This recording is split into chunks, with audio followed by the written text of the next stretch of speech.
Wobba lubba lubba lubba looba looba dooba dooba doo. Scooba dooba looba doo hooba hooba shoo.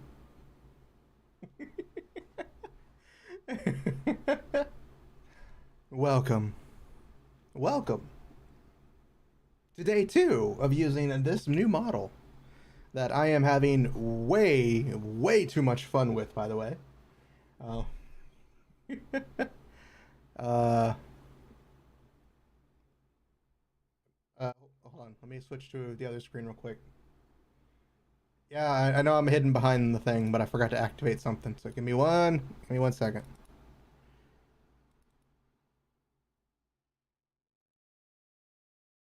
I just don't want to have to go. I have to use desktop for my other stream.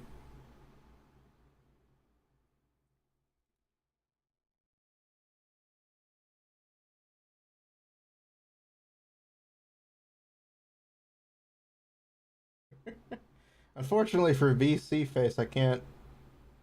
I don't get the. Okay, so it is connected.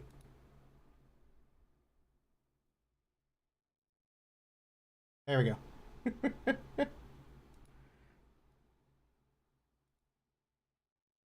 Okay. Okay.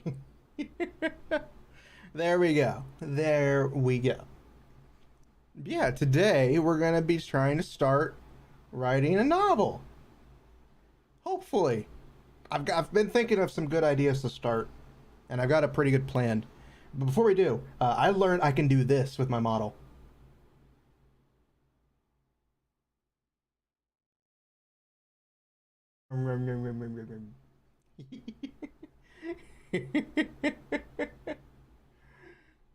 But I had to activate tits for everybody who wants to throw shit at me, so that you can throw shit at me. Because I forgot to do that. I was talking with Mama Kitsune slash Dragon slash Mom about a few things that we're thinking of. The first part is definitely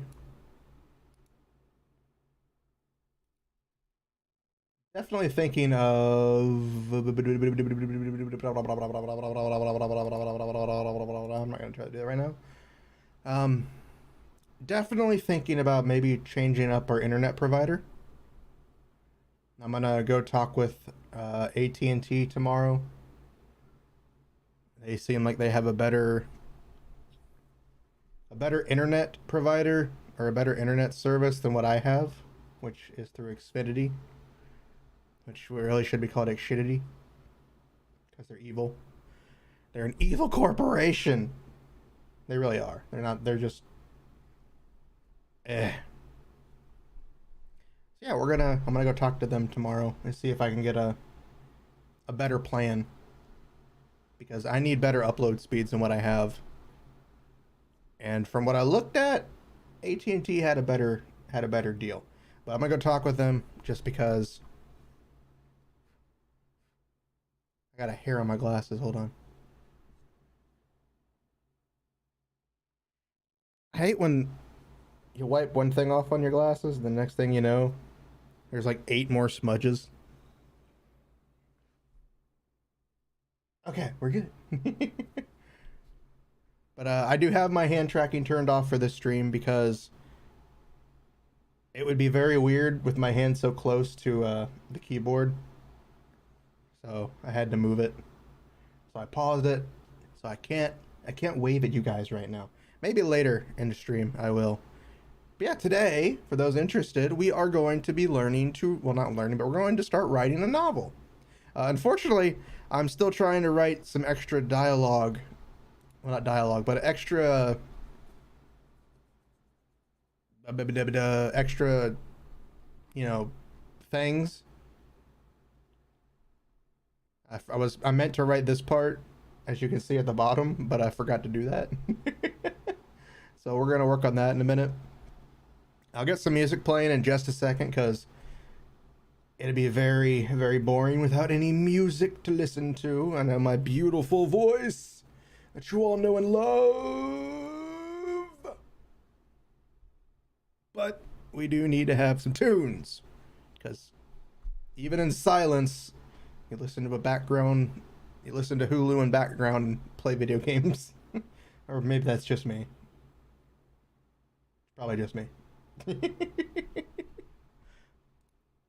But yeah, we're gonna be doing some novel stuff today, and the stuff. I really do need to rename that manuscript part because that's back when version 1. A reincarnation of Dragon's Pact. That's definitely not what's going to be happening in this story, because it is. The hell?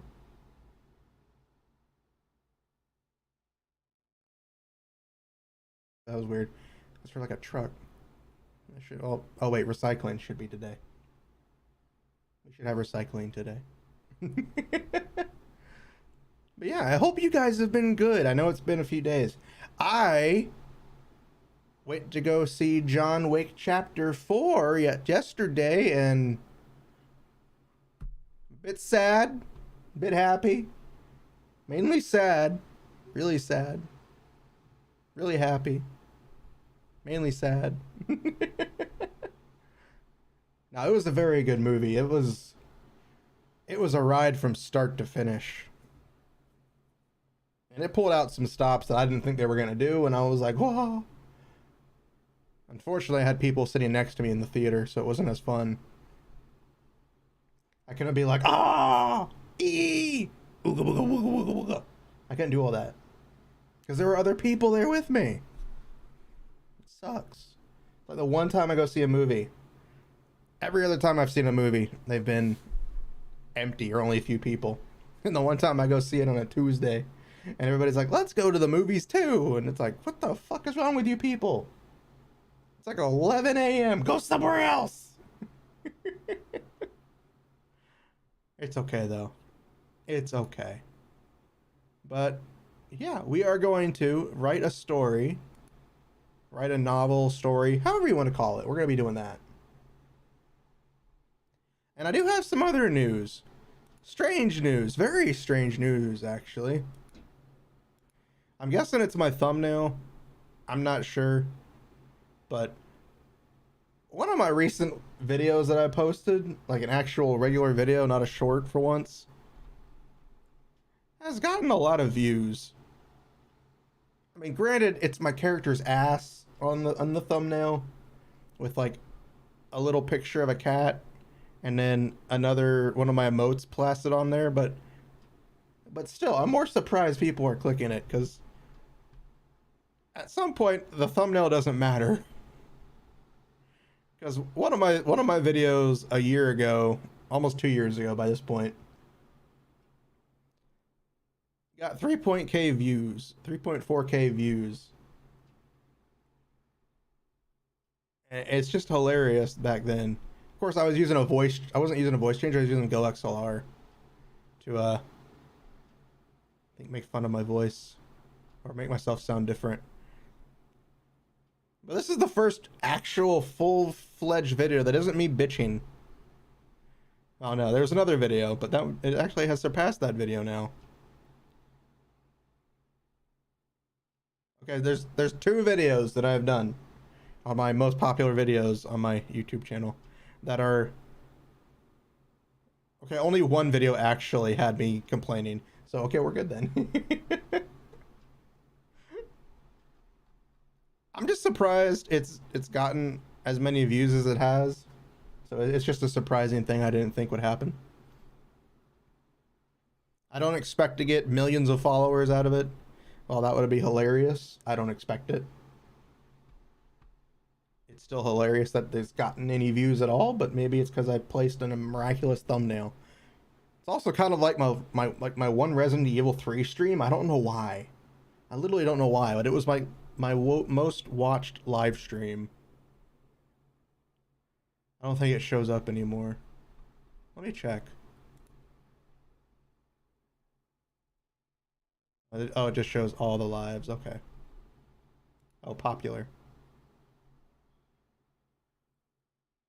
Okay, yeah. My one Resident Evil stream. stream, my one Resident Evil stream, my one Resident Evil 3 stream. Again, I think it was almost 2 years ago at this point. I posted, it was back when I was only using one picture and then I was just posting titles and shit on the picture. It too got 3.4k views. I don't think they watched the whole thing through. Oh, I got pelted with milk. But I'm stronger now. Hey Legion, welcome, welcome, welcome. We were talking about my YouTube videos. My infamous live stream, which I still to this day don't understand. Why it got so many views compared to everything else. I think people are expecting me not to have pants or like mods maybe on the stream. I don't know. I don't know why. But for some reason it had 3.4k views. Which is strange because it's the exact same amount as my my other video. Which I'm really glad that doesn't show up. I'm really glad I'm actually on that side. Stop it! Fuck you, mail! Sorry. There's mail popping up on the screen. I don't want it to show up, but thankfully I'm covering the screen where it shows up.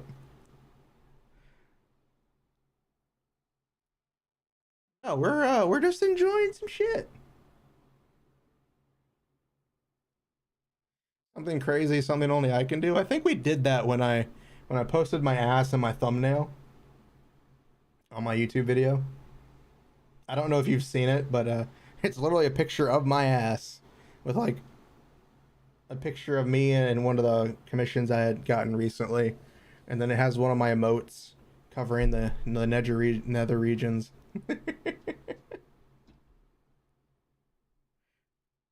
Yeah, literally here. I'll link it for you. I gotta grab it first. I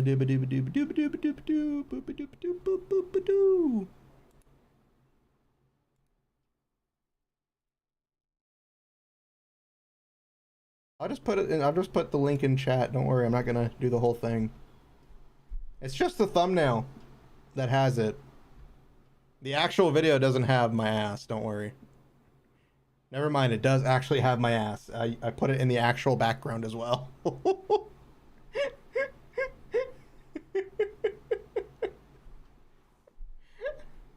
I'm gonna clip that just because it's gonna come to the realization that I literally put my ass. I literally put my ass in the shot. I mean, granted, you can't see it except for the butt cheeks, but still. But still. No, it was just... I'm surprised it's doing as well as it is. Maybe that's the video, it'll blow me up, and then I'll get super popular.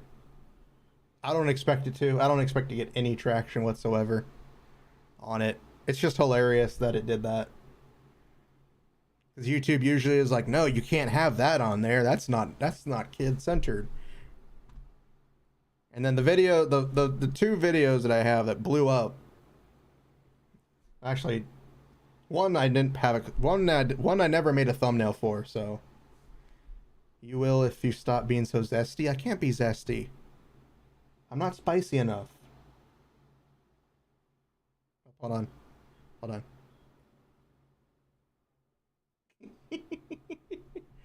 I'm trying to wink, but at the same time, like I'm looking over my monitor on the right, so I have to like you can tell I'm looking at the right one because I'm like this. When I'm looking at the middle one, I'm like this, and then I'm looking at my left one, I'm like this.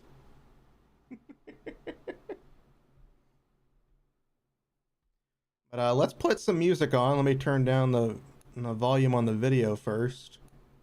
Let me know how loud it is for you guys, if it's too loud.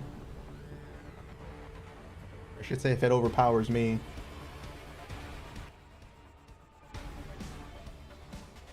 It is Metal Gear Rising we're listening to. Just because, you know, that gets the blood pumping!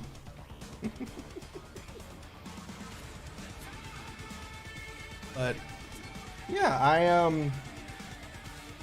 Yeah, I'm looking forward to maybe something coming out of that video.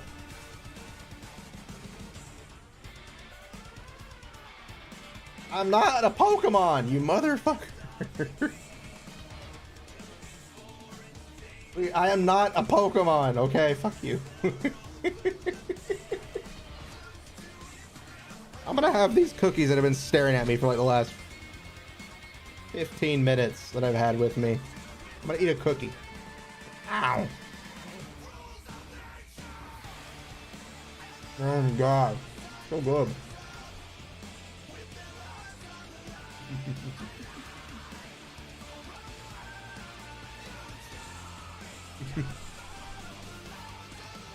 Ah, they're so good. Ah. I promise we'll get to writing. I promise. I grabbed these cookies because I noticed we had some, and I want cookies. Ah.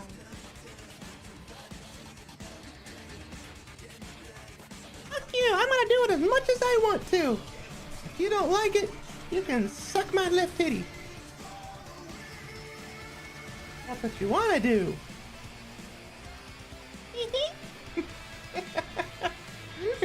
I'm gonna get banned one day for this.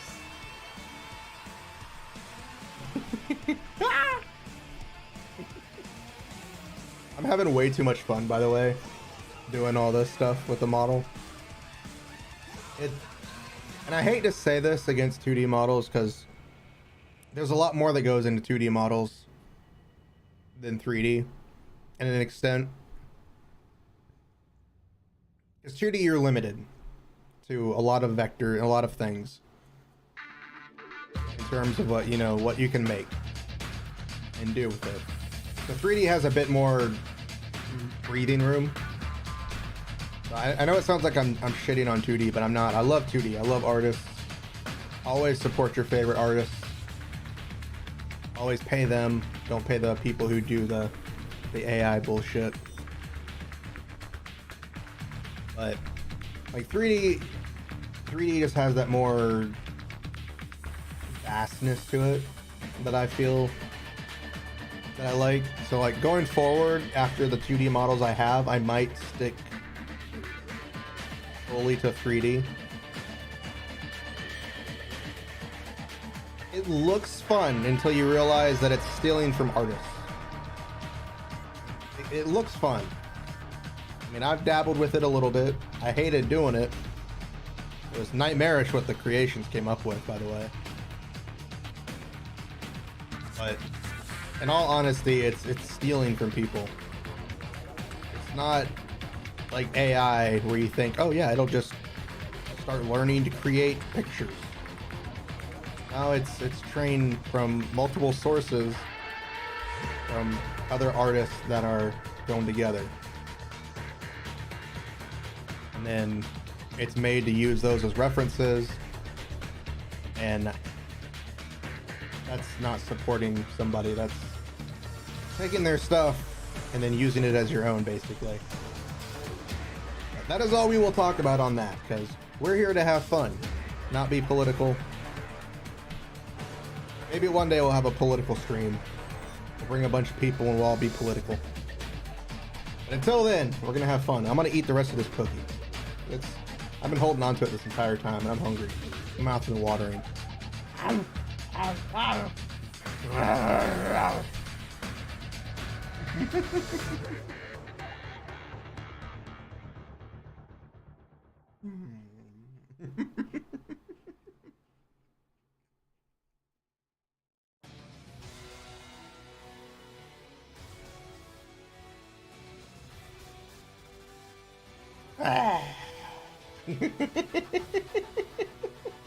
Oh, I'm having way too much fun with this.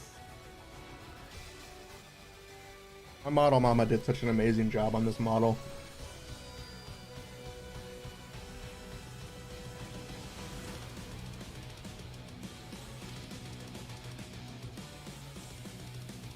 Okay.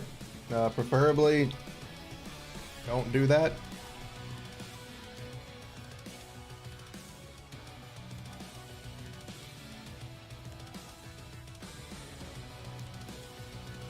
think that's an actual anime character. I know there's a Setsuna character with blue hair. I think they're from Redo of the Healer. Which, oddly enough, I preferred the manga to the anime. Only because the manga just seemed a lot nicer. In terms of art style, the anime just excluded a lot of shit. Of course, the manga is a lot darker than the anime. That's besides the point. But yeah, so today, before I continuously get off topic, even though I'm having fun talking about it,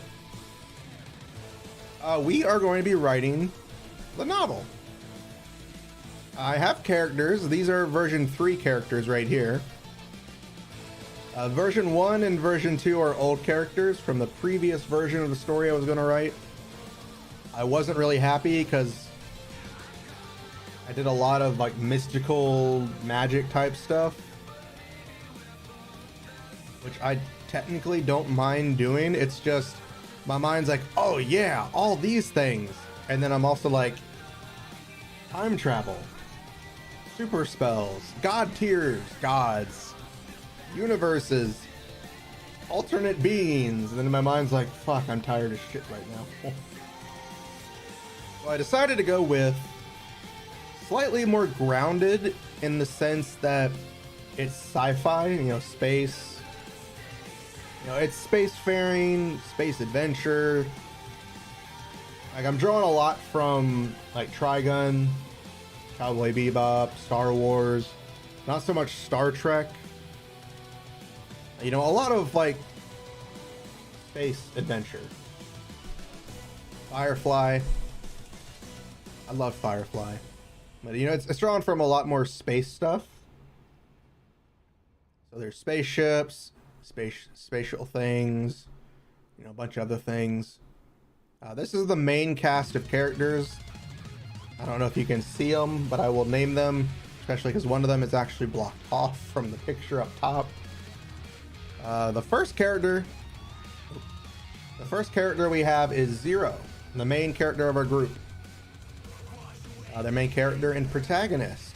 Their goal, which technically it's gonna change throughout the story because I'm stupid and just kind of always put what I want. Is prevent the galaxy from going to war and fall in love, which as a romantic person is true. I always want to fall in love.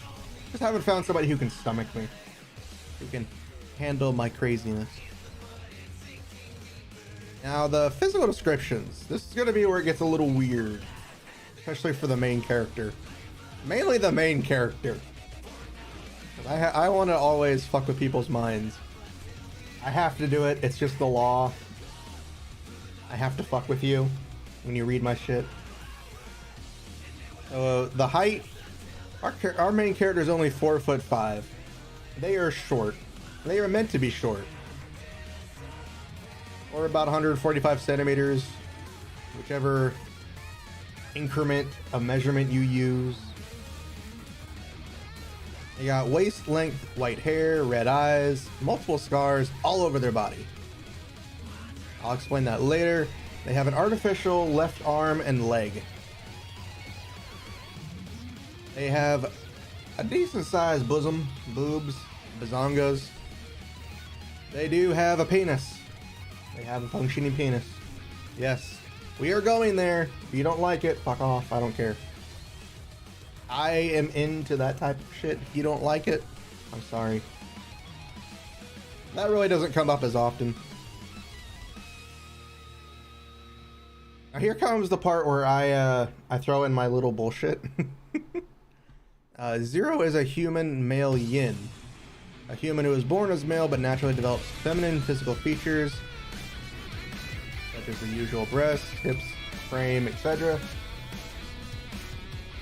It's actually in part of the universe, for those who are interested, that there is a female counterpart to it known as a yang, which is someone who is born female but develops male traits.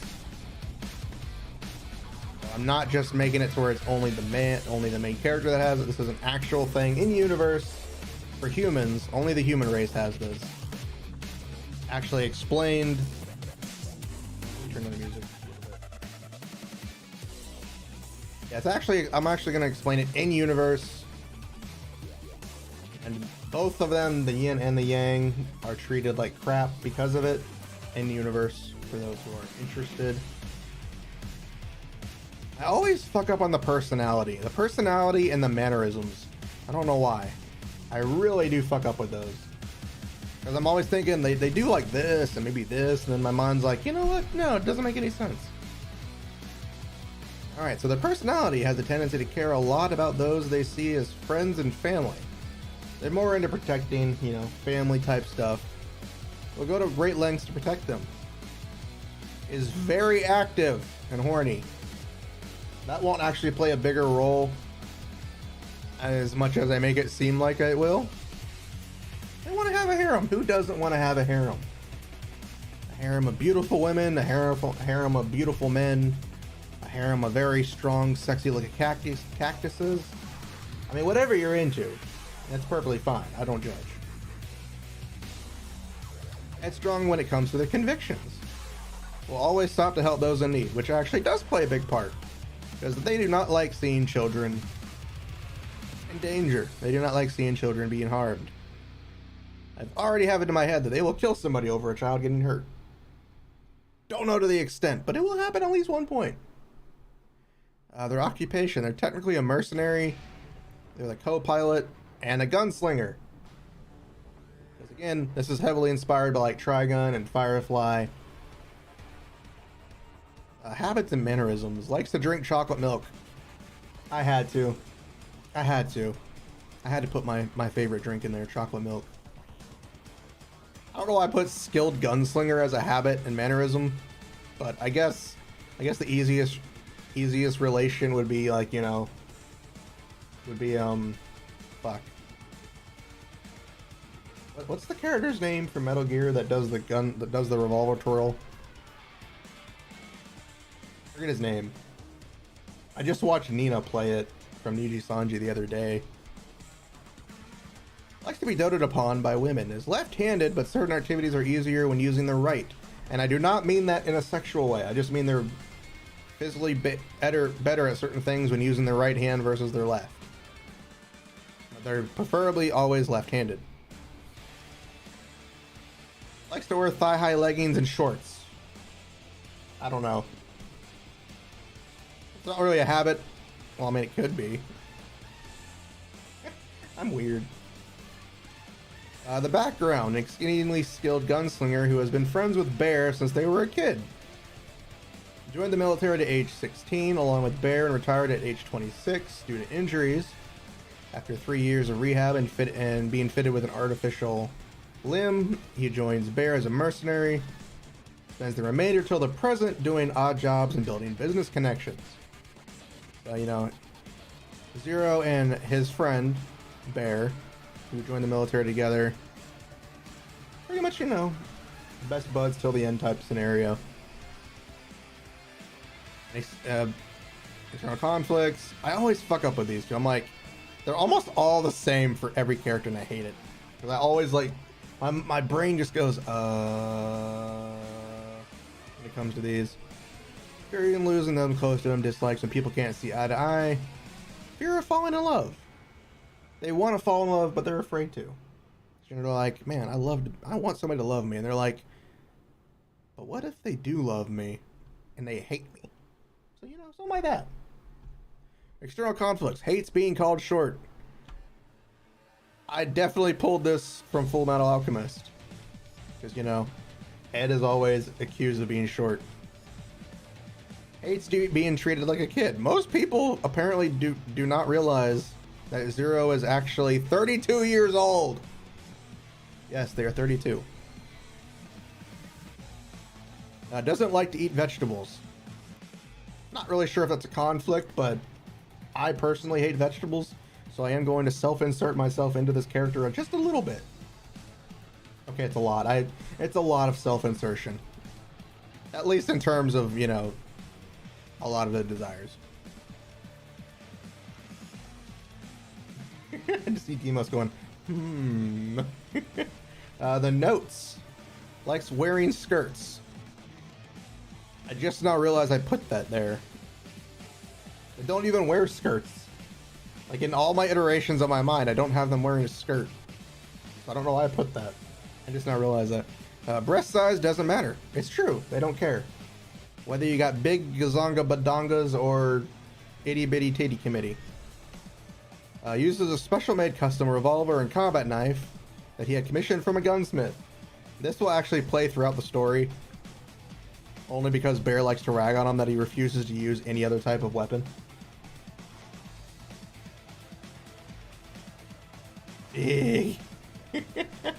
Likes girls who wear tights. If a girl is wearing tights, he likes it. Has earned the reputation for being an amazing gunslinger. I wanted to add this now that I think about it, like a nickname. Like has earned the reputation, has earned the title of Tiny Murder Machine. Only because he's tiny and he murders people. That's the key thing. I'm going to cook it real quick. Hold on.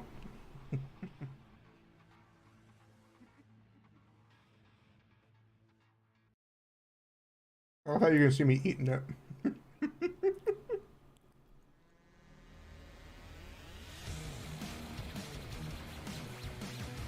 Oh, that is Zero.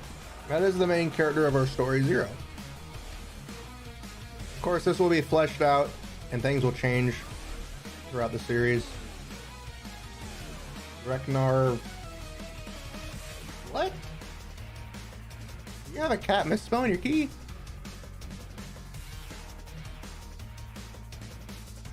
Alright. Now we go to Bear. Zero's best friend since they were kids. Bear. I don't know why I put Beastmen, because I actually go into full detail down below. Oh, it's an emote.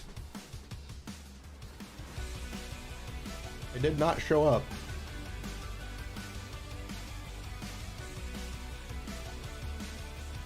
Weird.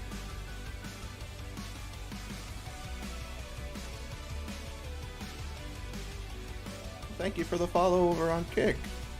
Sorry, I didn't notice the chat.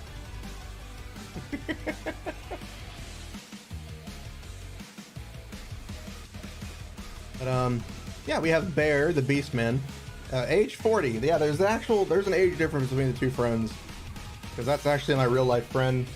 I don't think he's actually 40. He's only a couple years older than I am, but I wanted to make it a big difference.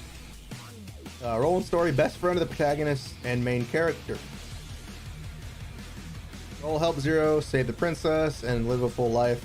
That's technically not the princess anymore. They will save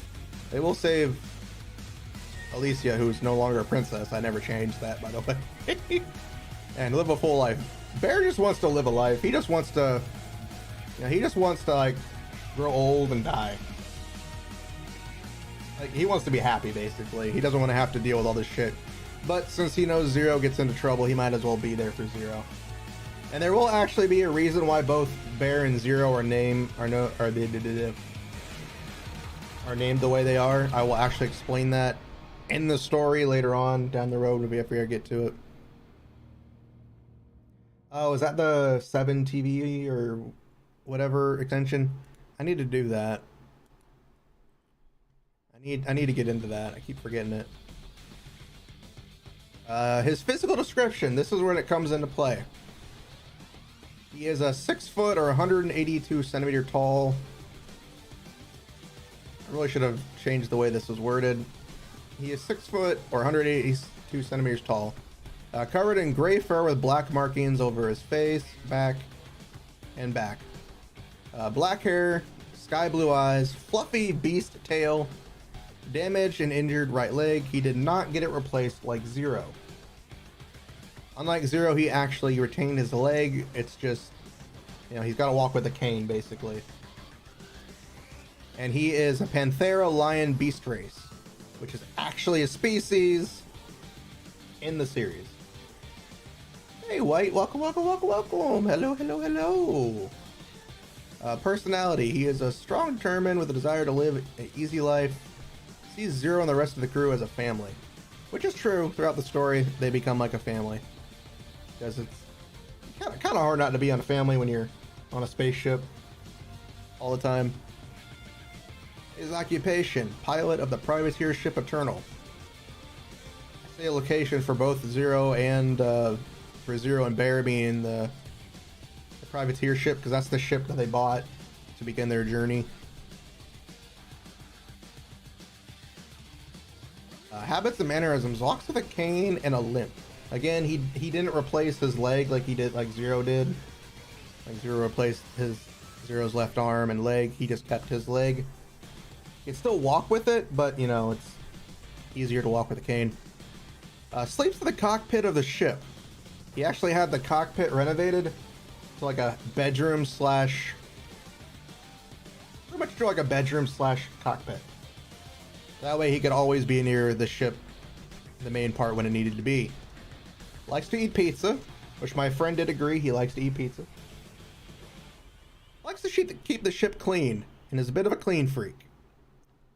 And he also agreed, because he is a bit of a clean freak. So it was a good thing. The background. A friend of Zero since they were kids and joined the military at age 24, along with Zero. Retires from the military 10 years later, along with Zero after his injuries. Spends the next 3 years rehabilitating alongside Zero and getting his mercenary and privateer license. Begins privateering alongside Zero at age 37. And spends the next few years building business connections and making money till the present day. I say present day for a lot of these because, you know, when the events occur for those characters to step in, that's what they were doing till then. That makes more sense than, oh yeah, they're doing this, but what do they do in the meantime? They twiddle their thumbs and ate pineapples. That kind of bull. Internal conflicts, fear of losing his family, distrust of those who harm his family. Internal conflicts, inability to fight due to injury, and I felt I should add more, but I really couldn't. Notes, is the ship's cook, caretaker, and is considered to be the ship's mother / father figure of the crew. I say mother / father because he's very motherly and he's very fatherly. Just because he's lived a full life compared to everybody else. I think only one character out of the others is about the same age. We have Princess Alicia, who is not a princess anymore, by the way. Alicia Des Jupiter, 25. The location where they will meet the character. I'm going to change this up a little bit. Space Station Carta Blanc in the Mercury system. That might change for the actual thing going on. Roll of Story, the first heroine / princess of the Jupiter Union.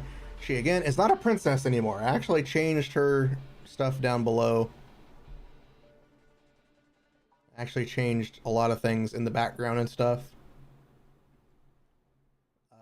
Goal, help Zero prevent the galaxy from going to total war, which is true. Physical description, she is 5 foot 3 inches tall, or 160 centimeters. Really, really long pink hair. Like, exceedingly long. That is tied into a bun that goes all the way to her ankles. That's when it's tied into a bun. When the bun is undone, it goes past her feet. And I mean past her feet. She just likes long hair. She doesn't like cutting her hair. Sky blue colored eyes. A bust size of H-cup.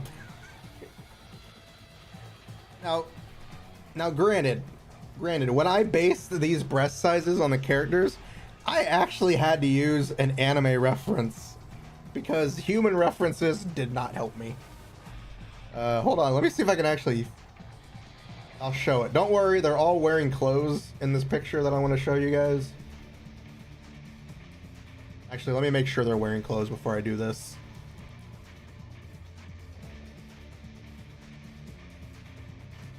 Hold on, let me...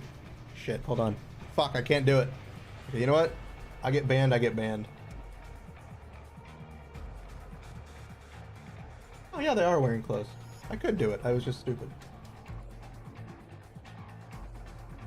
Yeah, here is Here's the chart that I was using.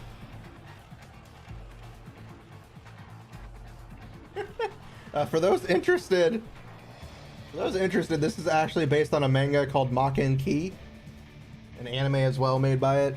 It was by a hentai artist who created the manga, the anime and manga, which is not based on hentai for this one. Yeah, I based the character sizes off this. Of course, I don't know the exact sizes of the breast size, so when I get the artist to draw the actual references, I'll use this to base the character's breast sizes.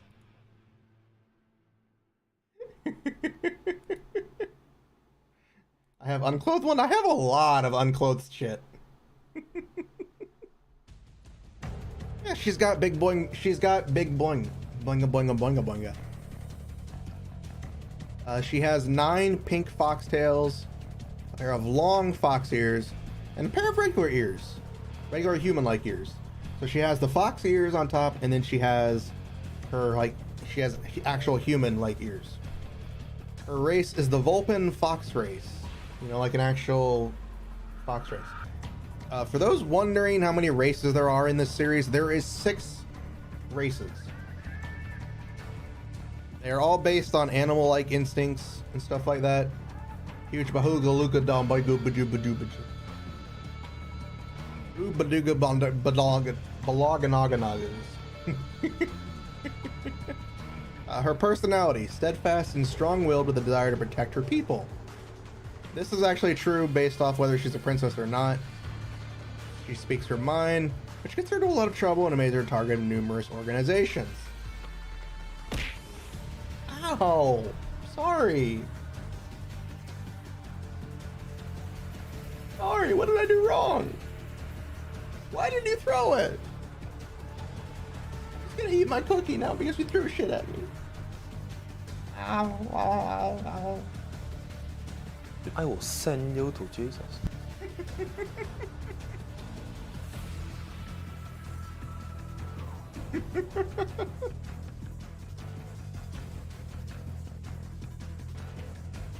Oh god, cookie was good.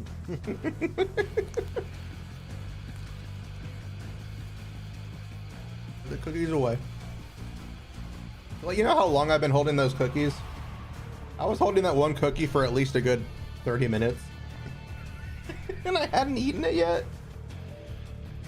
It's Keebler double stuffed elf fudge cookies. That's what I'm having. Mama Kitsune bought some a while ago, and she doesn't eat them fast, so I got some. No, they're mine. Get your own. They're mine.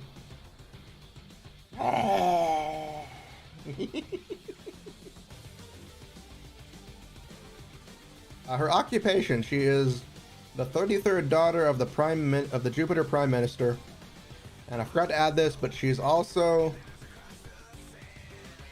one of the Jupiter Union Council members, which is why she's not a princess. She's a council member from the Union, which I will actually explain in terms.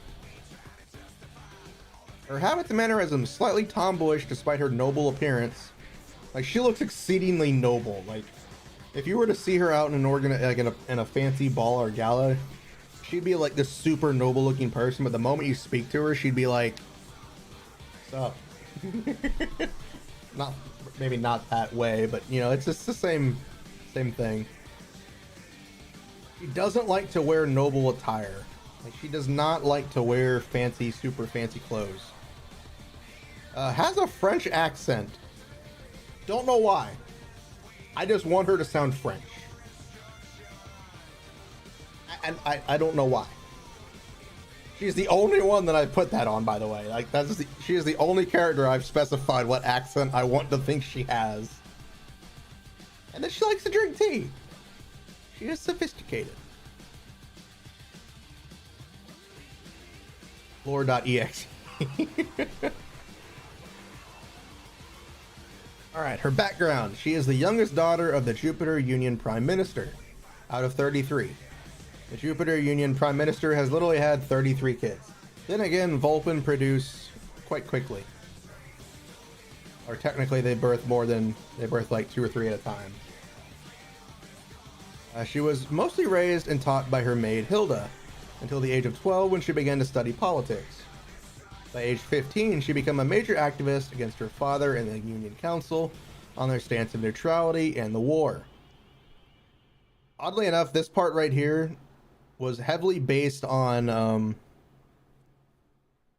Kigali from Gundam Seed. Now that I think about it, how Kigali always kind of didn't like the way her father handled things, even though in the long run her father valued the exact same thing as her. And at age 20, she became a member of the Union Council, where she has been trying to change the Union from the inside from this point forward till the present day. So basically, she's been a member of the Union Council, trying to get them to see reason to start participating in the war so they can end it. Because the Jupiter Union is actually one of the largest groups, factions out of the four. There's many factions, but there's only the four big ones. I'll explain that as it goes through. Internal conflicts. Sees herself as a failure to prevent the war. Like I said, she wants to prevent it, but she also doesn't want the Jupiter Union to stay neutral, which is kind of the conflict, I think. But if I explain it more through story, I think it'll make sense. Hates being talked over, dislikes those. Oh, I forgot to add a comma. Hates being talked over and dislikes those who stay neutral. She sees people who stay neutral in a conflict or in a situation as weak. It's like, you know, if you can't do something, why are you there?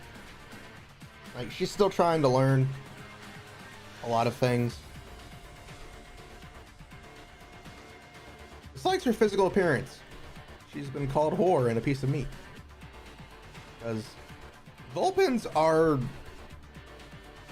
really kind of assholes. And since, you know, her beauty is one of the things that people see her as, you know, a lot of the Jupiter Union, a lot of the Vulpin race are kind of noble, conceited assholes. Her father is not. Her father's a great man. Wink, wink, nudge, nudge, lore drop. Has been treated terribly by most men, which isn't true. I seem to have that in common with a lot of the characters female characters I have in the story, which oddly enough is a lot less than the last two versions. Version 1 and 2 had a lot of the female cast be treated like shit, which I changed. Only one of them is fully treated like shit, but it's also based on the character's race, which we'll get into when we get to them. External conflicts. Dislikes her physical appearance. Oh, wait a minute. Oh, wait, never mind. We already went over that. Those are the external conflicts. Shit. Notes. She eats a lot of food but never gets fat. You know, the usual anime trope of where do you put it all? And yet, no matter how much they eat, they never get fat. So yeah. The base of her tail is an erogenous zone. And I mean the literal base of her 9 tails, like in the dead center. Turn her on. Likes to sit in Selfnir's lap, which is the final character which will be shown. Because that character is actually very, very tall. Compared to everybody else in the ship, Selfnir is literally the tallest character in the group. Alright, then we move on to Serenity. Serenity des Jupiter. Age 29. Role in the story.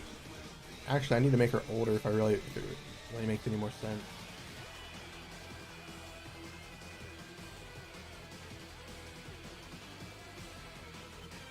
I need to make her a little bit older, actually. Make her 33. That gives the background more sense, because Alicia is younger in it. She is technically, all right. Well, we'll go down the thing. Personal knight and servant to Alicia. She is her protector. Goal to protect Alicia at all times. She is literally her personal knight, attendant, servant. You get it. You get it. She's there to protect her. Physical description: she is 6'2", 190 centimeter tall. Orichalagous Beastman. She's basically a rabbit beastman. If you've ever played 14 or 12, Final Fantasy 12, you know what I'm talking about. Basically Vieira, but more rabbit than human. Beastman measured from the feet to the tops of her ears. So literally from the bottom of her feet to the top of her ears, she's 6'2". She has snow white fur with black fur markings on her legs and ears, purple eyes, light purple hair tied into a ponytail, and has a puffy white rabbit tail, like a really bushy rabbit tail. And her breast size cup is B. Thought it was necessary for anybody who ever wants to draw these characters to get the base of the understanding. Her personality: silent and observant, and always nearby Alicia. She is ever ready to defend or assist, and rarely speaks about herself, and Alicia's orders are absolute. Pretty much if she was ordered to kill by Alicia, she would do so, which is in line with her character and her background. Occupation: personal knight to Alicia and masterfully skilled ninja. She is technically a ninja, she just doesn't do the ninjutsu thing. And since this is the future, they have a lot of technological stuff that can do a lot of who's and what's it. So, makes it easier when planning for random bullshit. Habits and mannerisms: she speaks in third person when referring to herself. Only when she refers to herself does she speak in third person. When she's talking to normal people, if it doesn't have to do with her, she speaks normally. Always has a face mask covering the lower half of her face. When not guarding Alicia, she likes to do origami, and almost never wears regular clothes. She usually almost always wears her combat attire. Her background: was sent into slavery after the Empire raided her planet and was abused by nobles, when she was saved by Alicia, who had stumbled upon the scene. Alicia literally just walked in and stumbled upon the scene of a bunch of nobles doing some really bad shit.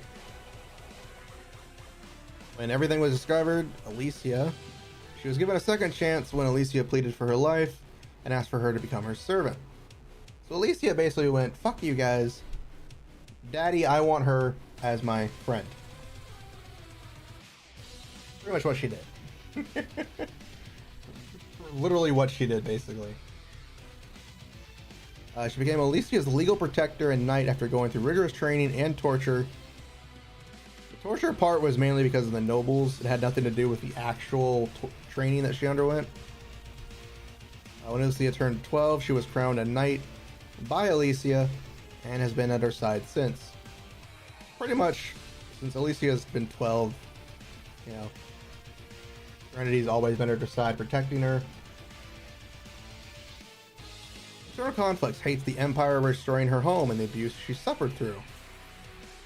Distrusts anyone who gets close to Alicia, and that means anybody, even the main character. She doesn't like the main character, even though she kind of has the hots for the main character later on in the series.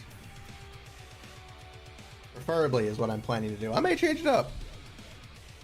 External conflicts: fears her inability to protect the person who saved her. Fears her weakness as a warrior. Basically, she thinks she's not strong enough to protect Alicia or strong enough to fight, even though she's literally killed tons of people in and outside of the story. As her ears are floppy and actually measure 1 foot in length from the base of the tip. So pretty much from the base of her head to the top of her ear, it's about 1 foot. So she has some pretty long floppy bunny ears. Always carries ninja tools with her.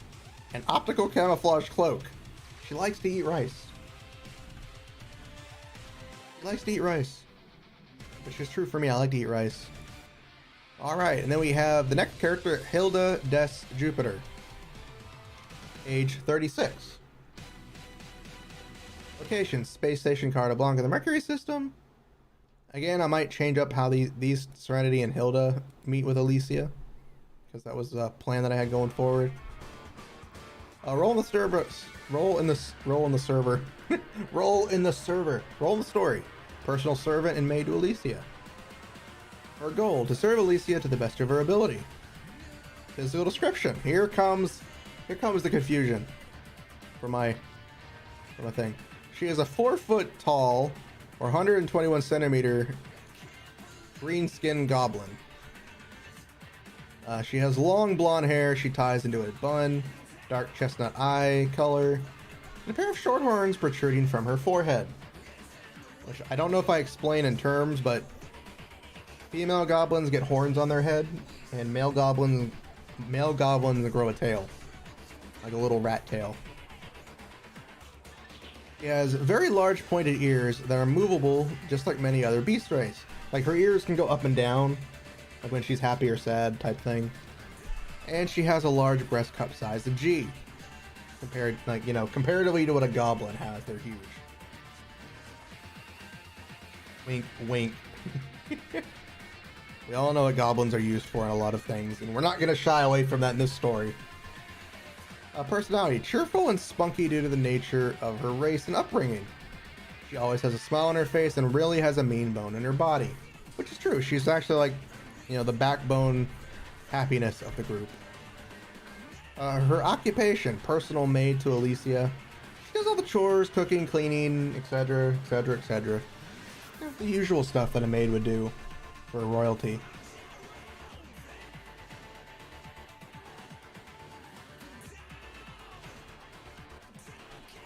Sorry, I was drinking.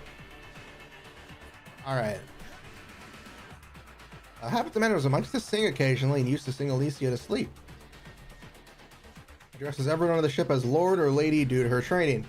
It's a very bad habit where she addresses everybody as Lord or Lady due to the training she received. Alright, her background. I just now realized I have a lot of characters being slaves. I think I may have been inspired by anime too much. Was born as a slave and raised as a servant to the Jupiter royal family, and was trained and taught all the skills needed to serve a member of the family. I say royal family, but it's more or less the prime minister at this point. When she was 11, she was assigned to be Alicia's servant / nurse. Alicia's mother passed after giving birth. Like, Alicia's mom died after she was born, basically. Not long after Serenity was made a knight, she requested and demanded Hilda become an official member of her family as well. Which is true, which is why they all three had the same last name. Has treated Alicia as a daughter all of her life, and is the only one that Alicia treats as a mother in return. Which is true. She's the only one that technically can scold Alicia without having Alicia get upset. She knows if she's done something wrong and Hilda complains, then you've done something wrong. There are conflicts. She fears Alicia puts too much on her shoulders. Wishes she could do more to serve and help others. External conflicts. Due to her height, certain chores are harder than others. That's just, a no-brainer. Her horns make her unique, and has been attacked because of them. I actually have to get rid of that, because technically her horns do not make her unique, because all female goblins have them.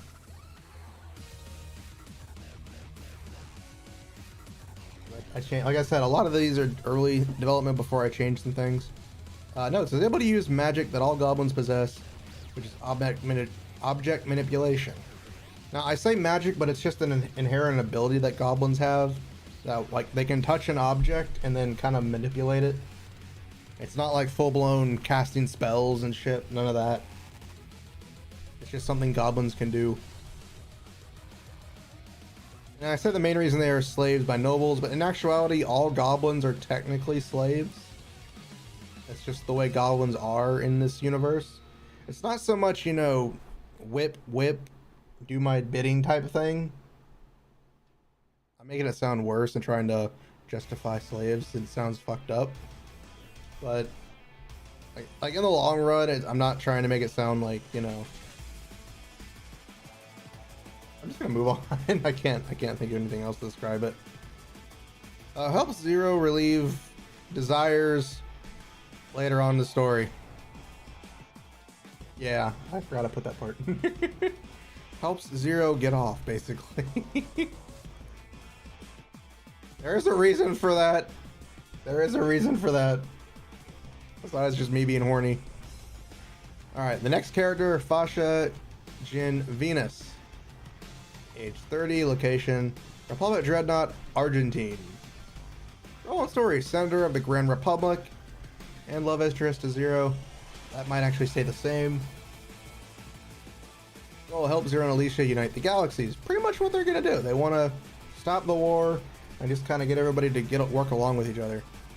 Her physical description, she is 5'9", 165 centimeters tall. She is a lycanthrope beastman with ash gray hair. She has breast cup size of E and dark yellow eyes. She has pointy wolf-like ears and regular human ears, as well as a long, fluffy dog-like tail. Like, I want to make sure they have the human ears because I'm not gonna lie, it looked kind of weird when I don't see ears on the side of characters' heads now. After looking at Nina from Niji Sanji and her having her like human ears as well, I'm like, you know what? It looks weird with not having normal ears. She has a line of fur that connects the base of her tail to the back base of her neck. Basically, that from the top of her tail all the way to like the top of her neck where her hair grows, she just has a giant line of fur that covers her spine. It's a trait that all lycanthropes have in the series, because I thought it was kind of like really sexy. Still think it is.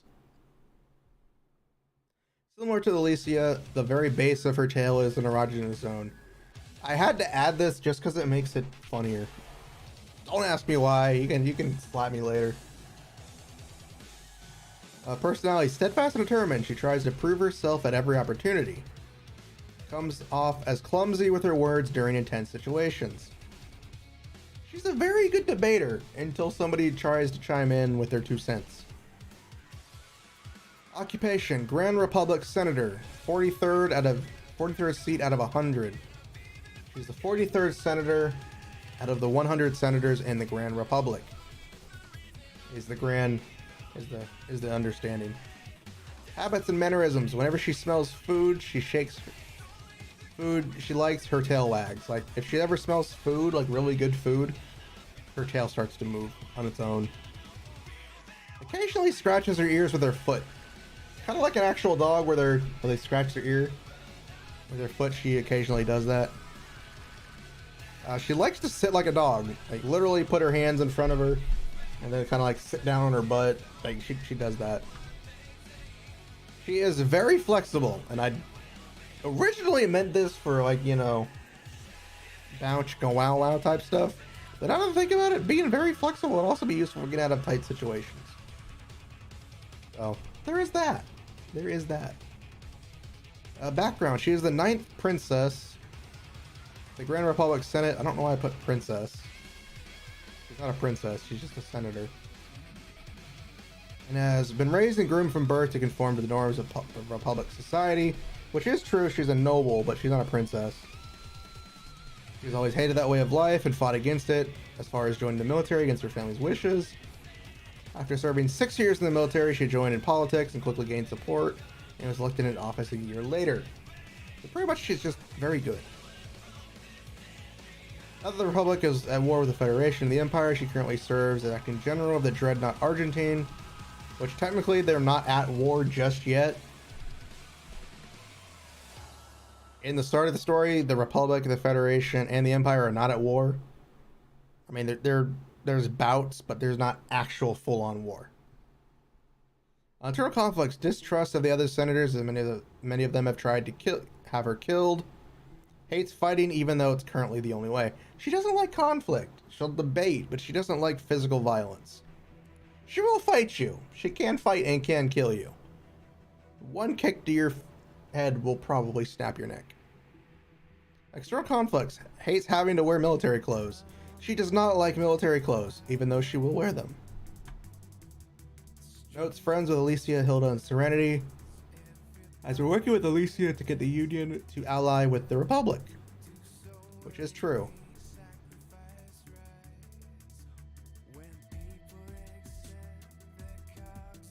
Let's see. Edit for Fasha? Okay. So we have, alright, the next character. Lulu v. Babylon. Age 23, location Republic Dreadnought, Argentine. Role in the story, pilot, love interest is 0. Again, that might change. They might just be friends. Goal, fall in love with 0 to help him with his journey. That might change, but the help him with his journey part will be there. Because they are going to be part of the same family group on the ship. I say family group just to refer to everybody.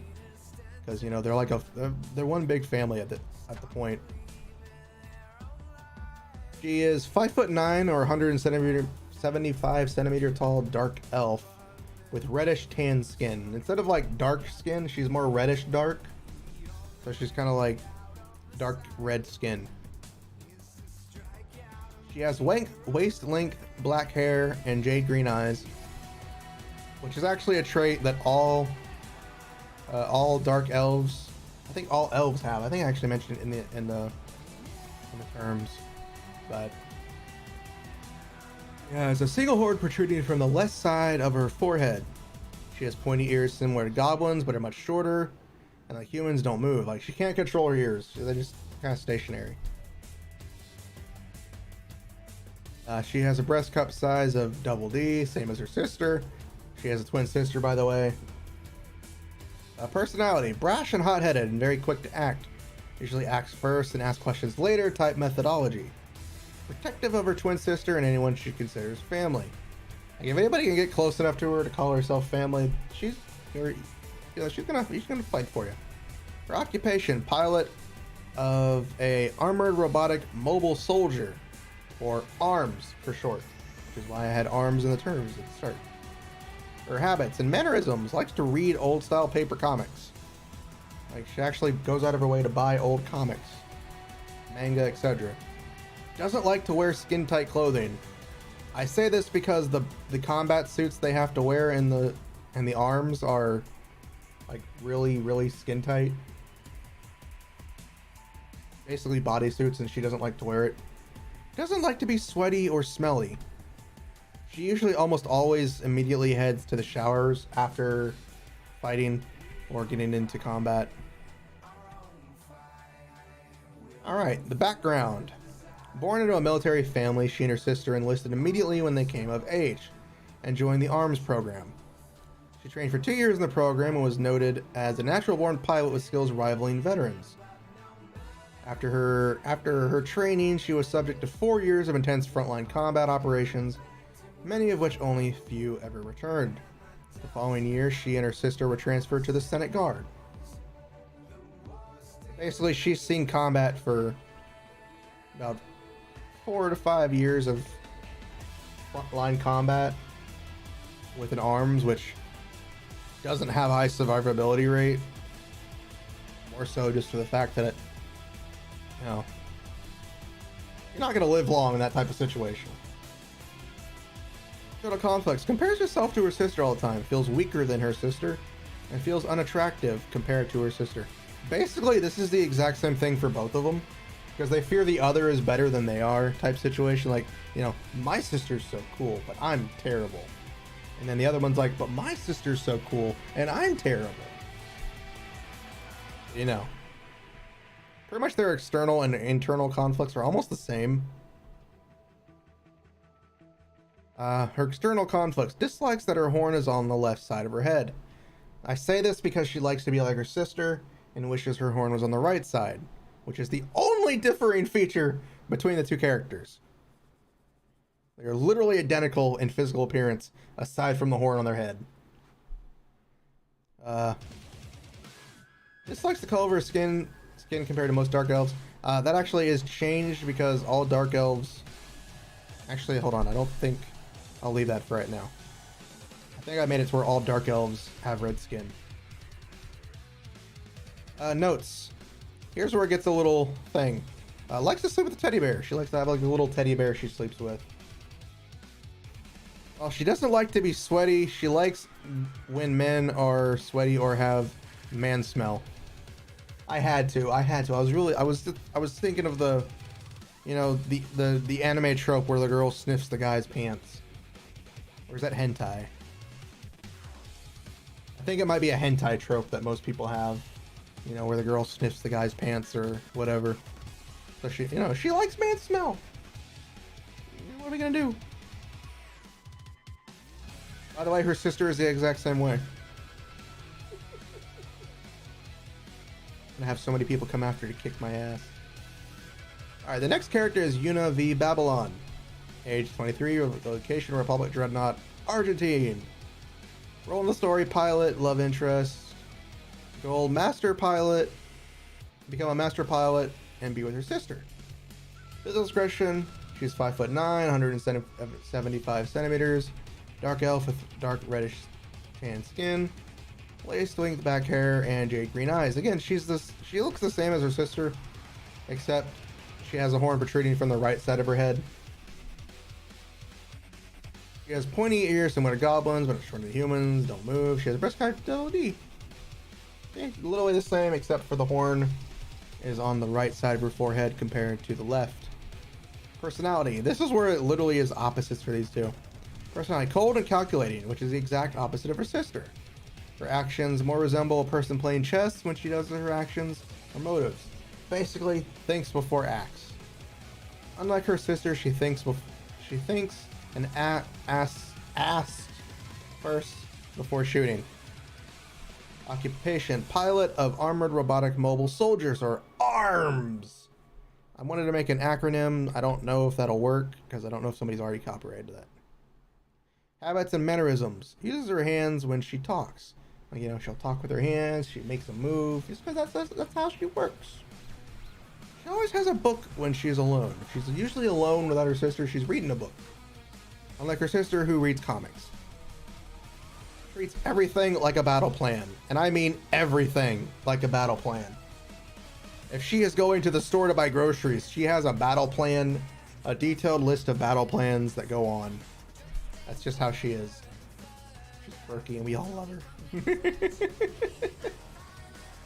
Alright, background. Born into a military family, she, like her sister, enrolled once she came of age.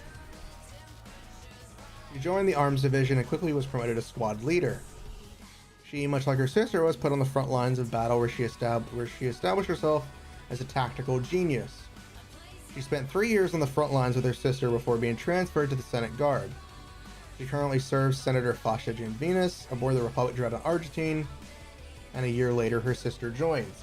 So literally her sister was an arms unit on the front line by herself for over a year without dying. So, you know, they're very good pilots. Like, very good. I want to make that clear. For those who are like, they're not gonna be cool. Internal conflicts. Compares herself to her sister all the time. Feels weaker than her sister. Feels unattractive to her sister. Again, the internal conflicts are the exact same because they see each other as better than what they are. Her colleague dislikes that her horn is on the right side of her head. Sorry. Pretty much their external and internal are the exact same because, you know, they think their sister's cooler than they are. You know, it always has to have a book by her nightstand. Whenever she sleeps, she's always got to have a book somewhere, basically. She carries around a chess piece, like an actual chess piece around with her. She carries around a bishop. Much like her sister, she likes sweaty men and man smell. I just had to do it. I had to make some quirk for these two characters. And then we have, I think, the most controversial character, technically. We have Selfnir, age 39, the location, slave breeding colony of Aether 7. I may get people angry at me for this one. Goal of the story, Zero's love interest. That is probably going to stay the same. Goal, protect Zero and fall in love. She just wants to find real life, real love. I'll explain why later. More at 11. Physical description, she is 8 foot tall, or 243 centimeter tall centaur race with very large eye breast cup size. She has huge bazongas. She is the bazonga queen.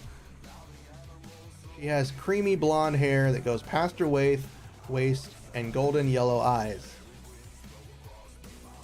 She has 2 large horns protruding from the back side of her head, 2 smaller horns protruding next to each other, next to the large ones, and 2 pointy floppy ears. So she's got 4 horns and some floppy ears that are adorable. Her feet are large hoofs instead of regular feet, while her legs are normal human looking from the knee up. Basically, her knee down, they look more like horse legs compared to the rest of her body. She has a long horse-like tail matching the same color as her hair, which, much like an actual horse, has a mind of its own. It can do things whenever it wants to. Personality: loud, boisterous, bold, and doesn't care to mince her words. She speaks her mind and doesn't hold back from what she wants to say. Is quick to get into fights due to her brash and bold nature. She's just like, like the meme of where everybody goes, they asked for pickles, but instead of politely just bringing the person up behind it, she goes and decks the guy in the face and like, she asked for pickles! That kind of situation. She literally just goes and punches the guy and demands pickles. Occupation: knight to both Alicia and Fasha, and lover of Zero, which again that will hold place because of what happens later on in the story, which I may change up exactly how it happens, but that's kind of the point. Habits and mannerisms. I had to keep this in here only because it's funny. Has a tendency to kick people who approach her from behind without warning. Much like an actual horse, if you walk up behind them and you spook them, they will kick the fuck out of you. So I had to add that to the actual... I had to add it. It made sense. If I didn't add that to her as a centaur, I'd be really upset with myself. Has to kneel down when entering most buildings, due to the fact that she is over 8 feet tall, and that's not even counting the length of her horns, by the way. She kind of always has to kneel down, and almost always has a smile on her face. And here comes the part where I will probably be drawn and quartered. Background: born on the centaur homeworld of Copernicus, she was sold off to a breeder. Female centaur are highly rare, and I say that later on in the terms, but they are rare because most of them never leave the planet. For the majority of her life, she was used to breed offspring with nobles, but only sired 2 children who died not long after birth. She was then sold to the breeding slave colony of Aether 7, where she was purchased by a wealthy noble.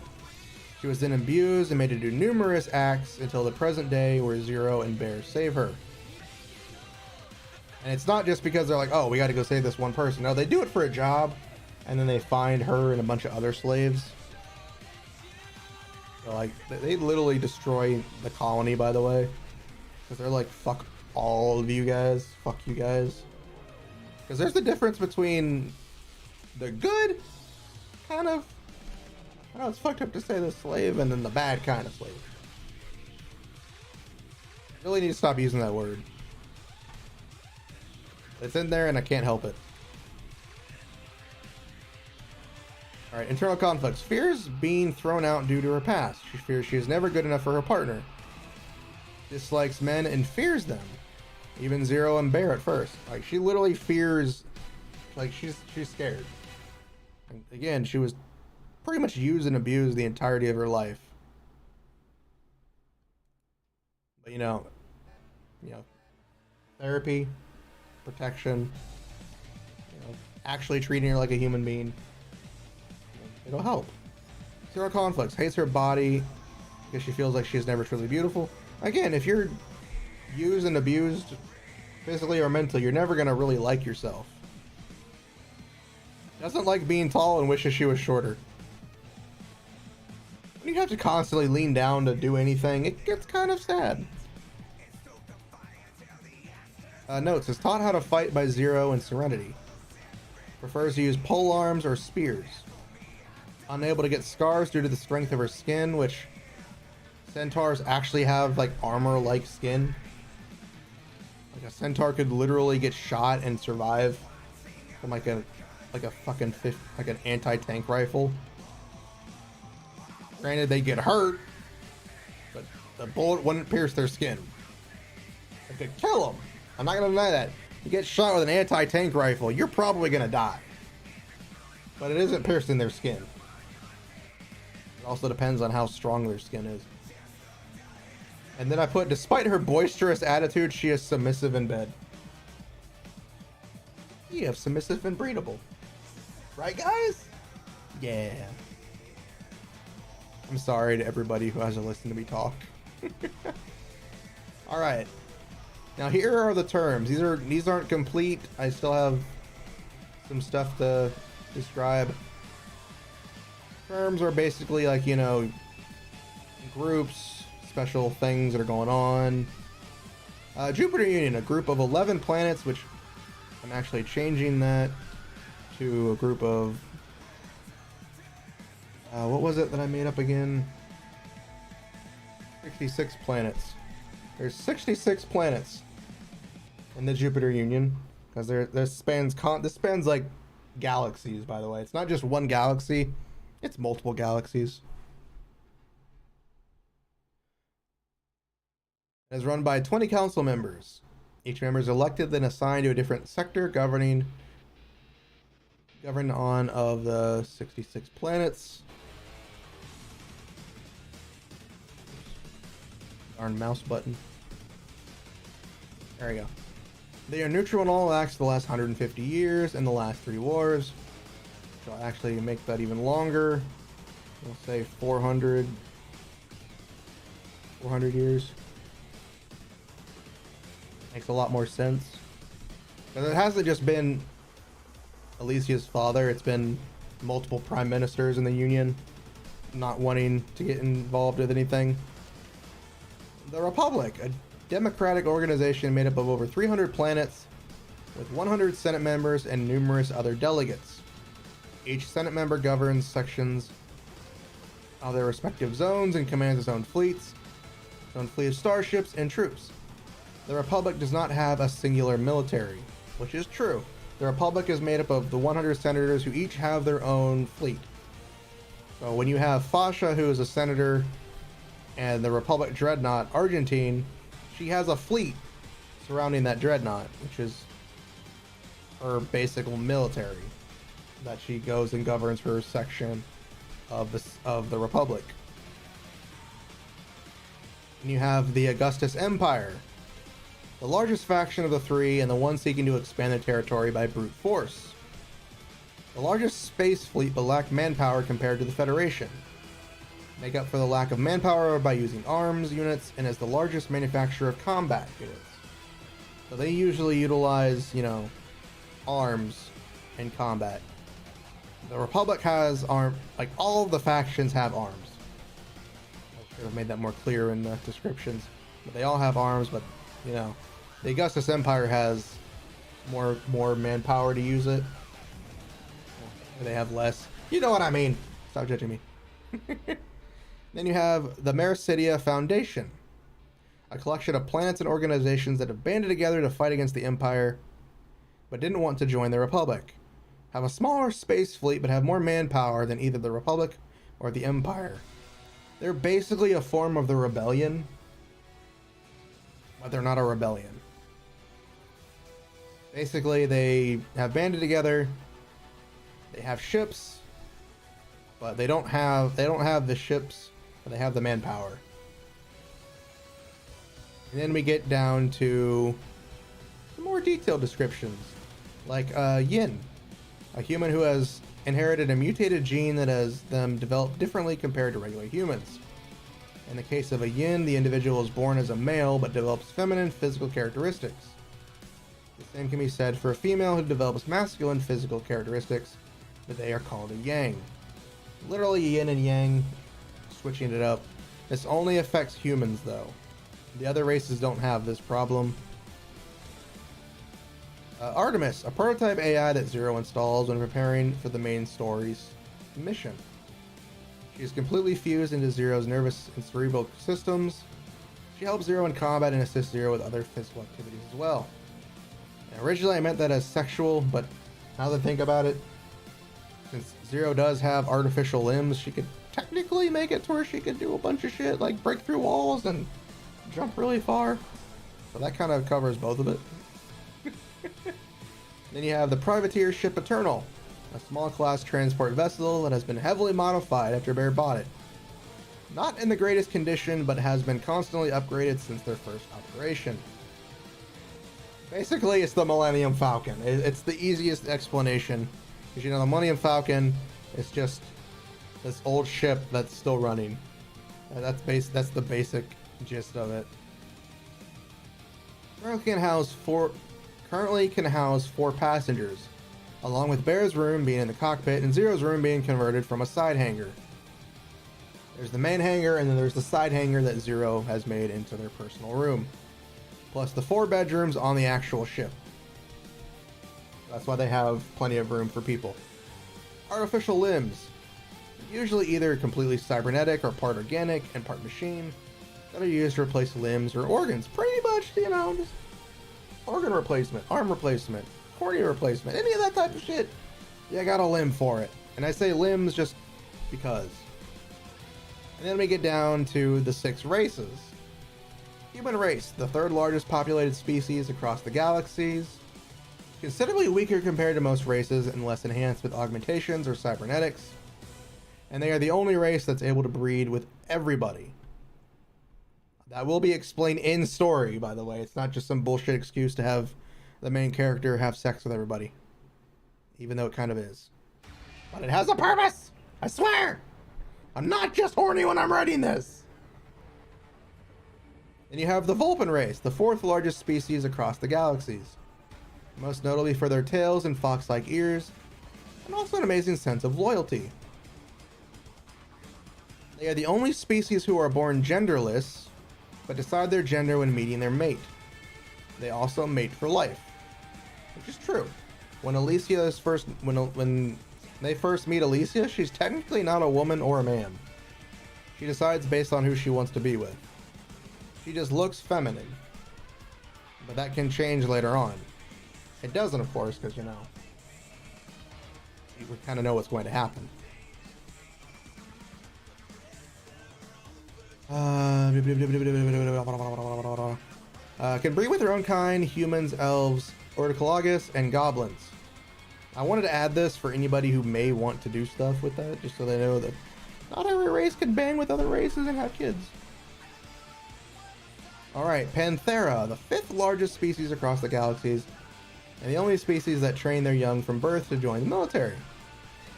They are considered the strongest race just above the centaurs. They can breed with their own kind, humans, and goblins. And here's where I start going into territory. Goblins, the 1st largest species across galaxies, as they have short birthing periods. The smallest race, but also the most numerous, with an ability to manipulate objects that they have touched. It's literally just an ability, it's not magic. They can't manipulate a starship and have it go fly, but they can manipulate objects like brooms, you know, other things, and move it around. You can even touch massive crates and move it if they're strong enough. They are usually slaves or servants to their races. Most are not free. Okay, so they are actual slaves, and I'm just stupid. The only race that cannot breed with their own kind, but are compatible with all races but centaurs. Any child born from a goblin pairing will be born as a goblin regardless of the mate's species. I know this is confusing, because how are they a race if they can't breed with anybody else? I have an idea for it, but I don't know how to word it without it sounding very weird. I want to make the goblins like an off-species of humans that have developed or mutated, similar to the yin and yang.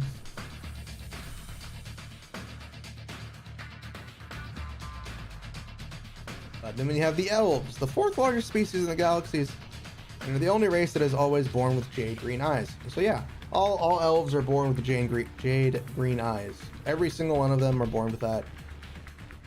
They are divided into 2 different classes, light and dark. Light elves usually have pale skin tones with dark tribal marks, while dark elves are born with dark or reddish skin tones with no markings and horns on their heads. Like when a light elf is born, they literally are born with markings on. Don't ask me why. It's just the way I made it work. They were able to breed with their own race, humans and goblins. The Orcalagus race, the second largest species in the galaxies, with a high birth rate, with a high birth but low birth count. They are a unique race of rabbit people that is born completely unique with differing fur markings. Basically, the understanding is they're like a snowflake. No single Orcalagus will look the same. They'll always have different markings, different things. Basically, you will never see the same Orcalagus, which makes them very easy to differentiate because you're never going to see somebody with the exact same markings. So no single one looks the same. Most of the young are raised by a single mother, while the fathers defend the nest and homes. They are able to breed with their own kind, humans, vulpins, and goblins. Basically, so kind of like opposite of like Vieira, where Vieira, the men stayed to defend the village. I'm not even making sense with myself anymore. Alright, then we have the Centaur race.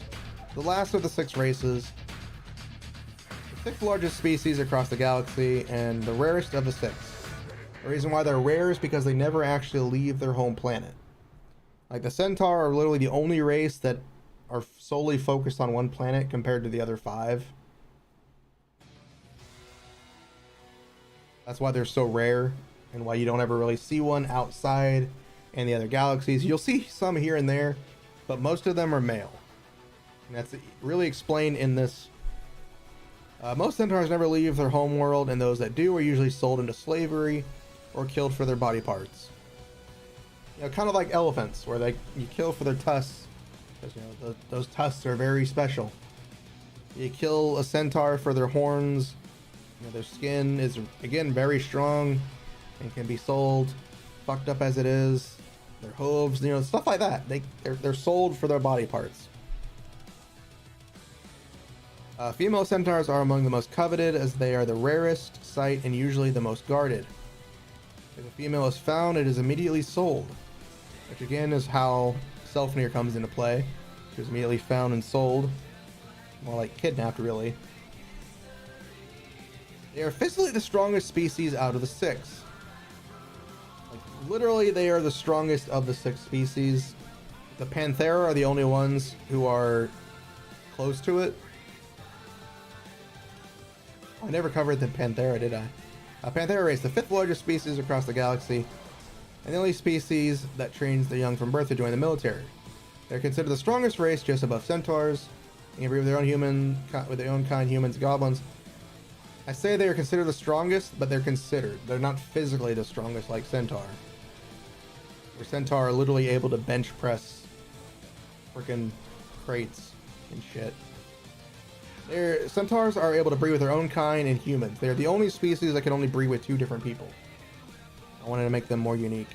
And then the arms is basically, as it says, giant armored robotic mobile soldiers.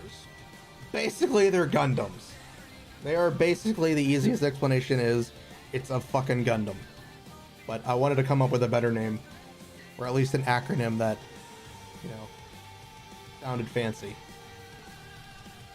So we came up with ARMS. So I came up with ARMS. I wanted to make an acronym that actually had the purpose. Let's change this to... What should the name for the story, for the chapter be? I'm gonna eat a cookie while we think.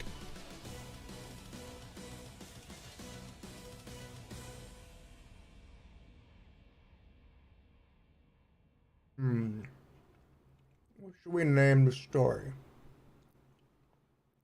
Not story. What should we name the chapter? We could just go chapter 1 for all we care.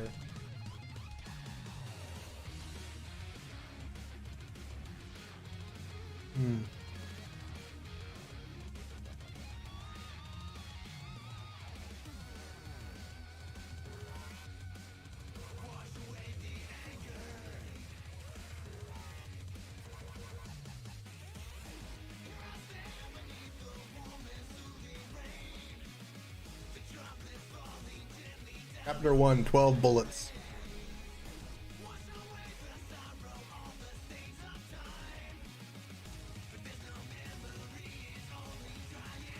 It'll be called Chapter 1, 12 bullets. Because the running joke I have between Zero and Bear, by the way, for this, Zero's a gunslinger, so he uses a gun. It's a revolver. But Bear doesn't like him to use too much ammo. So Bear only gives him a specific amount of ammo for each mission that involves him doing stuff like this. Like when Bear gives him the ammo, it's like, all right, you have 12 shots. Do what you can with that. And then, throughout the mission, Zero will get other gear and weapons from people he's kicked or killed and take their guns and shit. That's my going on for it. And also one of the reasons why Zero is considered a very good gunslinger, simply because the bullet count has to be kept. So I think, 12 bullets sounds right, because it makes sense. And now we just got to figure out how to start it, because I have a way to start it, but I'm terrible at trying to write it.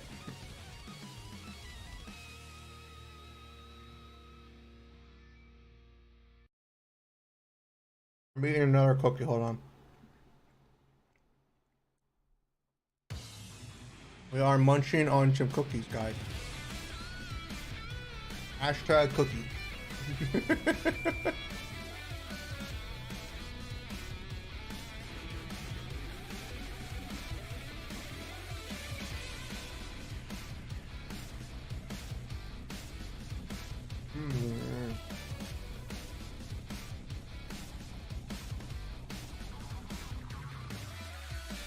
Alright.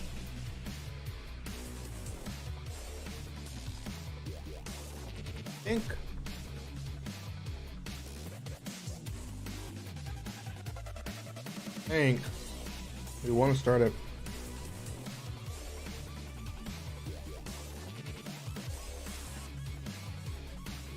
I want to start it like this.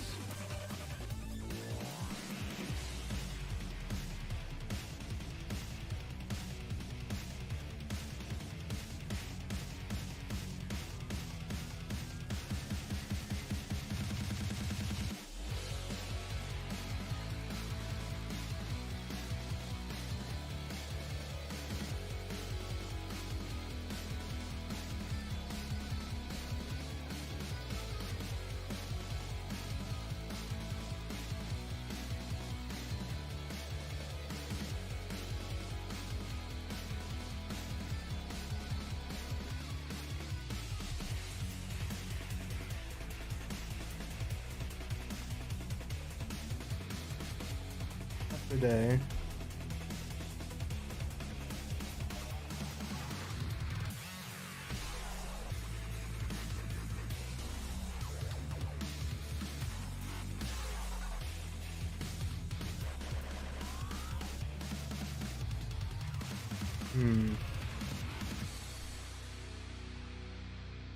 Uh-oh. My internet down again.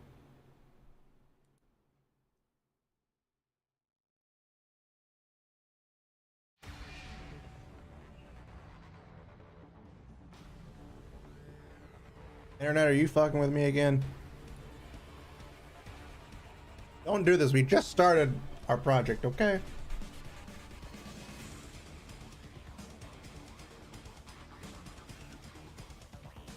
Okay, we're fine.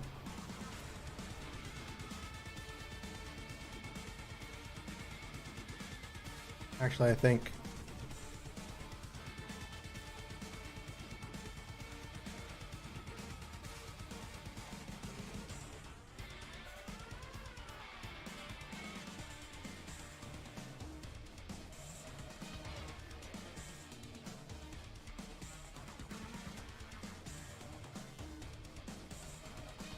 you ever had one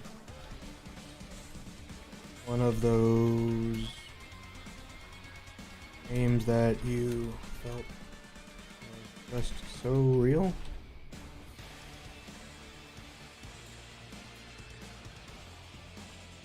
Get those a lot.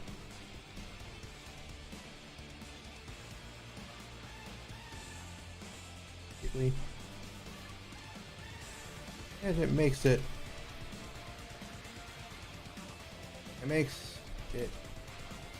very difficult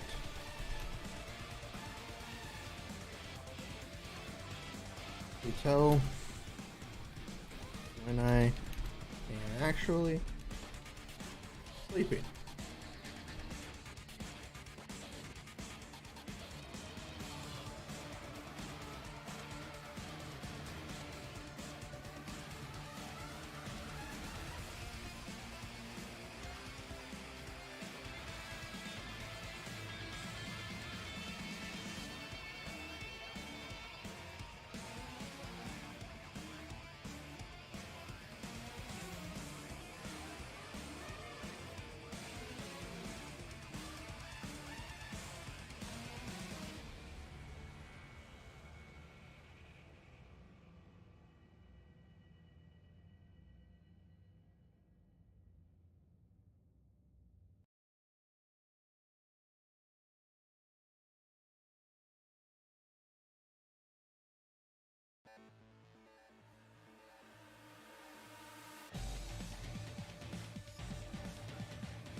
I think I know how I want to do it.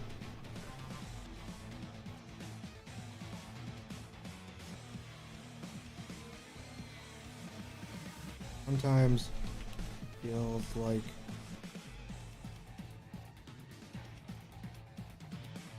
feels like no matter how hard you try,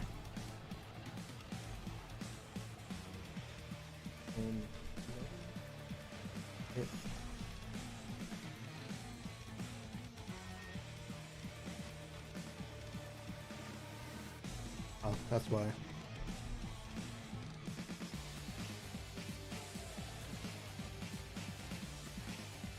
Never get all the way to.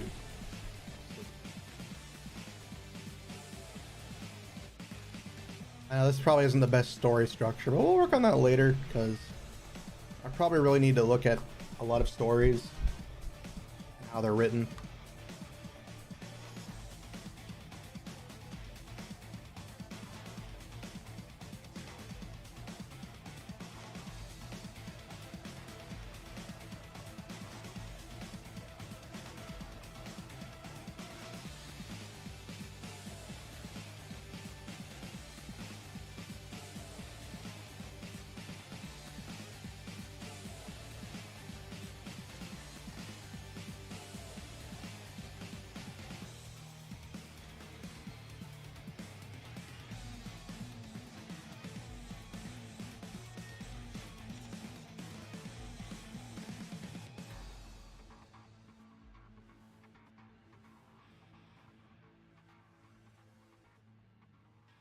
Just then, as if being woken up from a nightmare.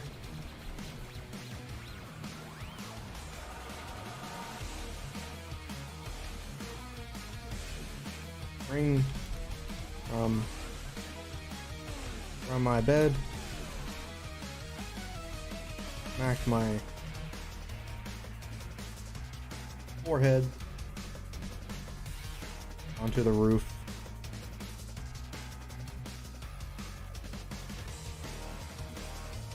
Really should lower my head one of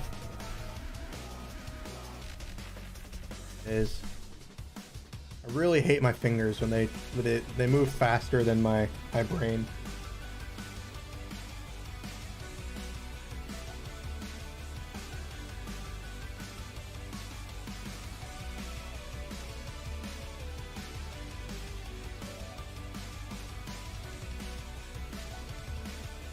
There you can't space chocolate milk.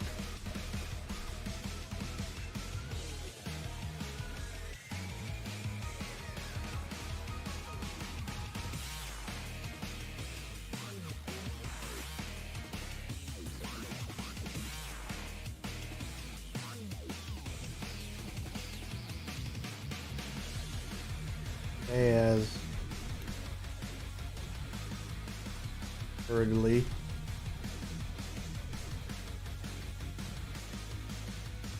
That's why I always do this.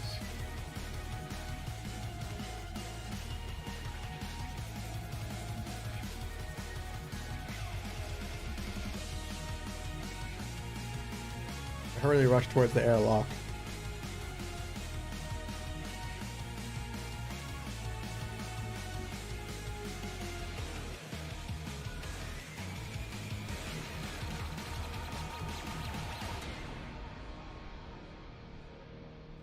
Only to be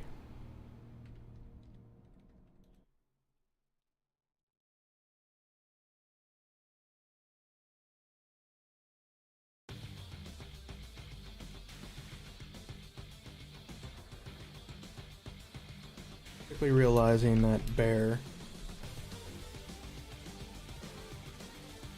wasn't even at airlock.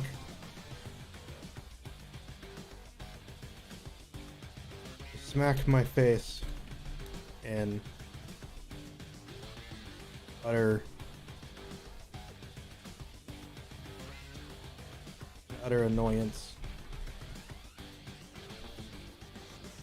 I'm really done. God, not an ounce. An utter announce. I smack my face in utter announce.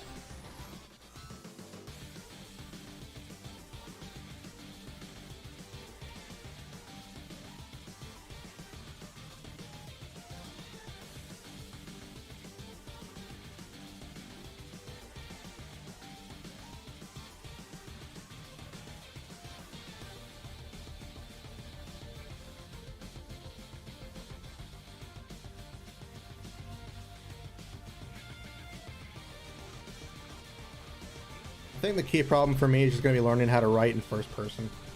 Because this is basically from the perspective of Zero. So it's not like I can really have narratives done with the other characters.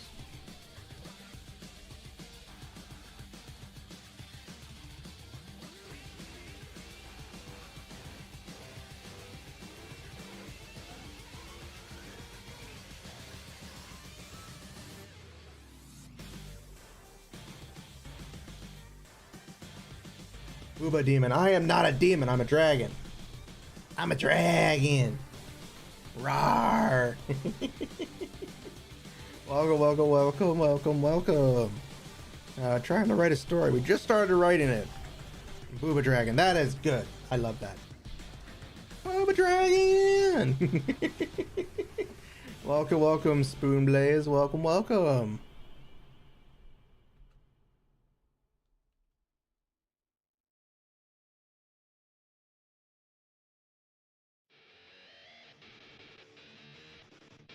Out. Or out. Hurry and get your butt to the cockpit.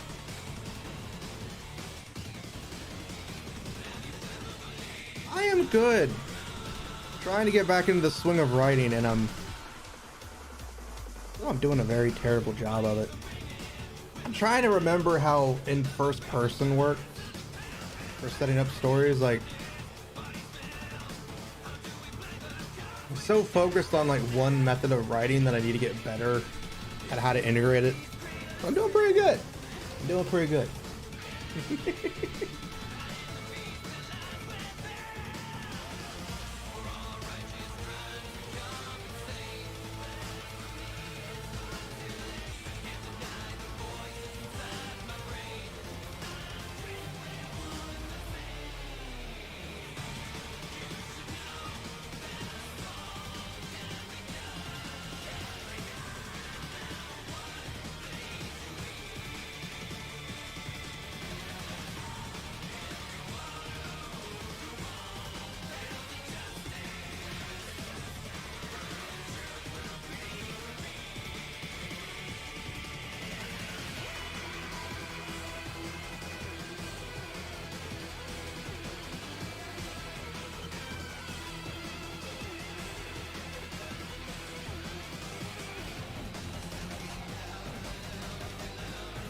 Comeback is real. It is. I just got to get better. I got to practice. That's all I can do. I'll probably also start maybe looking up some examples of how some people do stories, or like first person stories. Because if I can get an understanding of how they do it, and like, you know, the setup for when the character speaks, their thoughts, will get a better, you know, understanding of what I should do. And right now, I'm fucking it up because my mind is drawn. Like, I've done this before when I was younger. I did this years ago. Trying to remember it now is just kind of like, fuck you. You can't remember shit.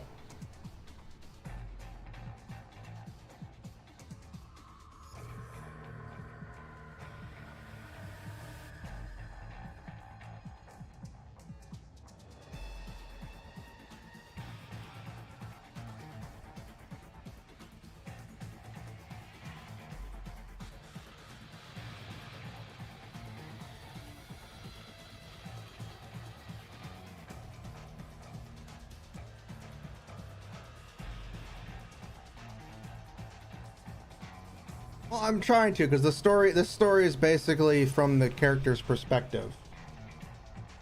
And again, like I said, I'm probably just overthinking it.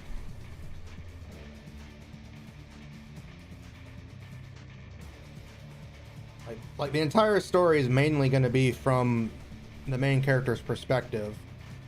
Now, there will be some times where you have to shift probably chapter to chapter or something, but I'm gonna try to do this the best I can.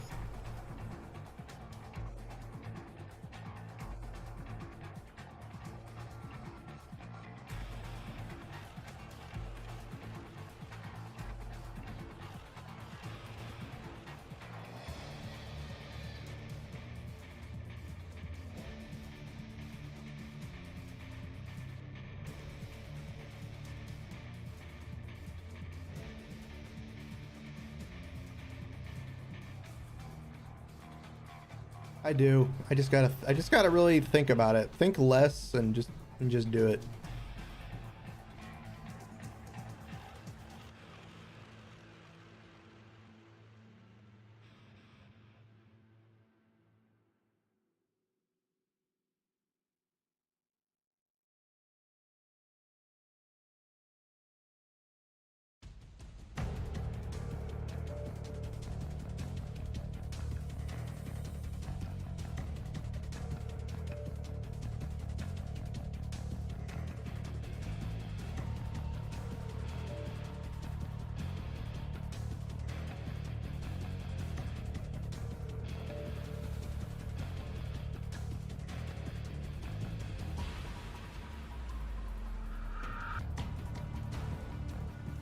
I always hate that I always misspell like the simplest words, and then I'm like spelling the largest, most complicated words, and it's like, oh look, I know how to spell that, and I'm like, fuck you, brain.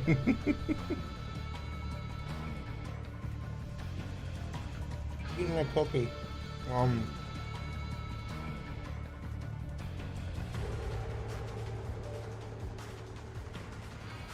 Hello, Jackal. Welcome. Sorry, I didn't see your message. Welcome. Welcome to the craze that is a maze. That doesn't make any sense. It doesn't need to.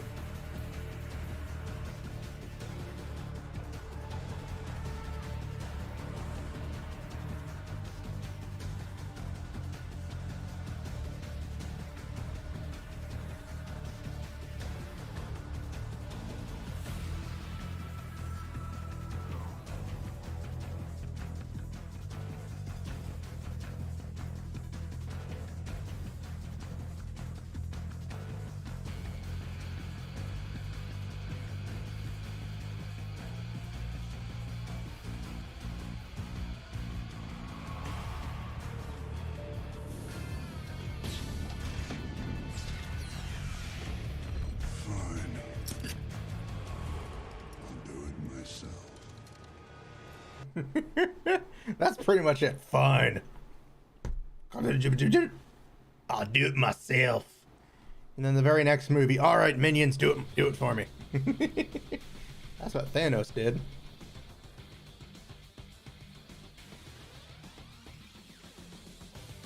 No, he was a lazy motherfucker.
You know what I mean? I literally always misspell the simplest words. Why is the songs I'm gonna make it between DMC and Doog? This is Metal Gear Rising: Revengeance, the soundtrack from the game.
I want to say lacing up my boots, but technically the boots doesn't, there are no laces on the boots.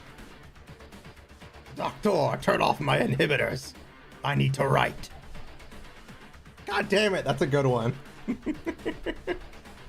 Doctor, turn off my sensor inhibitors. I need to write everything.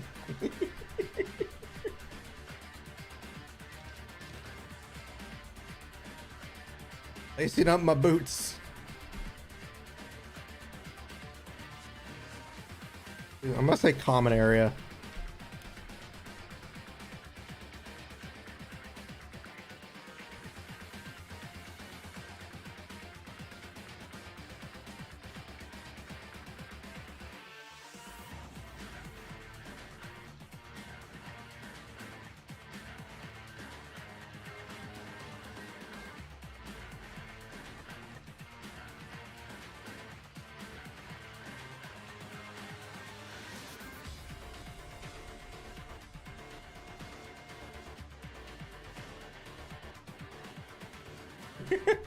Thank you. Never actually thought of trying to do an impression before. Would make sense, I guess. Based on my boots, I head to the common area to grab my gun. That sounds like a fanciful way.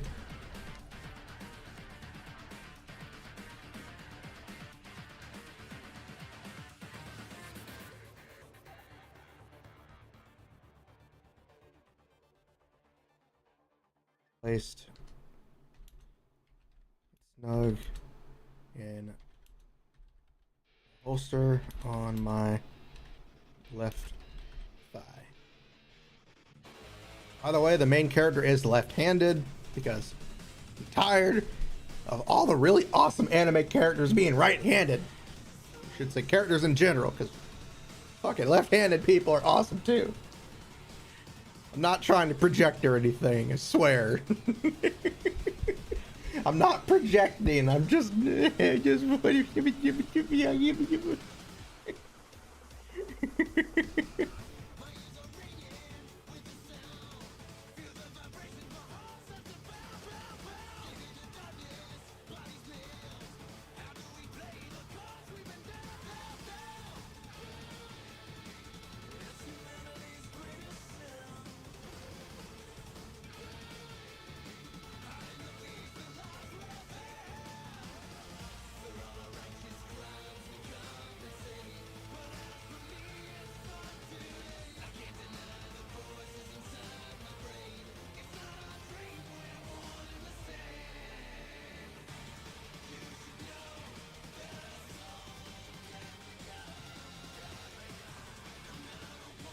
Is co-pilot one word? It is one word.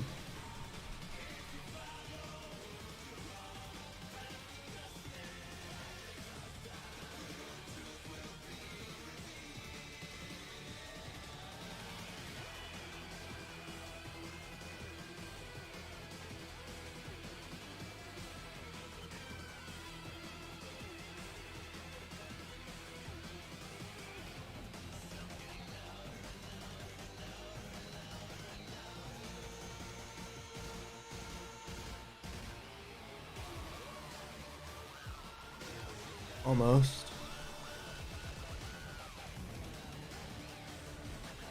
We have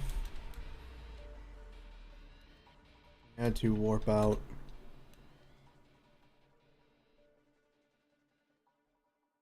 To the planets. Really? Vash is left-handed? Hold on.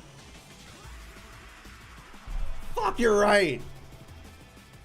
God damn it. How did I not notice that? He's literally my favorite character. God damn it. Now I like Vash even more. Literally the first anime that I fell in love with. Like, don't get me wrong, I watched Dragon Ball Z and I loved it, but Trigun was something else. I can't wait for the dub of the first season. I'm waiting for that. Because Johnny Young Vosh revoices Vash, so I'm looking forward to it. We had to warp out due to the planet's regulations.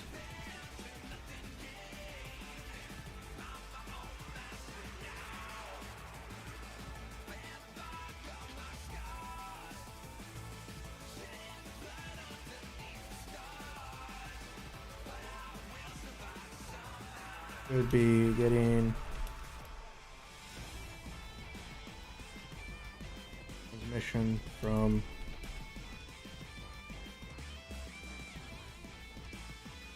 Mercury 3. Second. I have not seen Stampede yet. I'm waiting for the full dub because I want to binge it. I want to binge the full dub of it.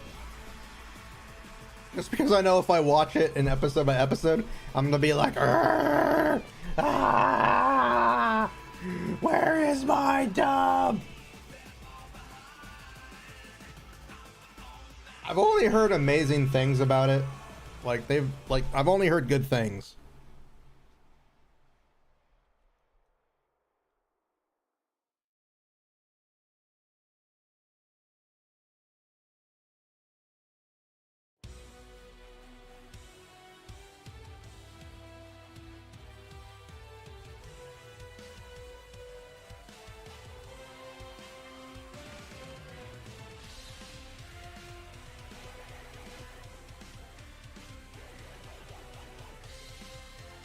That's what I hear. Like, I've heard nothing but really good things about it. Like, the studio that apparently does the 3D for Trigun Stampede apparently is known for being very good at their 3D.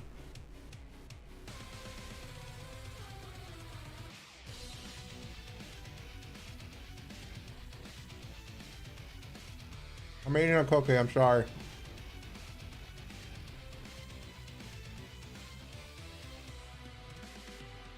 I was a little nervous at first because I was fearing the English dub and Johnny wouldn't wouldn't get the role, but seeing him actually take the role of Ash again is like a dream come true for me. Because again, he's like my favorite voice actor, which is sad because I didn't realize he voiced Ichigo in Bleach until like a couple of years ago. I'm not even lying. I love Bleach, and I did not realize Johnny Young Bosch voiced Ichigo. Yeah, that's what I heard. Like, a lot of anime seem to be splitting their, instead of 24 episodes all at once, they're splitting the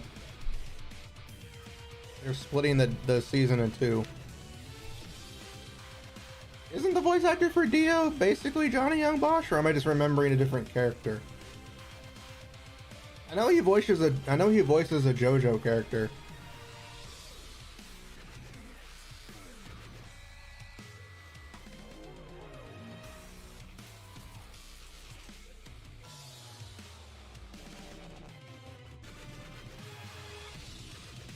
Yeah, that's what everybody said. Stampede's a prequel, but apparently on the last episode, he finally gets he gets the one haircut. He gets the one haircut like the actual series has him in. Again, I'm really looking forward to it. So very little has been spoiled from me about the series. So aside from the haircut, which again isn't a big spoiler. I mean, it's a nice payoff to the start, but yeah, I'm looking forward to having all the dub episodes out so I can just binge it.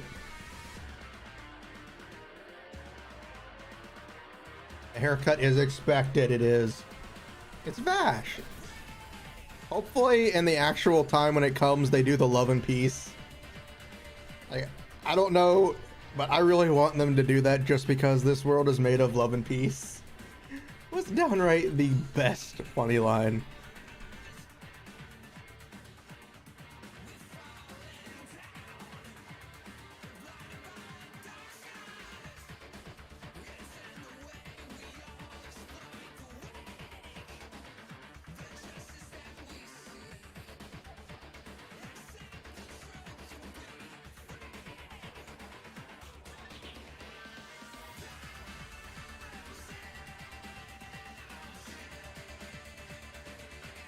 What's up? What's up? What's up? What's up? What's up? What's up? What's up? Waffles!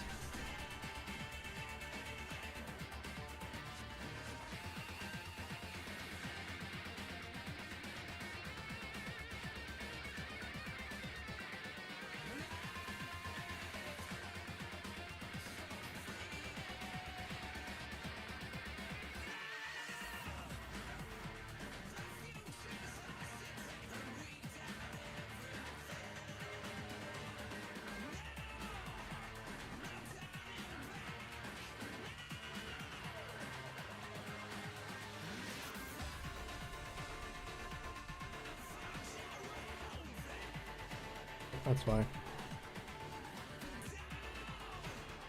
Oh, that is why.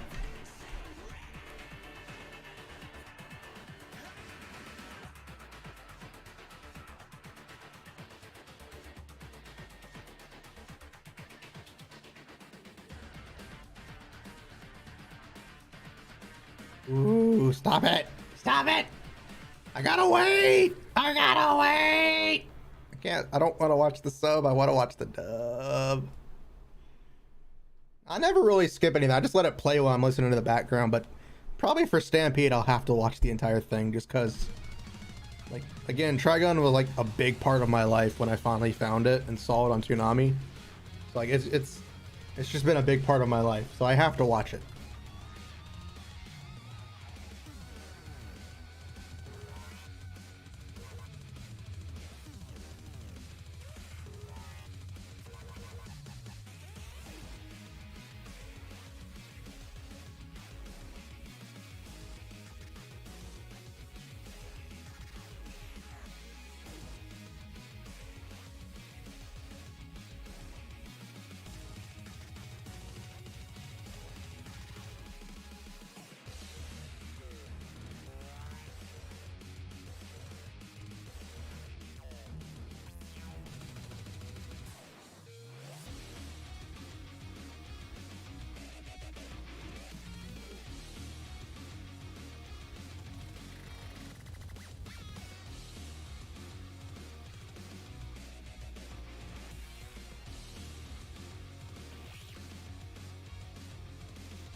I never watched the original Trigun, I just read the whole manga.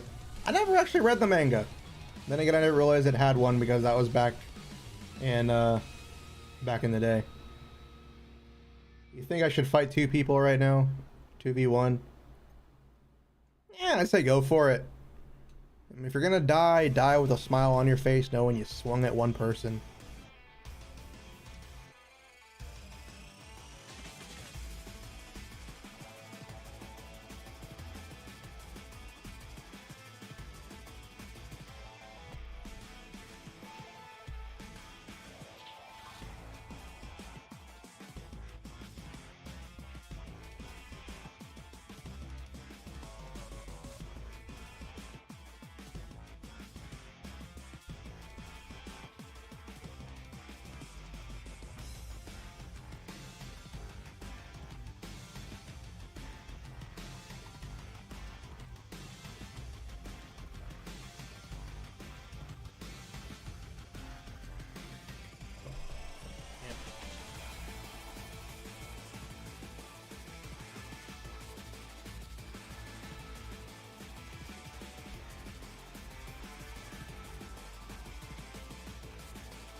Yeah, Trigon is a lot of stuff.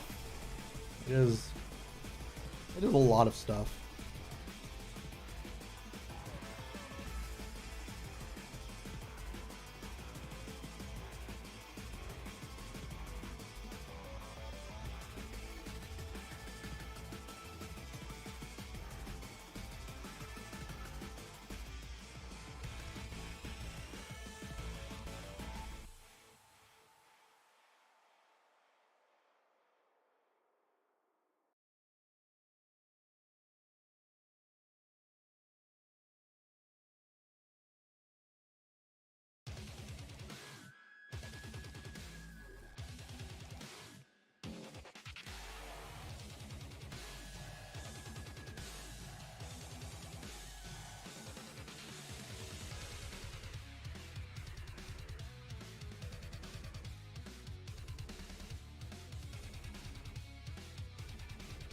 Is that decent or is that descent? Ah, fuck.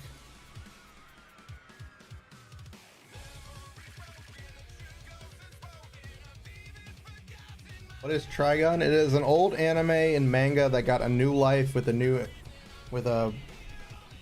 series, with a new anime series.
There will be blood! And a friend. I am confused.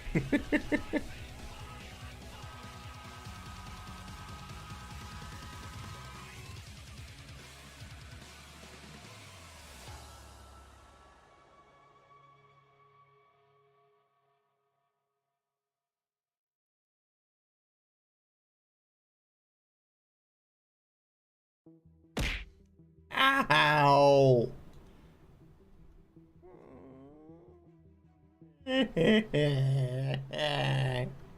I'm being beaten up again! I don't want to be beaten up anymore. I just want my McNuggies.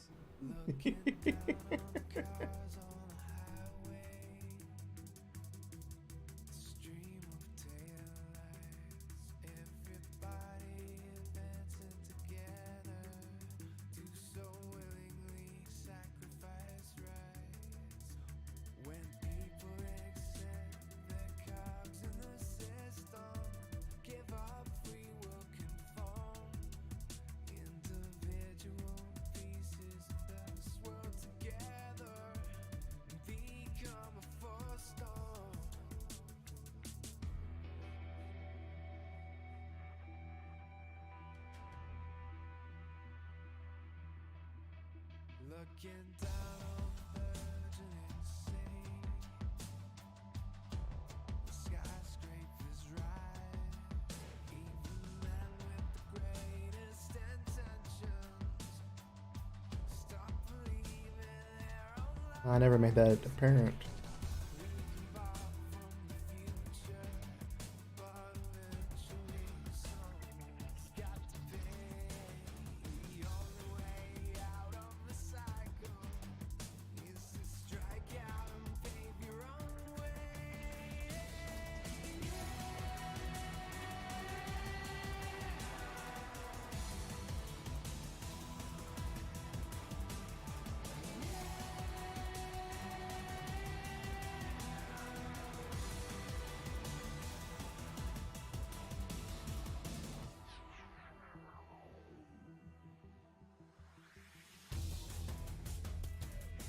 You request one song? What do you mean by that? Like to play a song? Are you asking me to sing a song?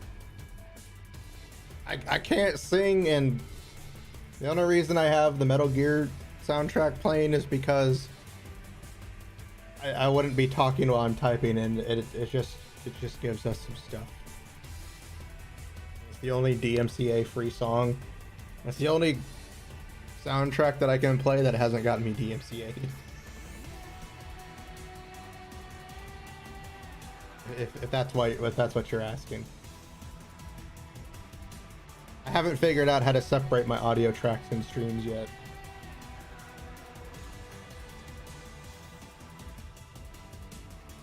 Play Dora? What are you talking about? Play Dora.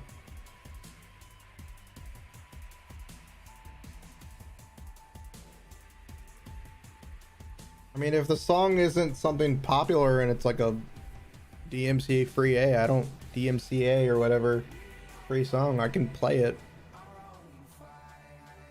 I mean, if it's a popular song, I unfortunately can't put it on because, you know, copyright strikes and all.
The corner? Oh, you mean the logo? Or are you talking about the top? If you're talking about the top, that's an emote. I'm gonna add those later on to replace the current ones. If you're talking about the lower corner, that's just the logo. I've had that for a while. And the emote up top is to cover a bunch of stuff that the program I'm using doesn't censor my name because it has my name on my computer.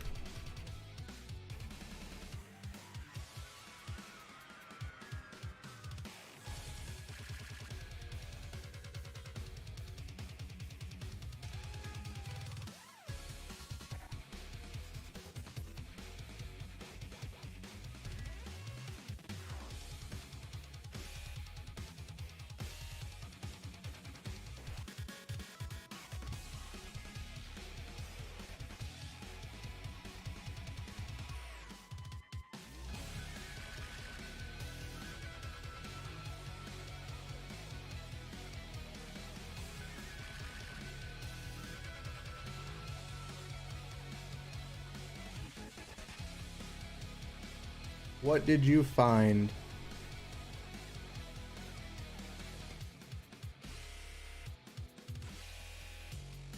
Ultimate video on YouTube? I don't know. There's a lot of suspicions on that.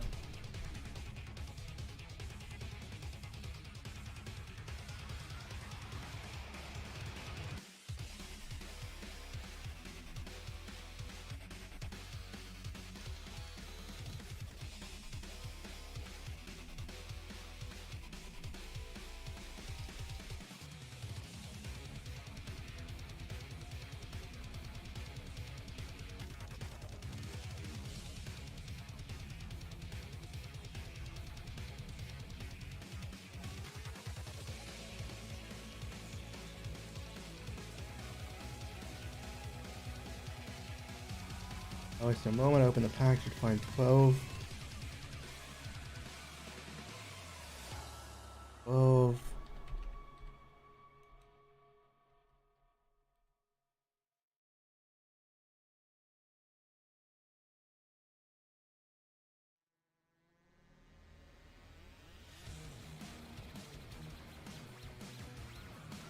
All bullets for my revolver. Already in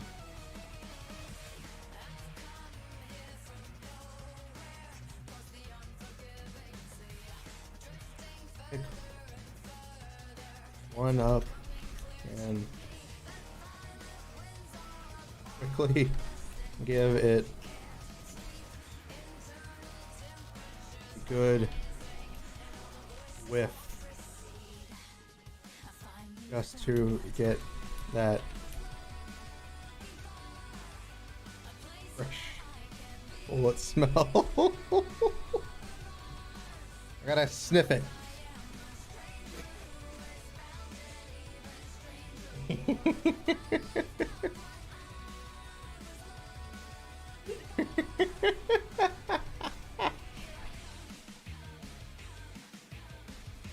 I don't know if you could actually hear me sniffing, but if you could, I'm sorry. It hurt my nose.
A meme about Trigun. I can try to watch it, but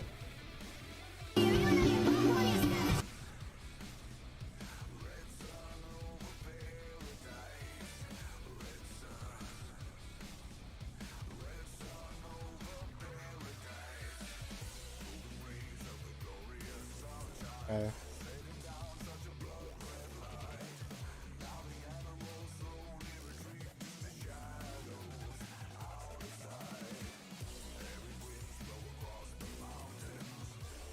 I am so confused.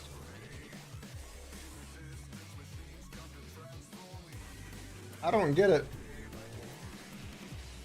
I think the joke went over my head.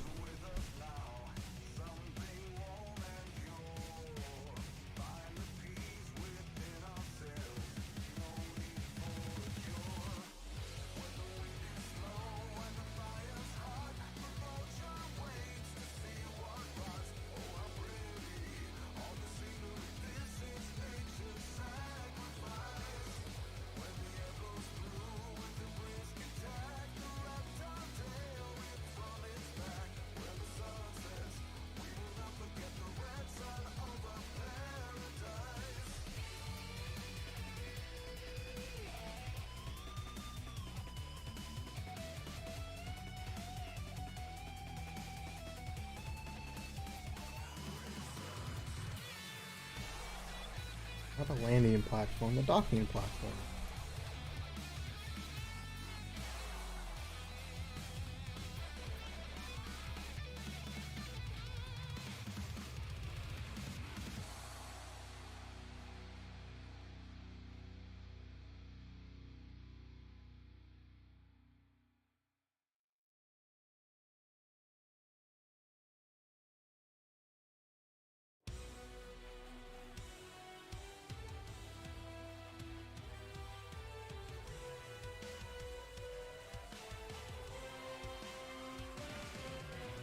Don't give me an odd number.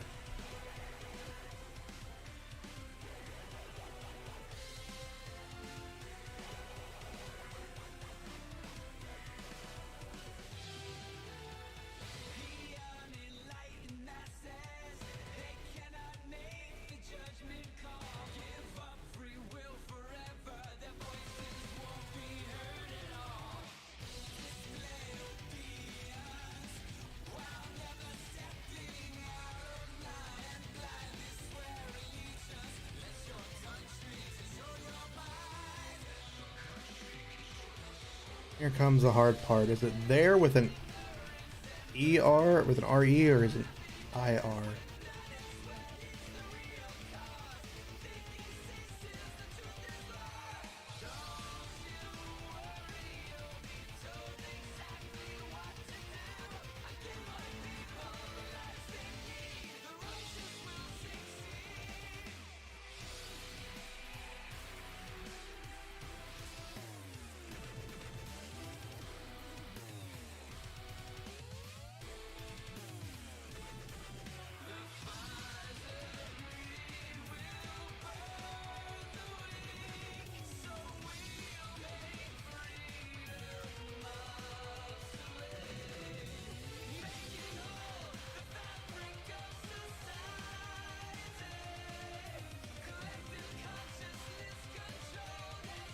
Ow!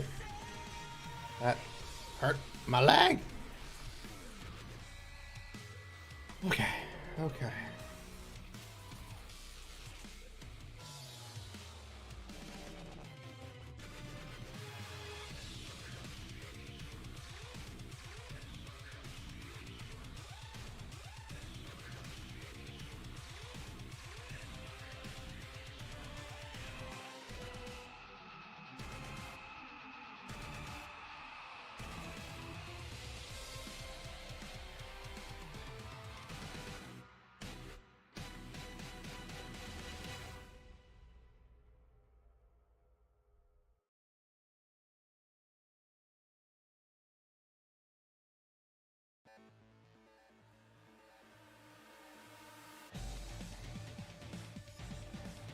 Let's see.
There we go.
I always miss like one or two letters.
Let's see. Reveal.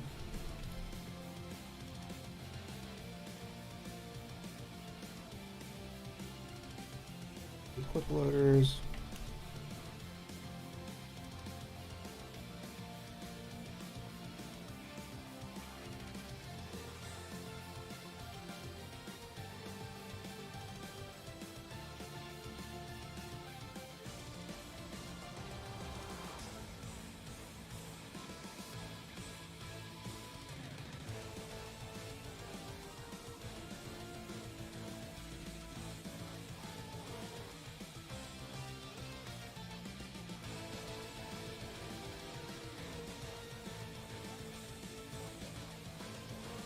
Knife holster.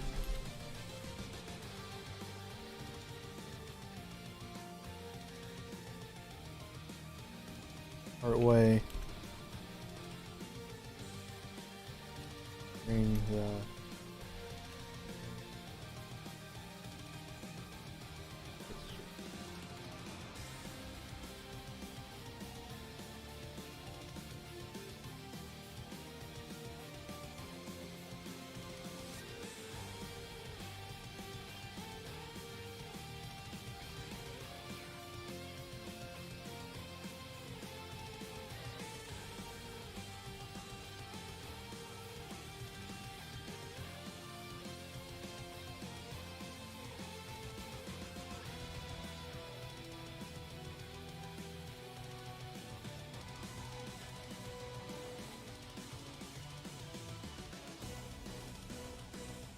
Why am I always having trouble spelling one or two words?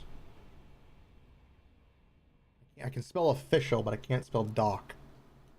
Oh, wait. You know what I mean. Eat pineapples.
The rules of nature!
And going on planet side.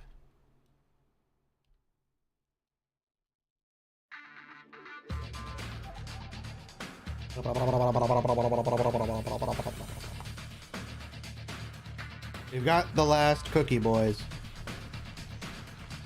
There are no more cookies after this cookie.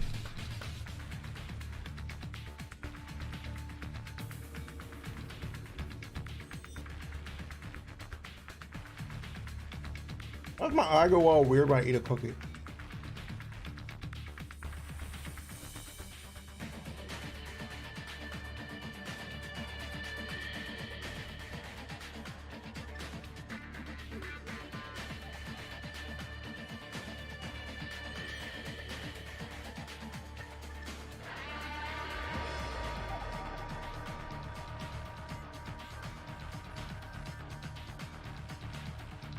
Okay, drink water.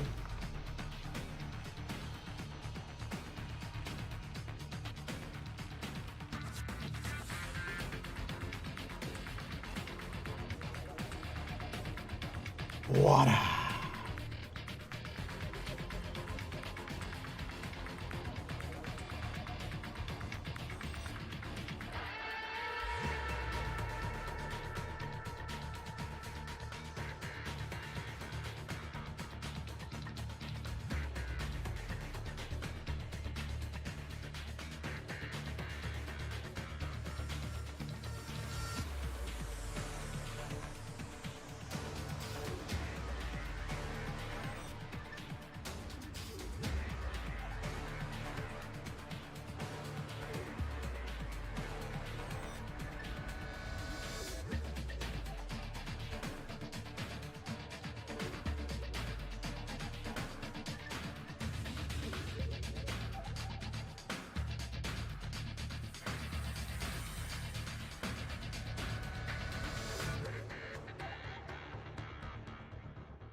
Federation has going on is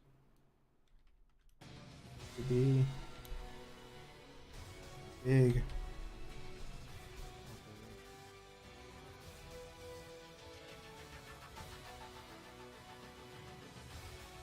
ratio operation.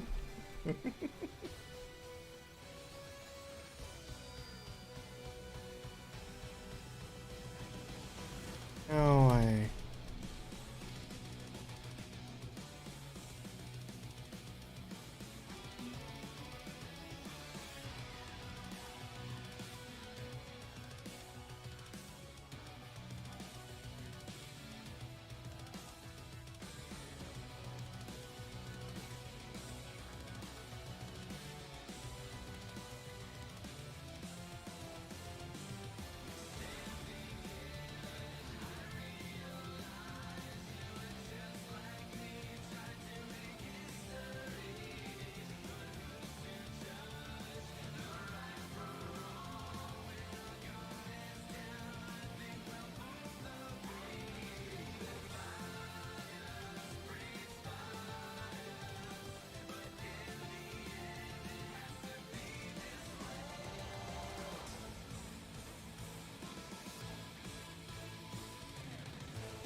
Ah, my butt hurts.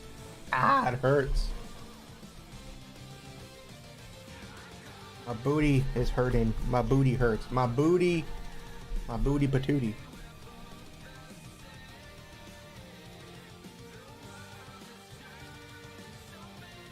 Let's see, my booty patootie for freebie.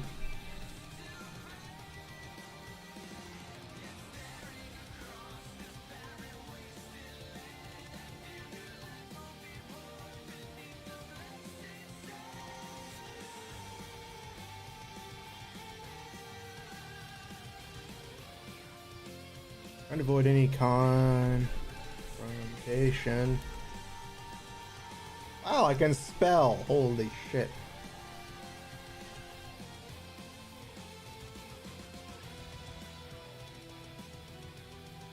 When he covers with Federation, finally find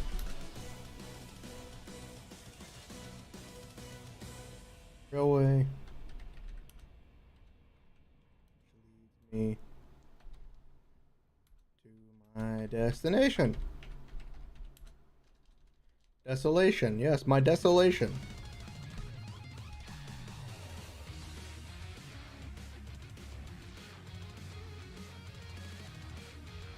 Take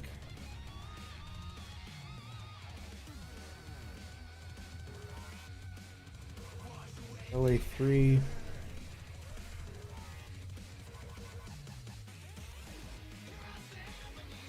Drops me off.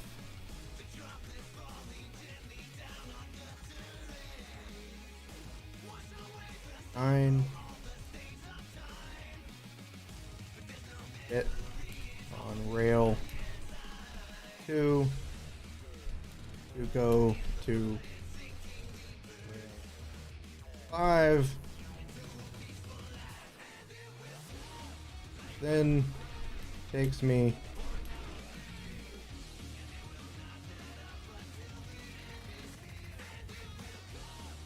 so we have 3925 railway 1.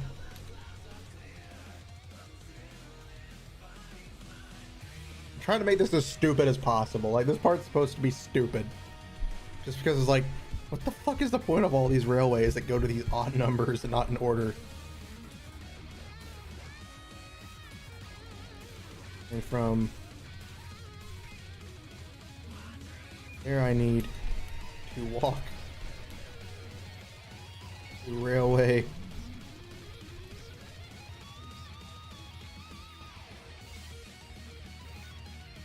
railway 4, which will then take me to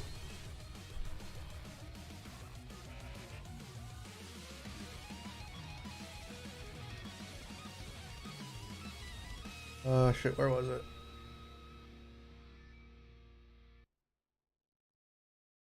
Division 8.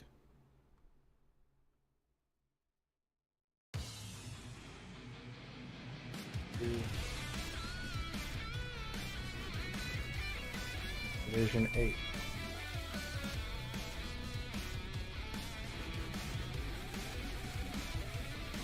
Well designed rail system like this.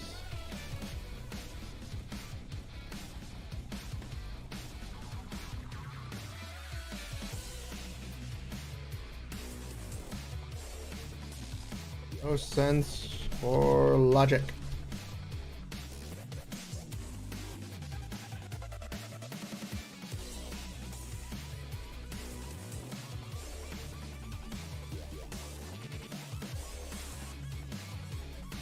What the next?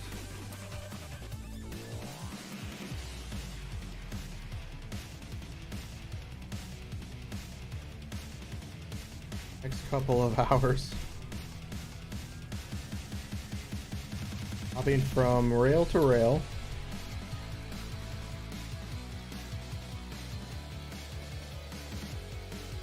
Finally arriving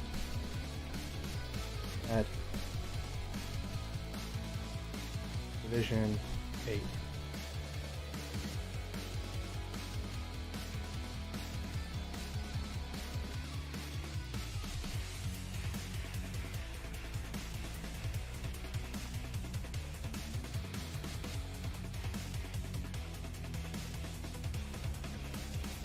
Around.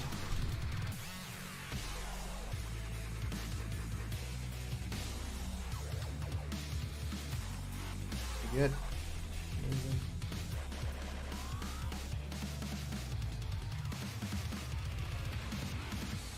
Get my way.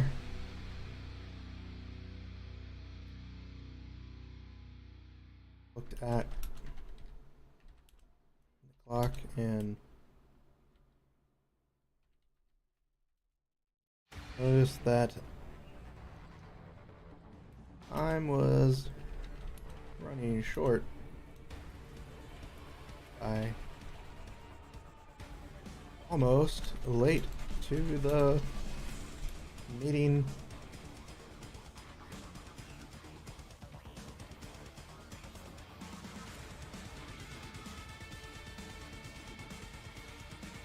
Actually,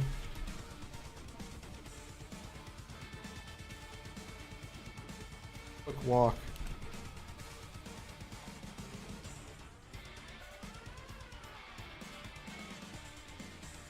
Get to the warehouse. Get to the warehouse.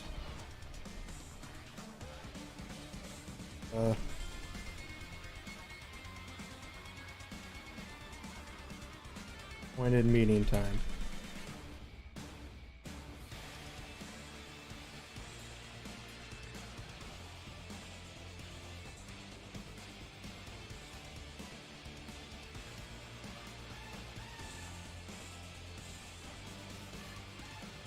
Like I'm here early. But or everyone else is dead.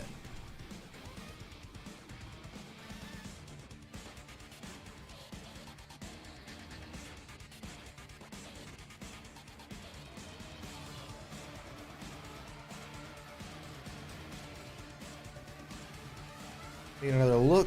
I can see a group of figures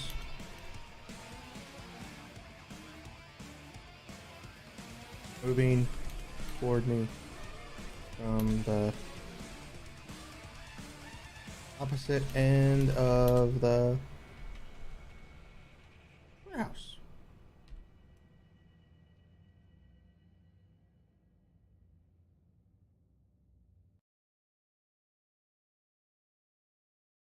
Them over.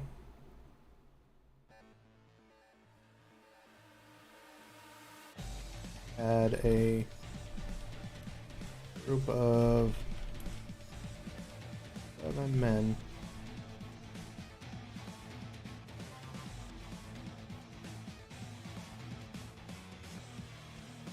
Most of them armed with shotguns and armed with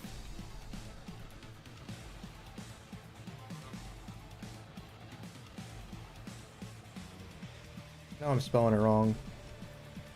Oh, that's why I forgot the A.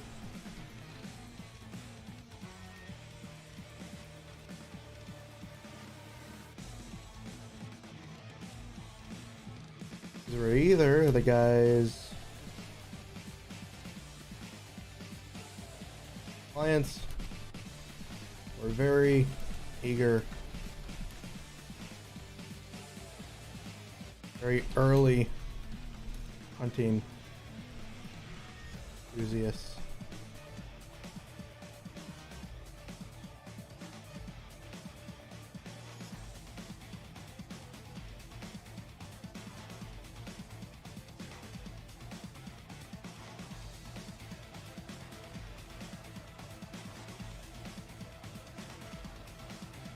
They approached.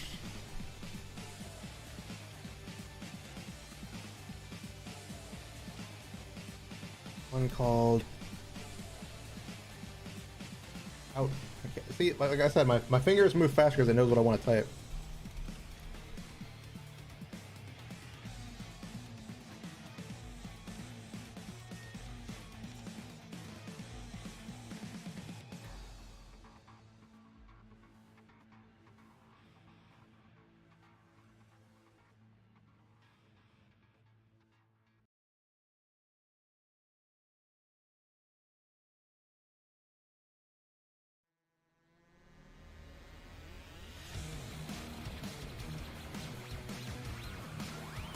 As they approached, one called out to me saying, "You here for order 679-9B?"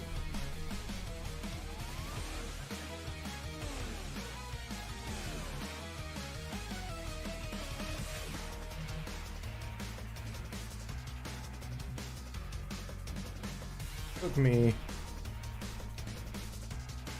a moment to realize I pulled out my notes.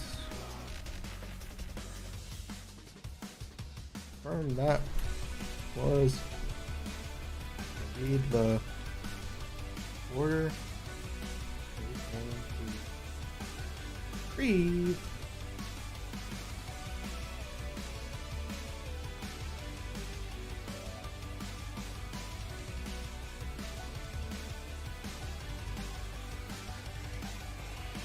Sorry for all the guns. Sorry for all the extra security. Sorry for all the extra security. We've been dealing with a lot of thieves. Thievery.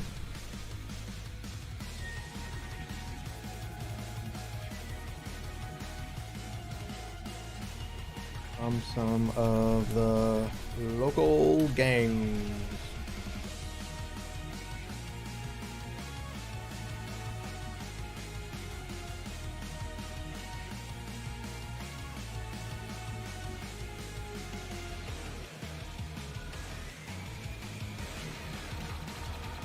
Man spoke as he extended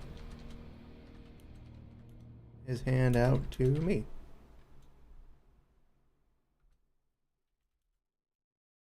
And I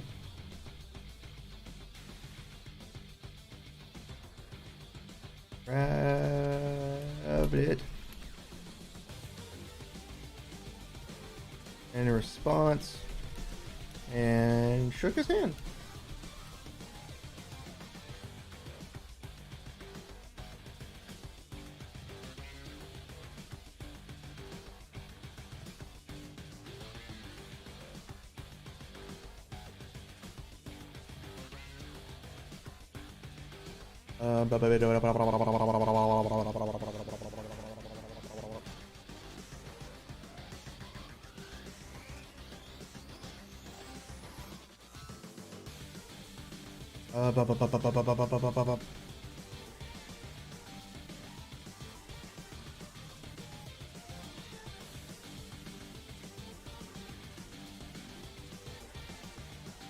Glad to finally get this stuff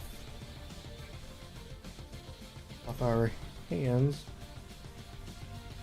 It has nothing but trouble since it arrived a few days ago.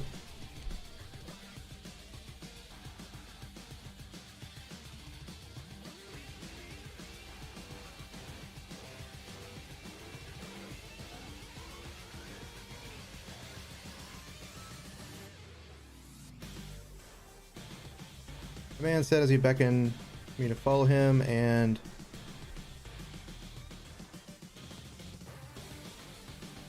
his guards.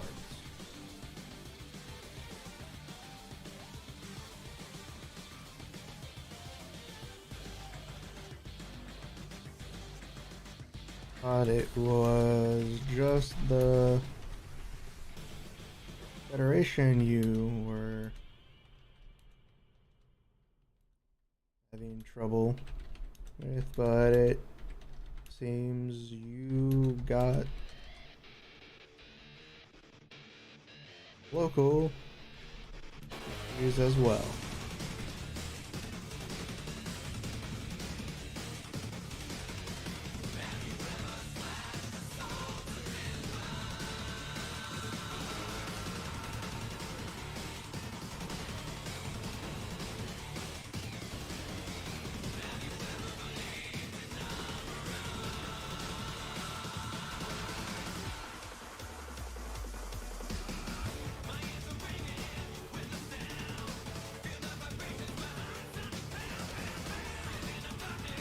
The local gangs have been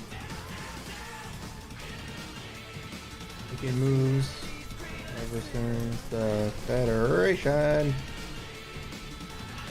put up one so hitting many of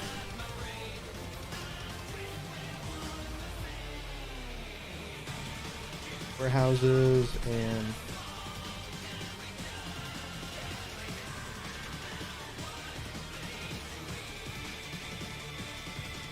many of the trucks,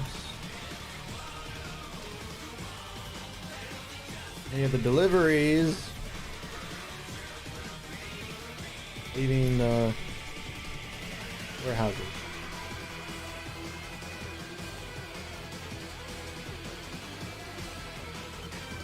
Only recently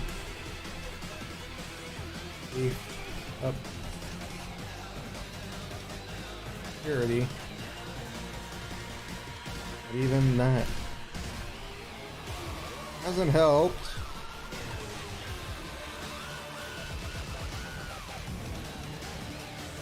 Hasn't helped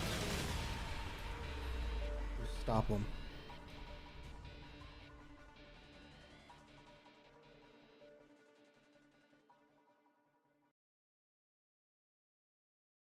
Quickly stopped.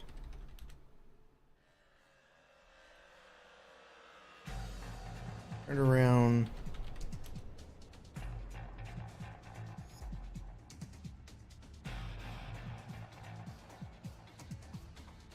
Slammed his fist on the container behind him. Contrarian,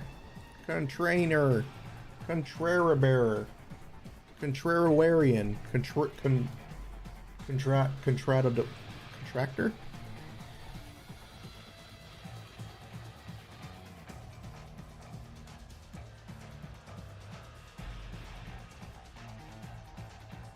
This here is first of the 9 containers that you are delivering. The other 8 are already on the truck.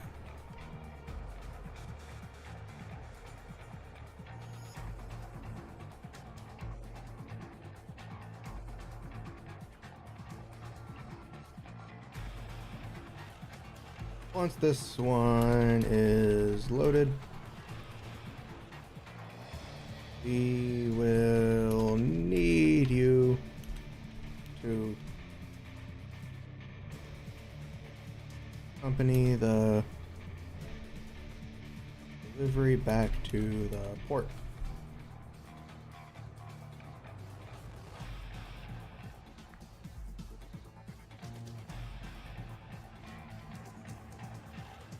Sorry, finger.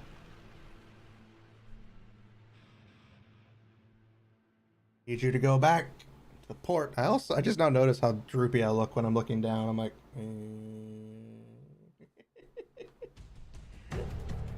I'm a droopy person. I look droopy. Droopy whoopy doopy doop boop boop doop doop.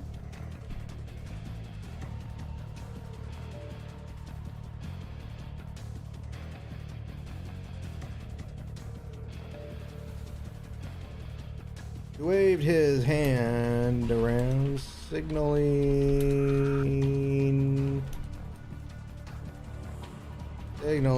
a nearby train to retrieve container.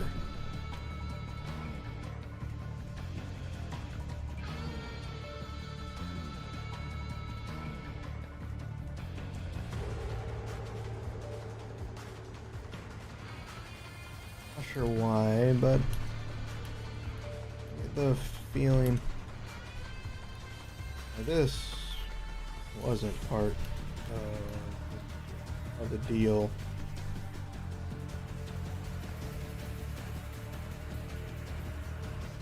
Not sure why, but I get a feeling feeling that this wasn't part of the deal. I should go along. Go along with it in case.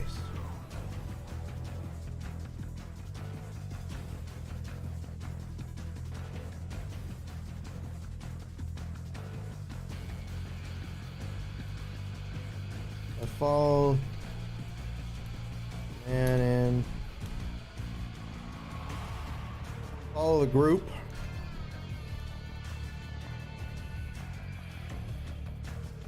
Toward the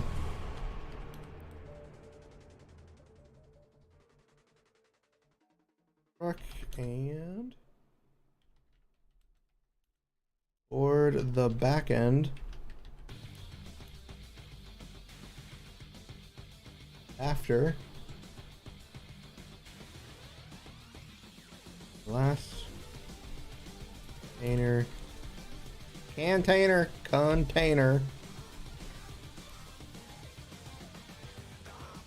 loaded in.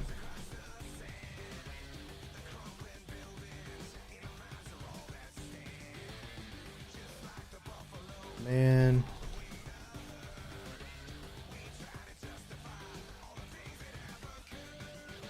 Quickly shouts. Safe travels.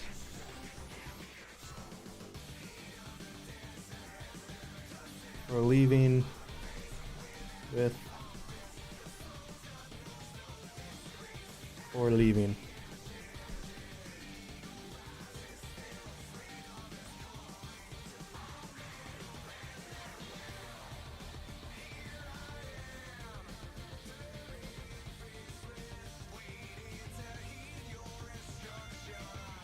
Taking a moment,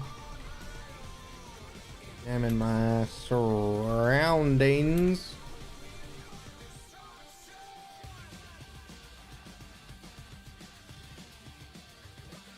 Find total containers.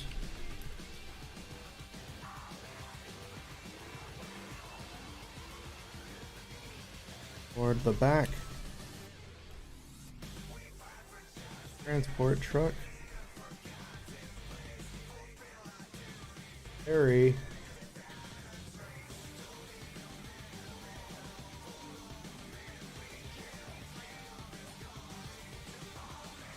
Container.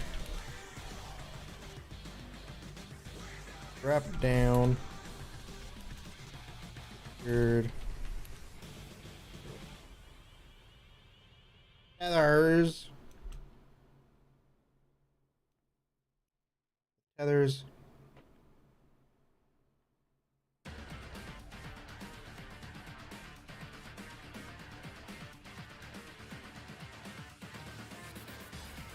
Tethers and... Oh, we don't need that.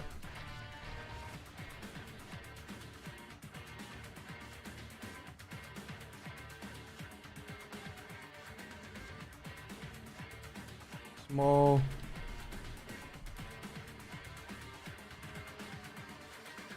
Railing is the section for people.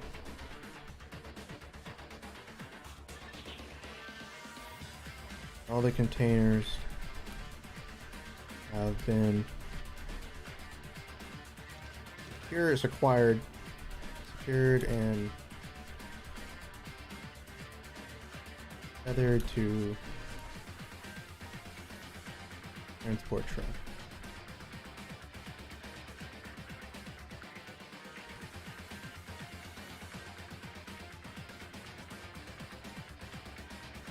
Here, a horn blow, and the truck slowly begins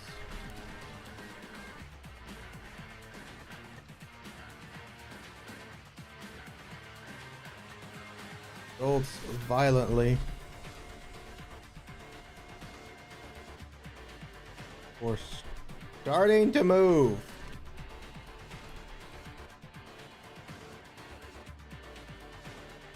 I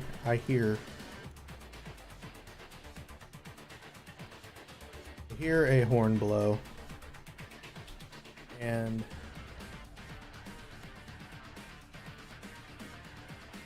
truck begins jolt violently before starting to move.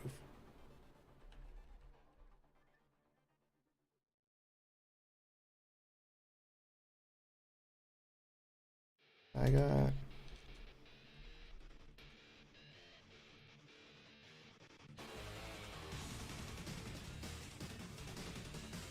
it here and wait.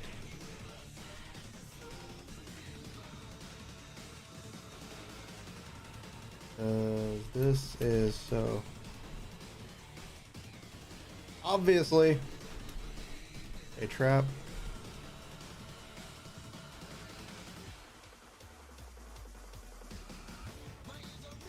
Well, obviously a trap, like legit.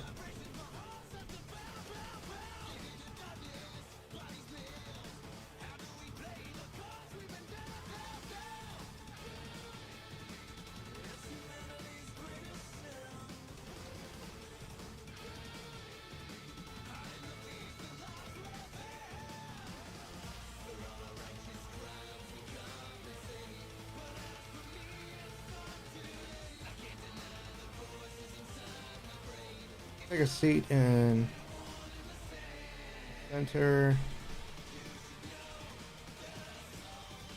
next to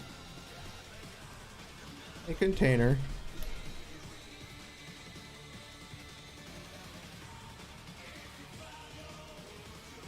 Close my eyes.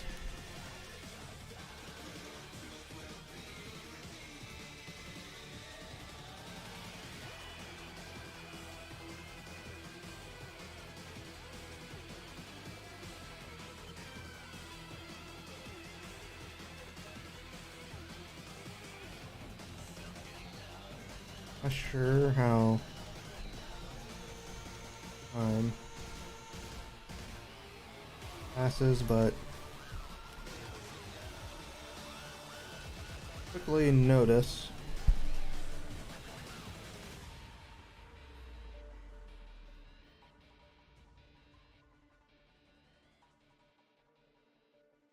making more noise. Really notice the truck takes a sharp turn.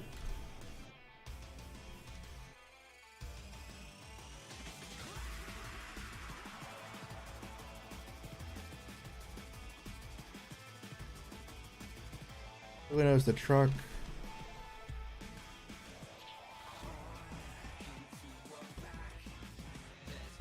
into here. Truck accelerate.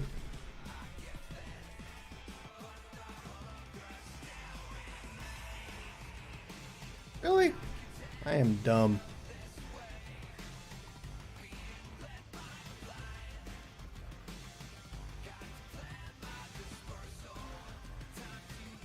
You feel it? And swerve.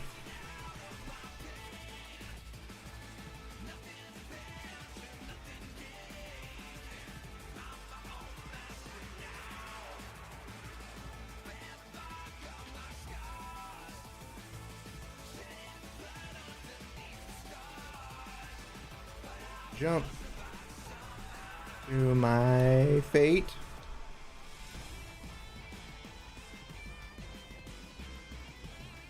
Only to be knocked down. Only to be knocked down as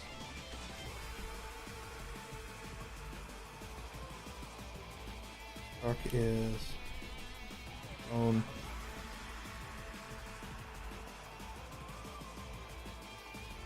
Slammed into.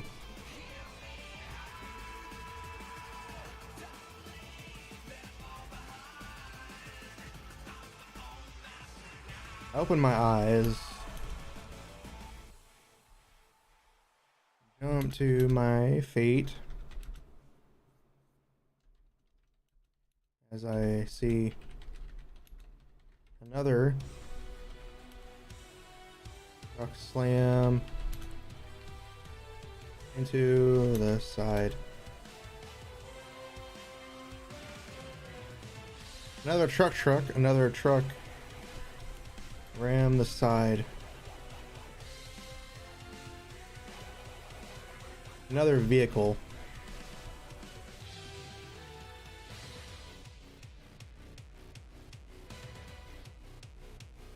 Hold on. Okay, there we go. There we go. I know how to spell. Ran the side of the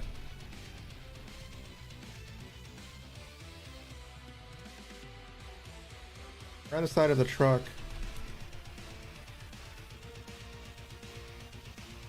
Open a hatch.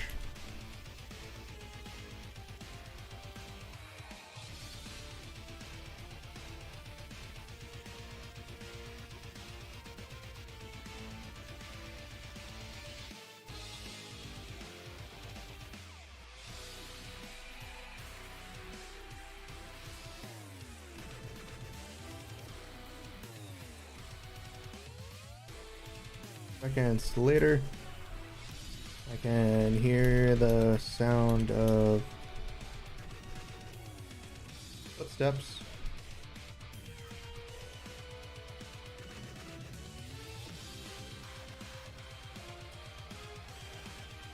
I hear the sounds,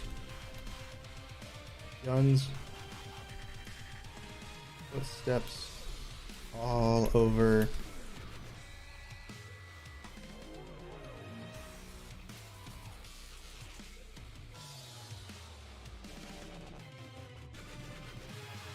All around me.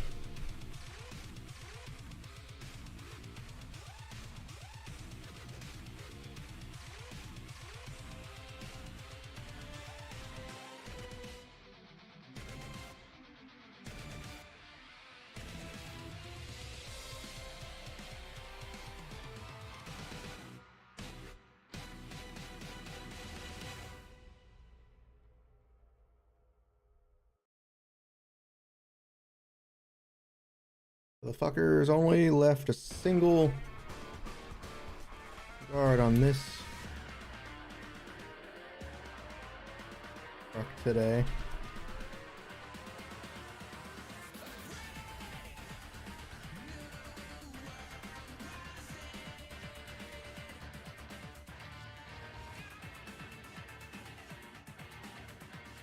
Around, I can see a man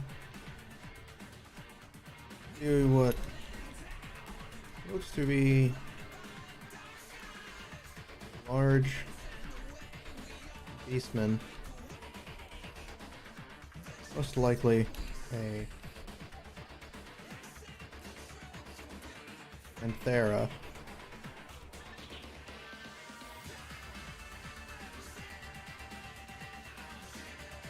Luckily a Panthera.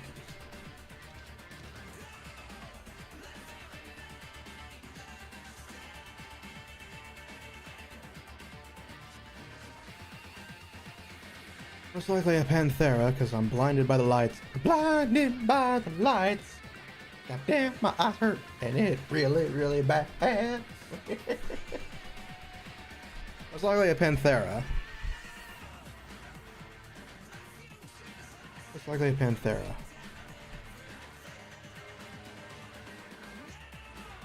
Yelling orders at everyone else.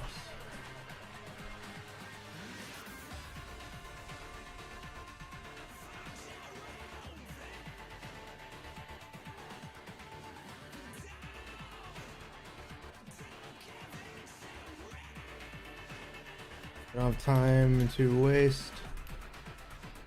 Let's go ahead and this fucker. We can grab the loot and go. Hey, Smith and Jar, welcome, welcome, welcome.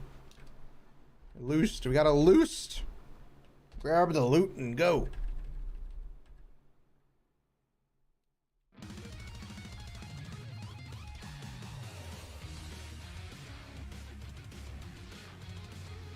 Man yelled and pointed to his other subordinates. Fuck, I spelled that wrong. They only had one letter.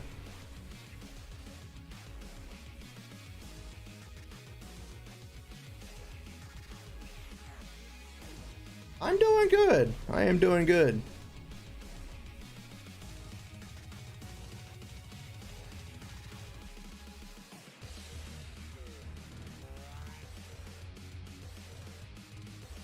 You just remember to have my fingers spell things correctly as I think of it in my head.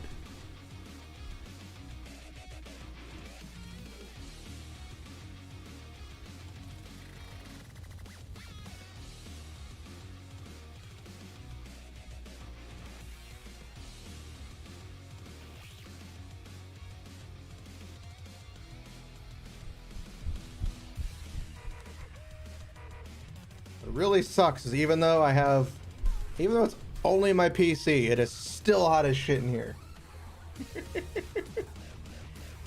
Like legit hot as shit. They are. They usually do work against us. They're like, heh, heh, heh, heh, heh, heh, heh,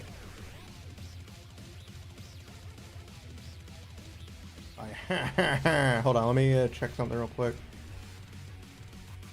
No, I don't need that.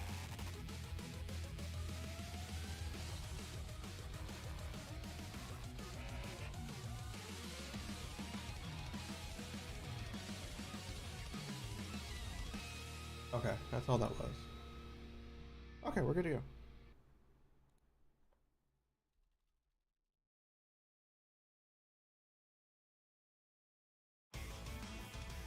The novel, technically, it's hard to explain, but it's a sci-fi space odyssey opera drama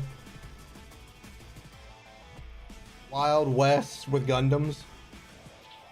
I guess is the easiest explanation. Sci-fi Wild West space opera with Gundams.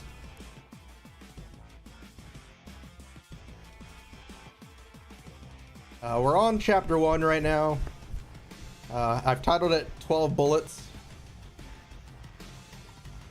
Main character is a gunslinger, similar to like, you know, Trigun and Cowboy Bebop type stuff. So they use a gun. They have a knife. And currently we're just getting to the juicy bits where the character will finally start fighting. And the reason why I called it 12 bullets is because literally the main character is only given 12 bullets to fight. 12 measly revolver bullets. And hijinks ensue.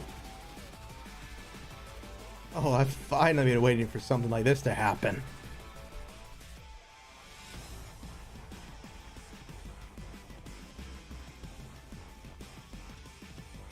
As I quickly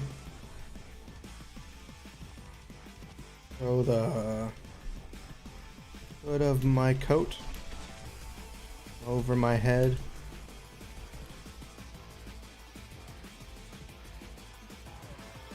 Vanish.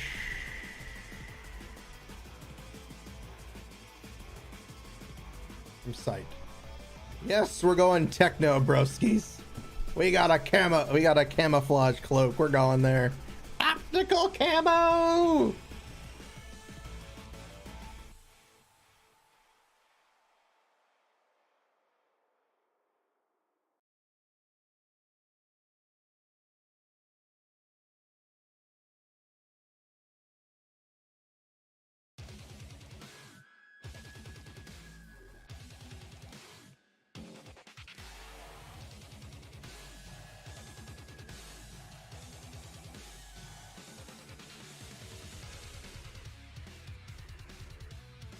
Where the fuck did they go?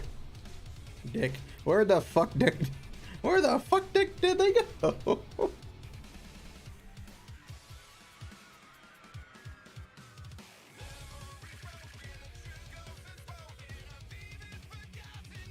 That's too basic line.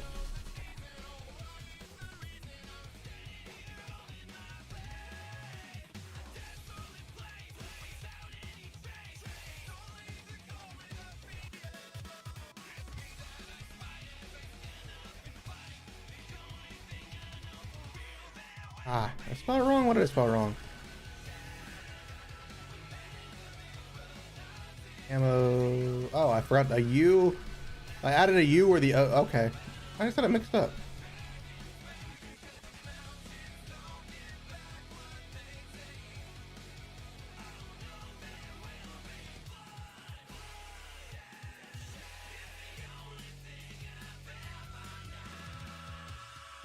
That I experience. Optical camo.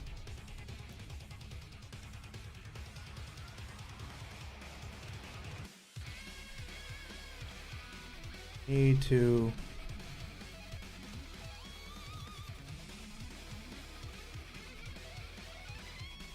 get the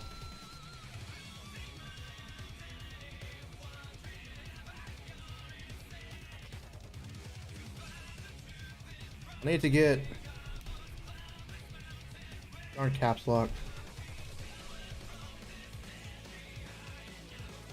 Battle plan set up quickly.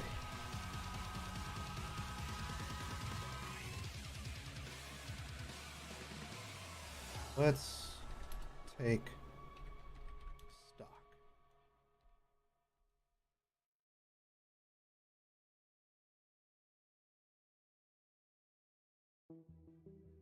So far we have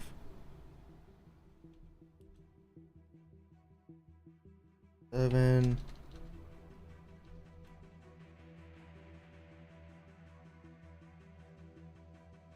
Hostiles armed.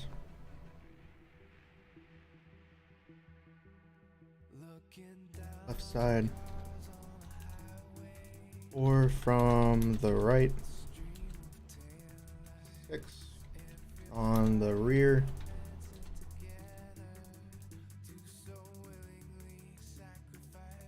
Five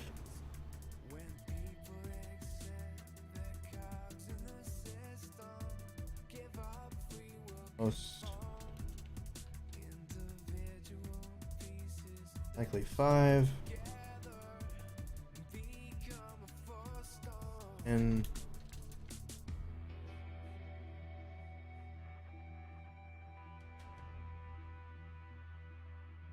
5. 5,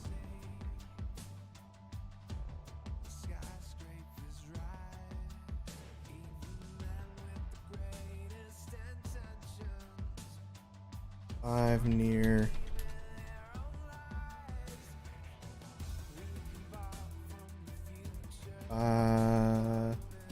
7, 4, 6, 5 near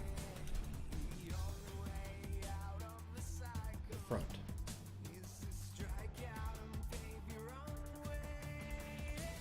I have 12 bullets. Leaves me with 3 left over.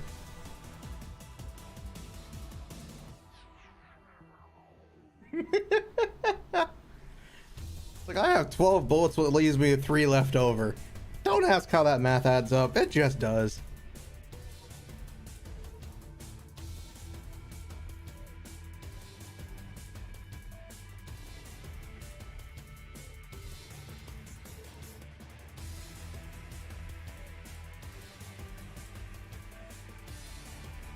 Quickly ready my gun.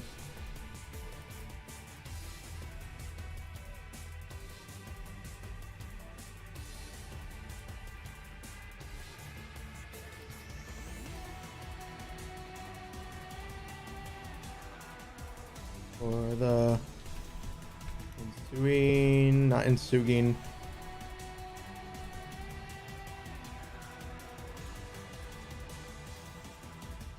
Ensuing firefight, which I apparently ensuring? That doesn't sound right. Doing. I'm stupid.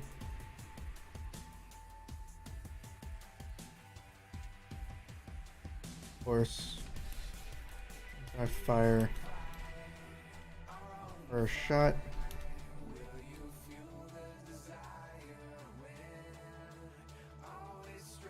Element of surprise is gone. Of course.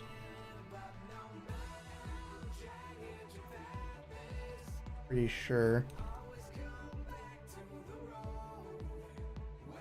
Peter bought me.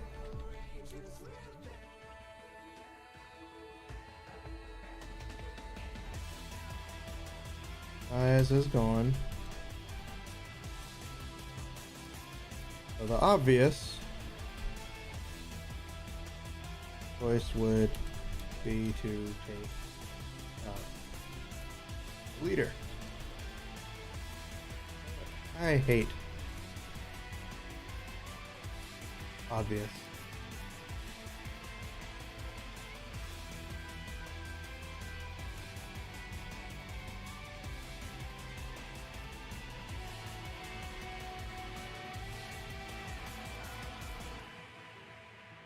Quickly moving to front of the truck.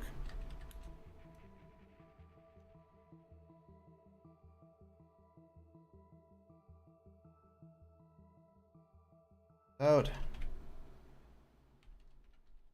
hesitation.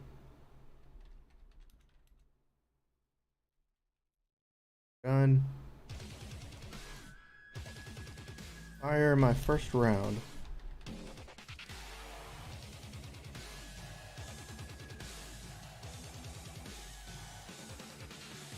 The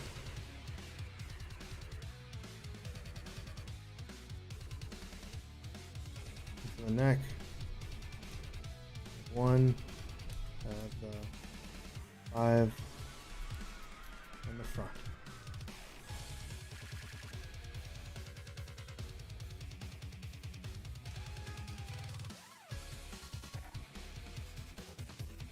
Just as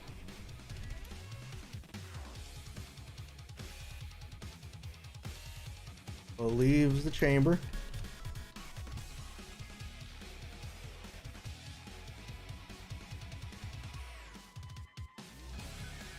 This is the bullet pierces.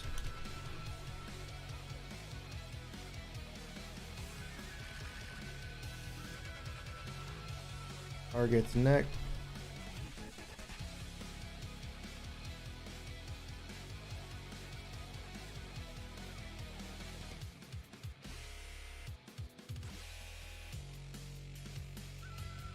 This is the bullet pierces the target's neck.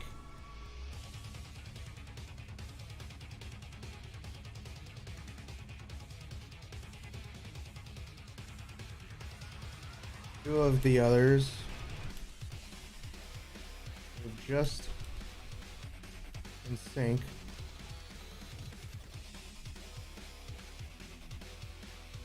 Receive.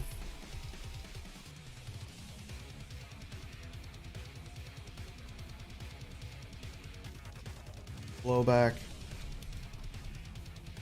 Shock of the blast.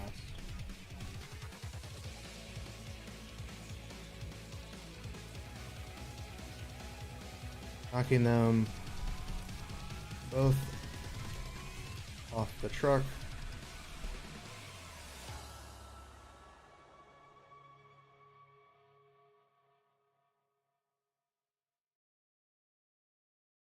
Is sync spelled with S-Y-N-C-H?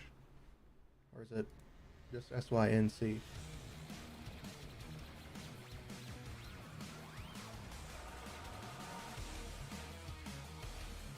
You gotta remember, this is a future revolver, so it's got some kick to it. It sounds like a John Wick thing. You only have 12 rounds. That's a lot. A mill a bullet. Oh yeah, that's right. I recently saw John Wick, the new John Wick Chapter 4, and I am sad, but also holy shit, that was a movie. From start to finish, I was on the edge of my seat. It was good. I loved it. A little sad with the ending, but it was freaking awesome.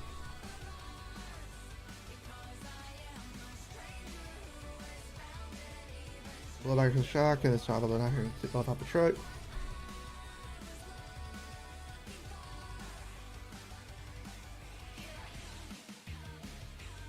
Quickly turned.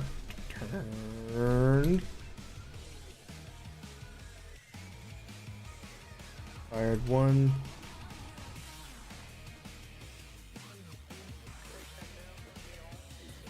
Additional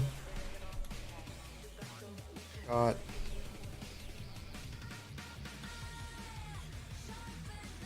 Left side of the truck.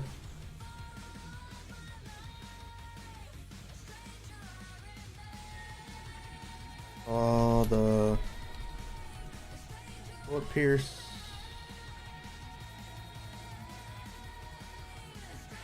Bullet pierce. Another hostile before.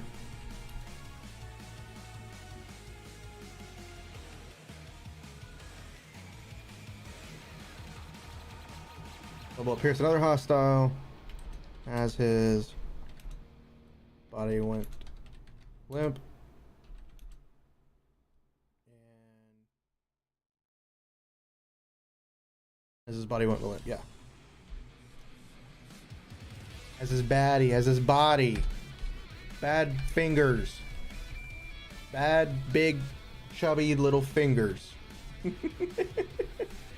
Bad, chubby little mother shrimper fingers.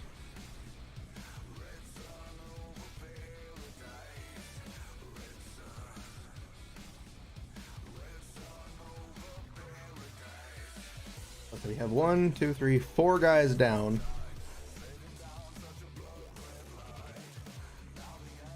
Seven, 8, 9, 10, 11, 12, 13, 14, 15, 17, 18, 19, 20, 20, 22 guys. We've got 4 down out of 22. I did not count how many enemies that I added to this, by the way, until just now.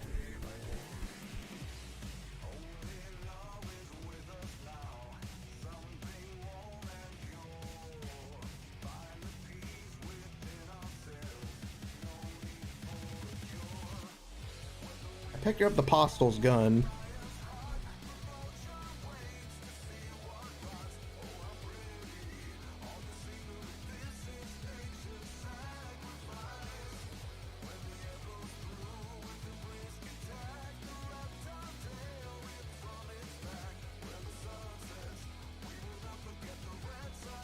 Rolled under the gunfire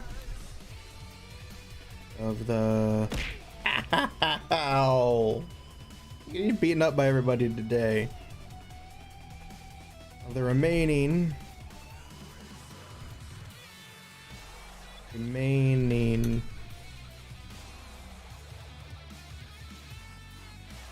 Two... Got bigger ones, I see. I always got bigger melons. What are you talking about? These have been the same size since day one. And they've always been there. You're just seeing things, okay? They've always been there. They've always been this size.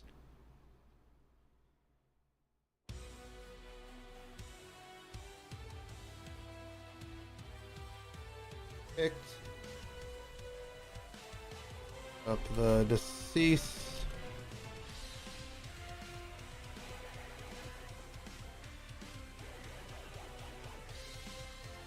Weapon.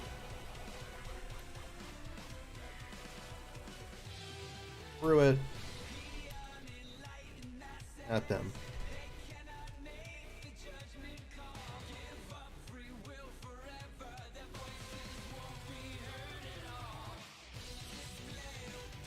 Gaining my footing.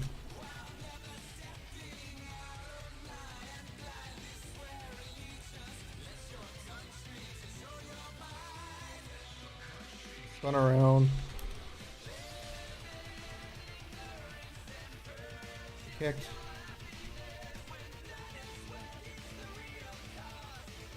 One of them. Square in the face.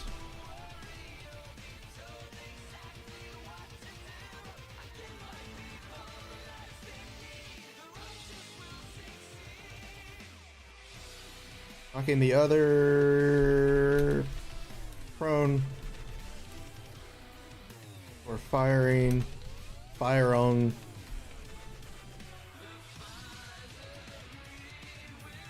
Fire 2 shots.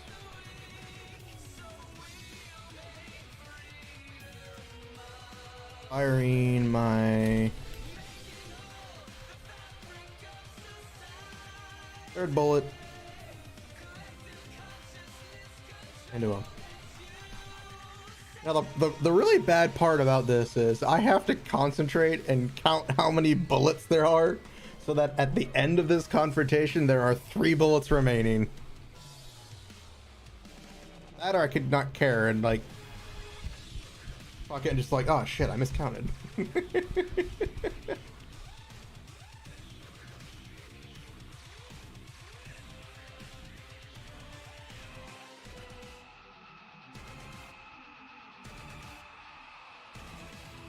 Remaining hostile.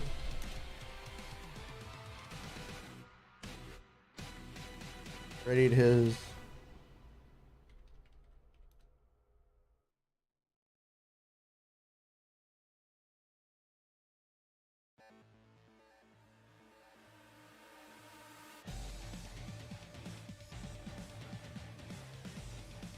was preparing.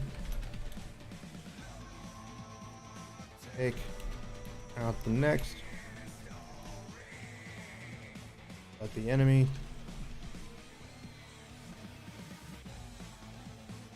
Finally started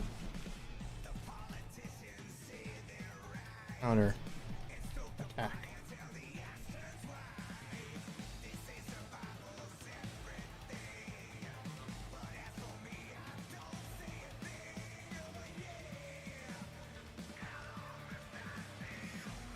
Behind a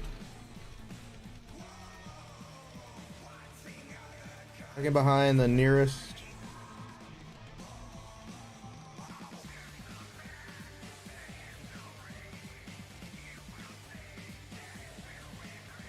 container.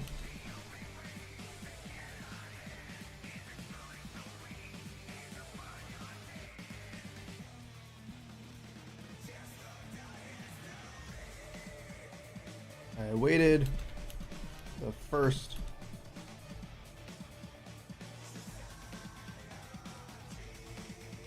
hostile to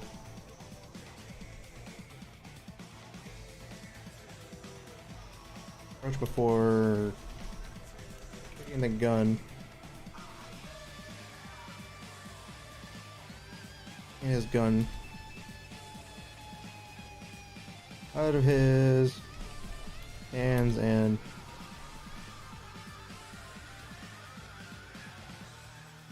he got out of his hands.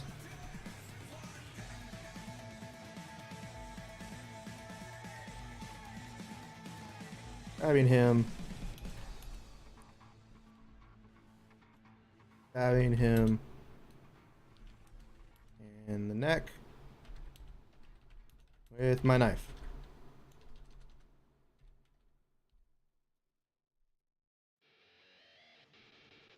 I don't know why I thought neck needed to have a K.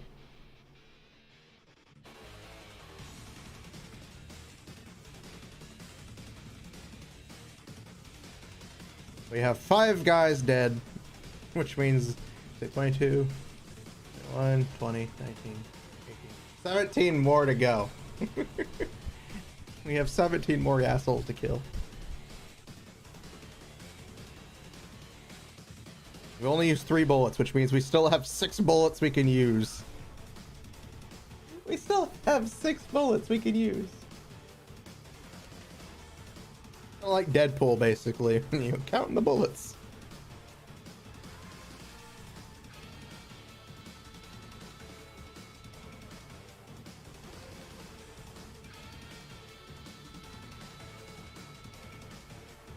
Pull the knife.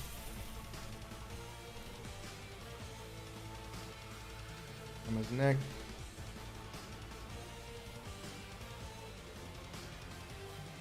Take his body into the open as it is hit with a hail of gunfire.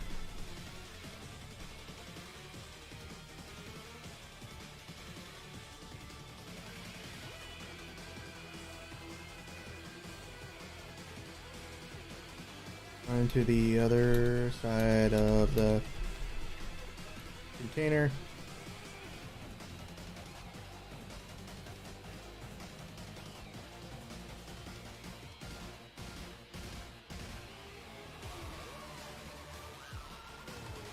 And baseball slide.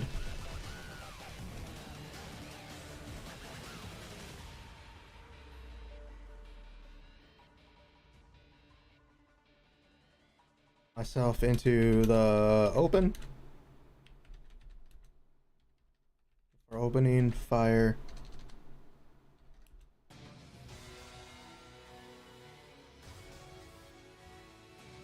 Three of the hostiles.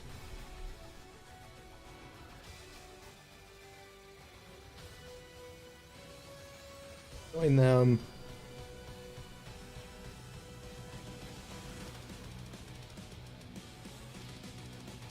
Opening fire on 3 of the hostiles.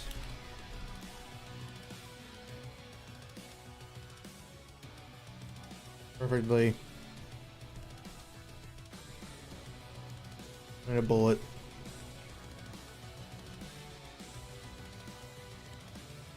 Or perfectly. Opening fire on 3 of the hostiles and killing them. You guys can imagine where you get shot. I'll leave that to you.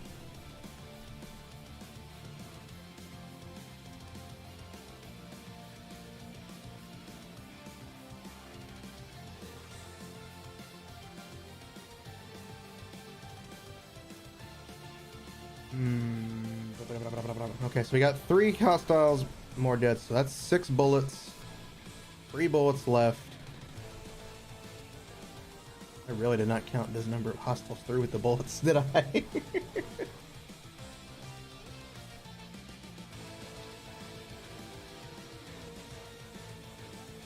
16 more to go.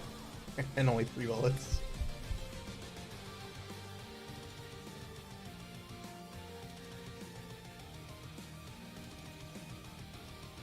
Running behind. Another container. Putting in the gunfire.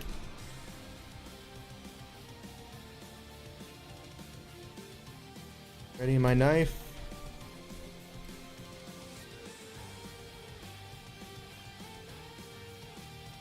Charge. Wait, hold on.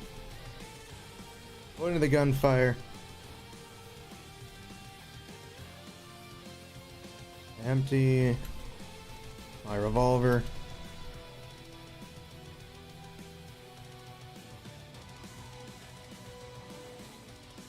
Revolver of its empty casings.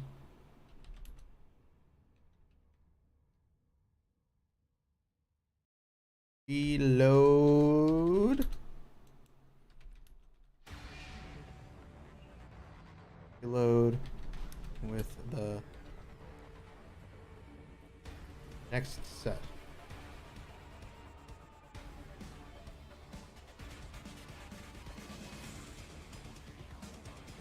Two hostiles.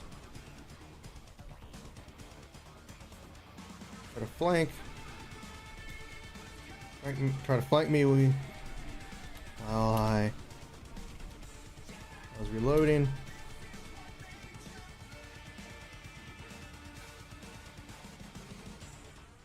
Quickly ducked.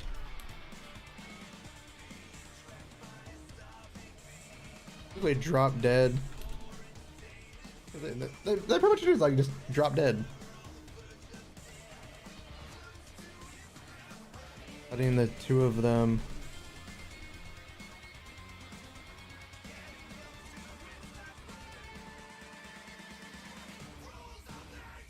Shoot each other in the process.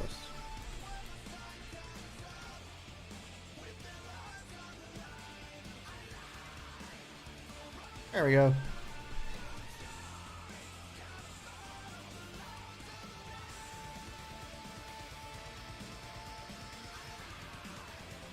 I got 2 more killed. And they killed each other. I didn't have to use any bullets.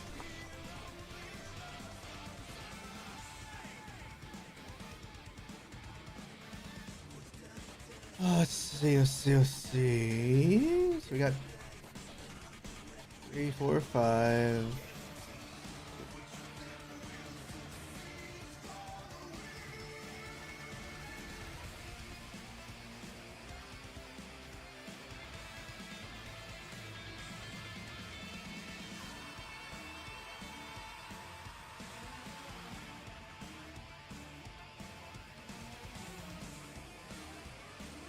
My revolver.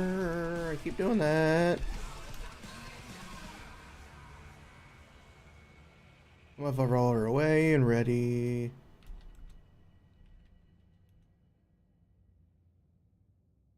My knife as I dash.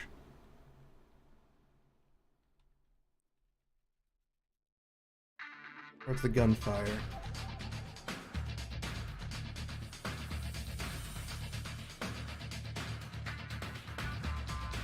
Glide past 2 of them.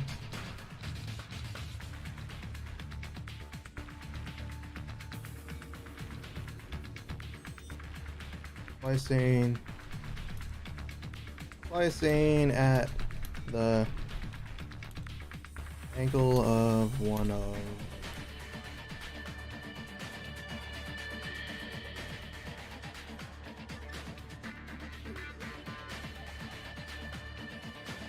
Roll back to my feet.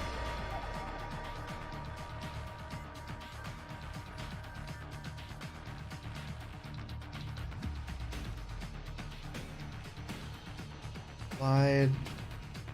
Roll to their feet.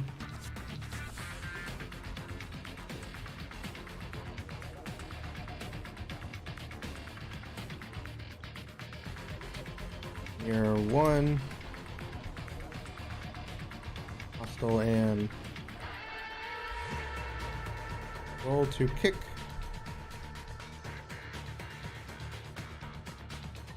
I'm off the side of the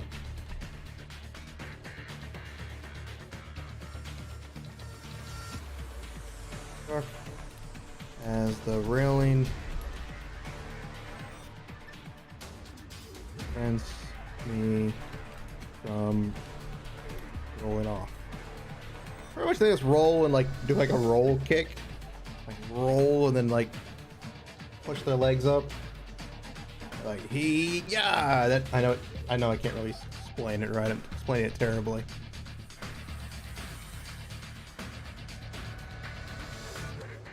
You have one cut ankle, which literally means they're useless kind of, but they can still shoot.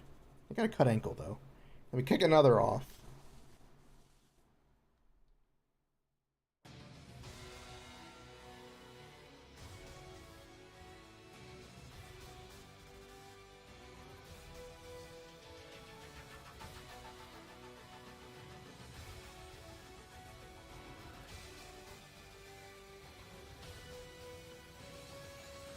Remaining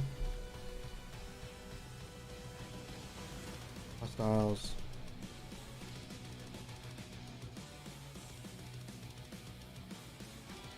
Turn and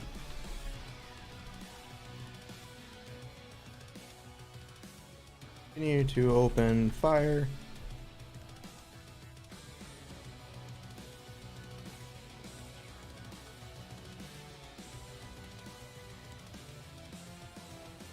Shooting two of their own in the process. These guys are really bad. We have 3 killed. 3 with a revolver.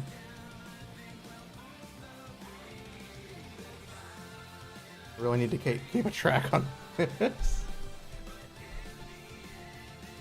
Okay, so it starts from here. So we have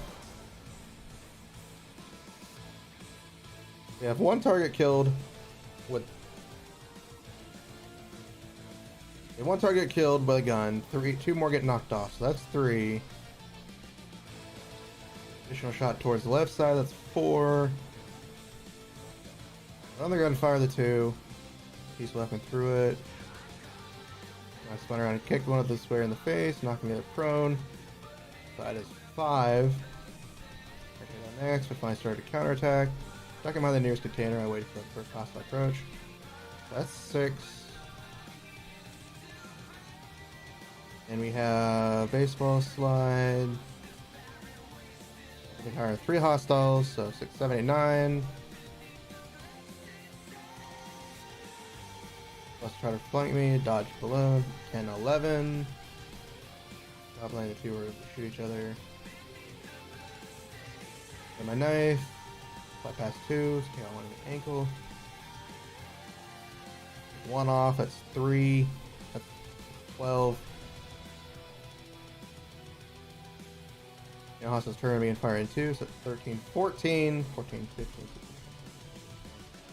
You have 8 people left.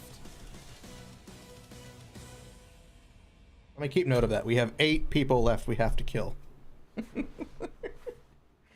We have 8 people left.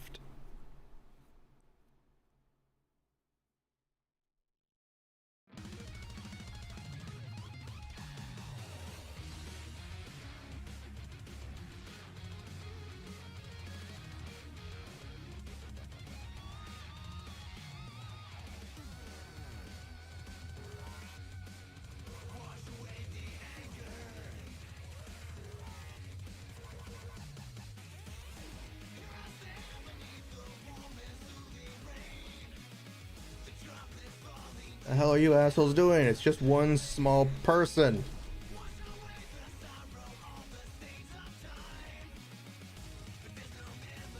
It shouldn't be this hard. kill them.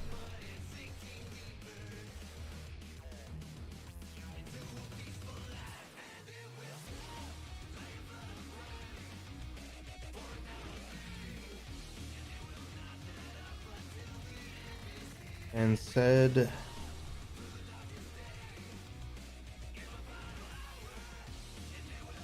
to the man as he readied his own gun, but use a couple of rounds. Couple of rounds, broskis.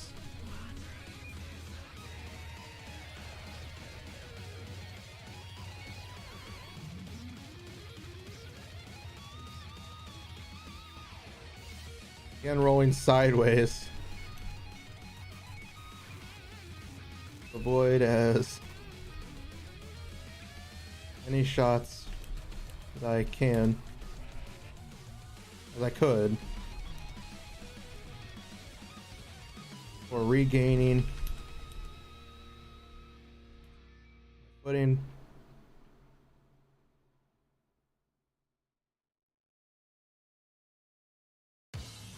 Grabbing a nearby weapon.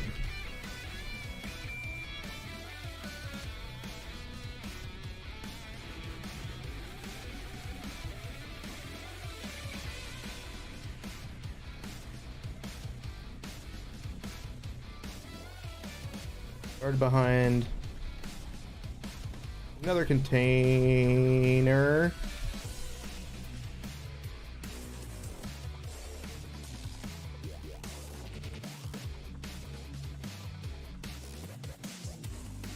Or dashing it out and firing what ammo remained, and the gun.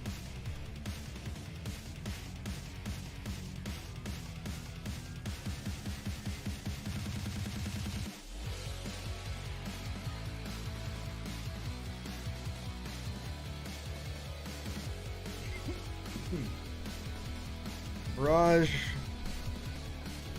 of bullets mounted to 6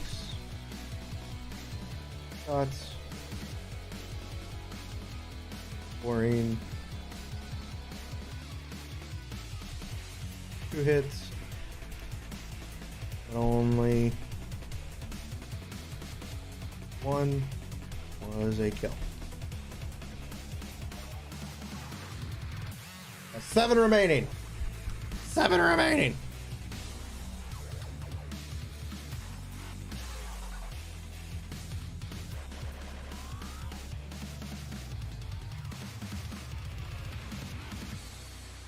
Toss the gun. Nearest target.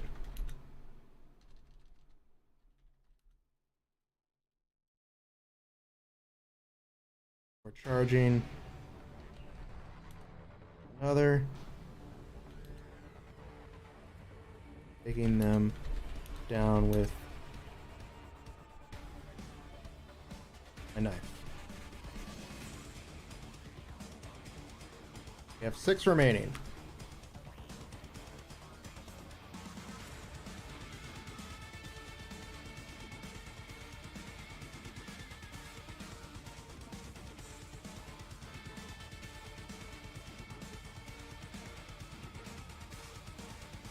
Hostiles remaining. I got 6 bullets left.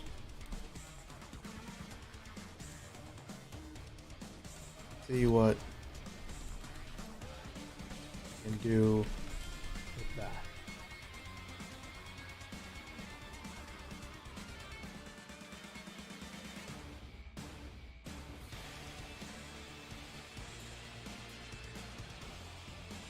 Mumbling to myself quickly. Quickly. Not quickly, quickly. Stupid fingers moving before my hands are like.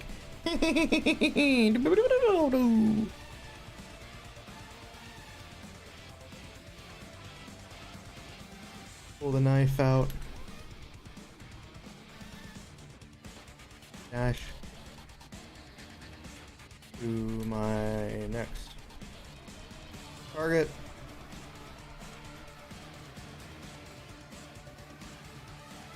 Only to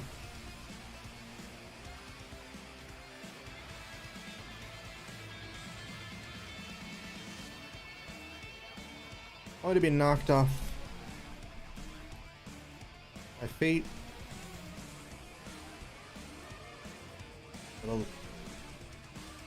large Anthera.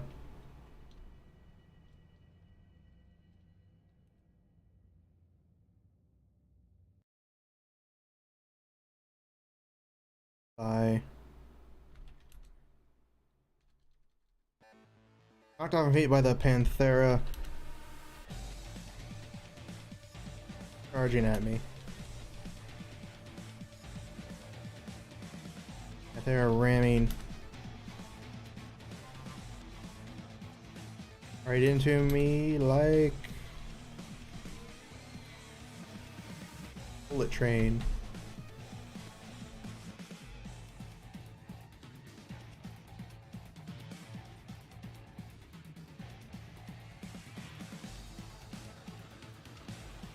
Okay, it's okay. We're still good. We're not dead yet. We're the main character. We can't die. It's only chapter 1.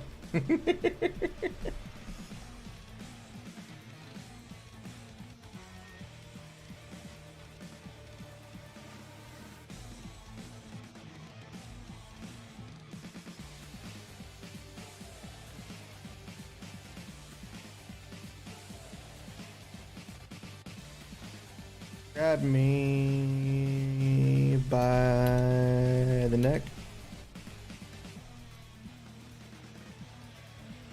And to choke me out. And I quickly smiled. Said, we all know what's coming. We all know what's coming next.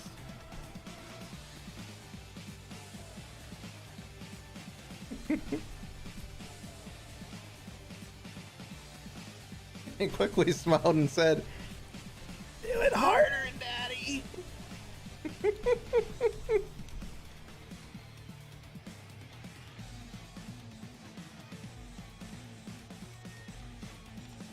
I don't know, he's stunned. The man. He loosened his grip just long enough for me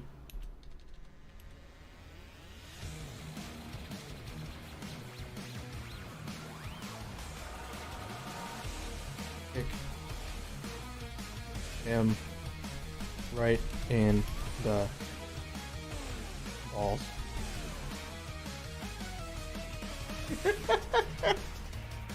What happens when you fuck with somebody? You get kicked straight in the balls.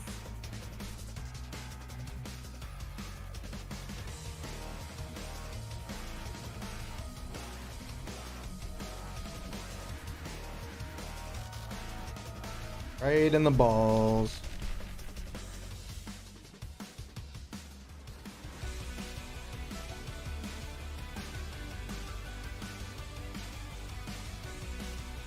Quickly drop me.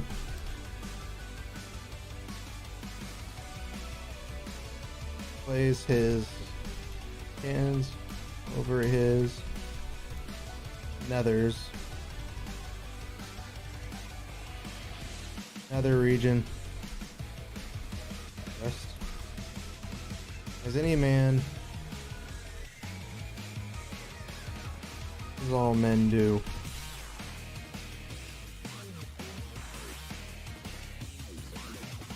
Really dropped me. Allowed me. Counter. Attack by throwing.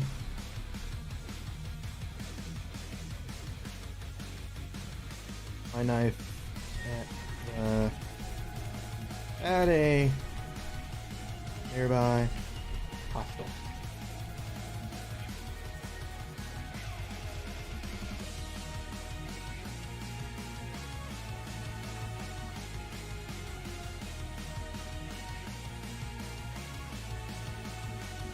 Charge toward one of the.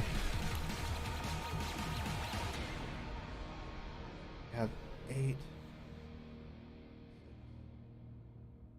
5.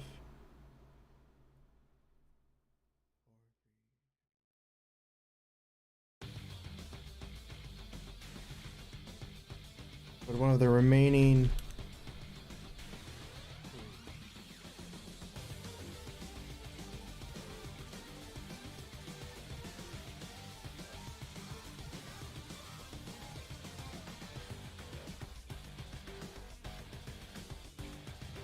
Grabbing them by the leg.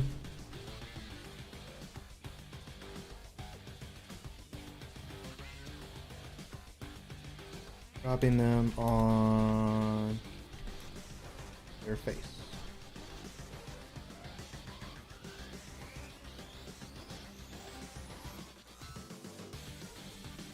Grabbed his gun. Fired into the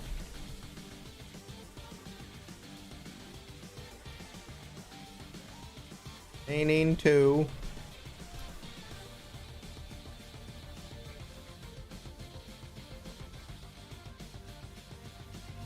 Hostiles for putting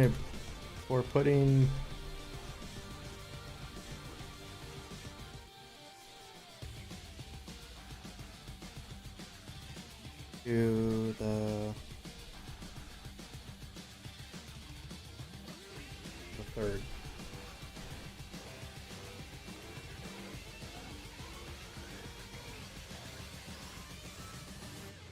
That leaves only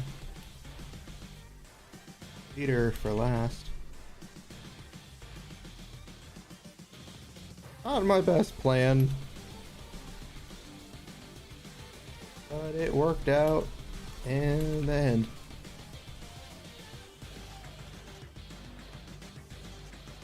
I said as I retrieved a knife.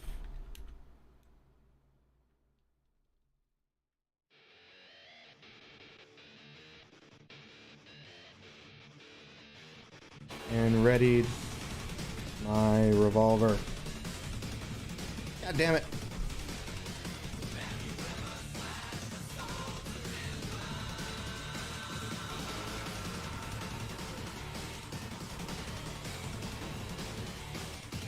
And now that it's just me and you, I don't go ahead. Bill,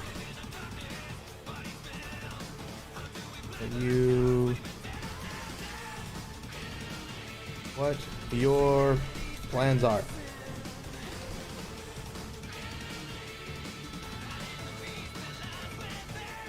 I said, put my gun towards.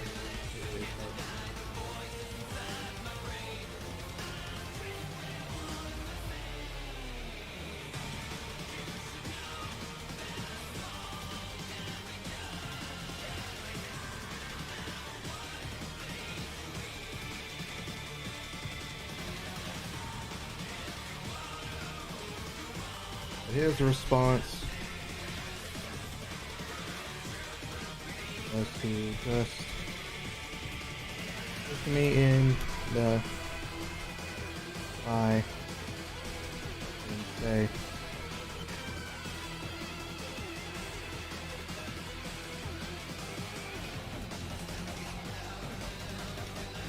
I would never talk to a beach like you.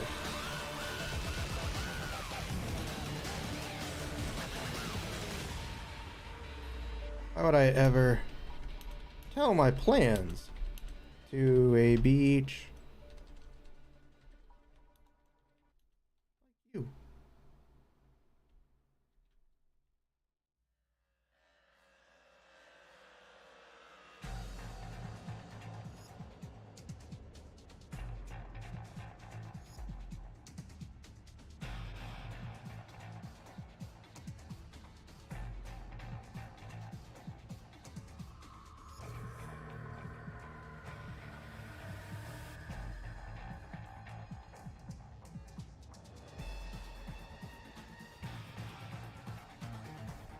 That word. No, I don't find that word as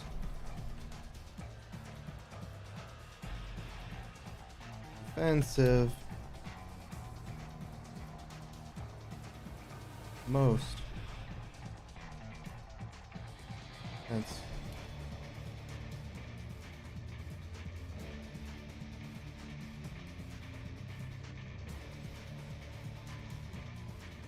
only I would find. Only that. Hold on.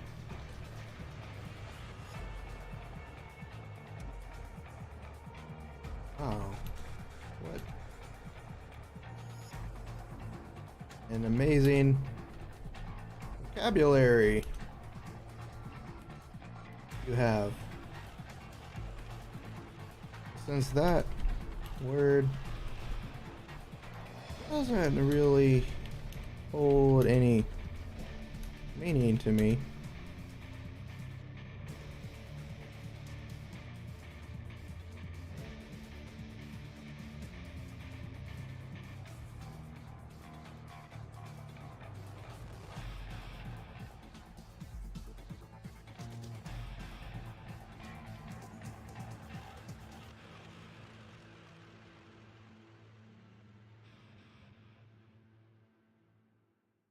Response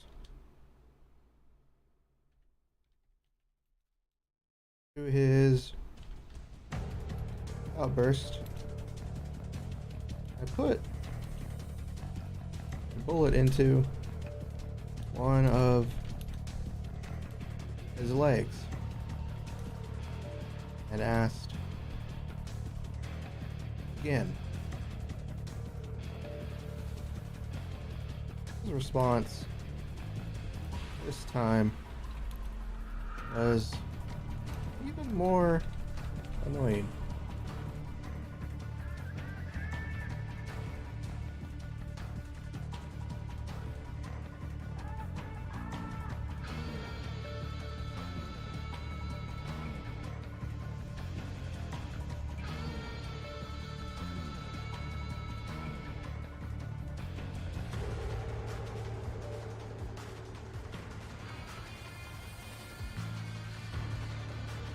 Was far less.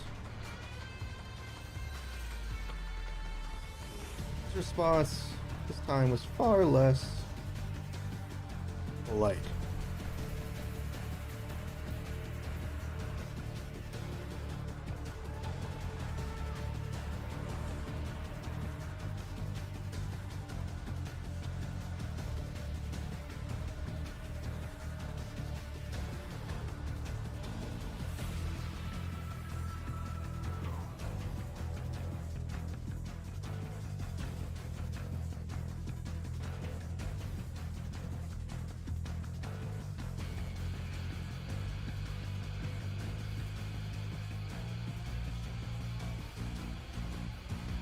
Good. Beach. Too kind for the likes of you.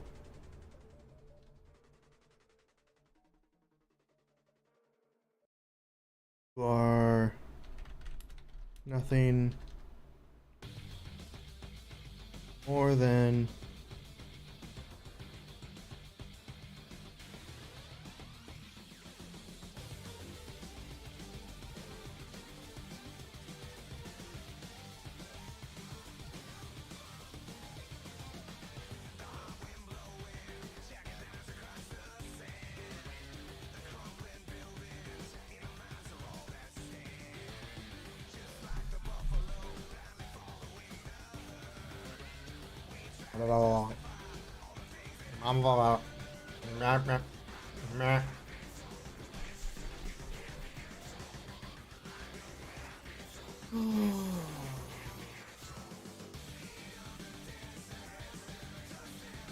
you are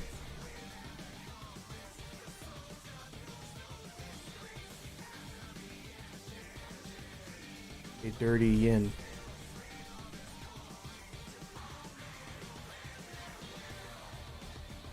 You are a lie.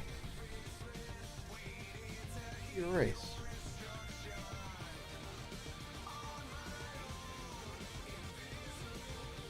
And so I took his words personally.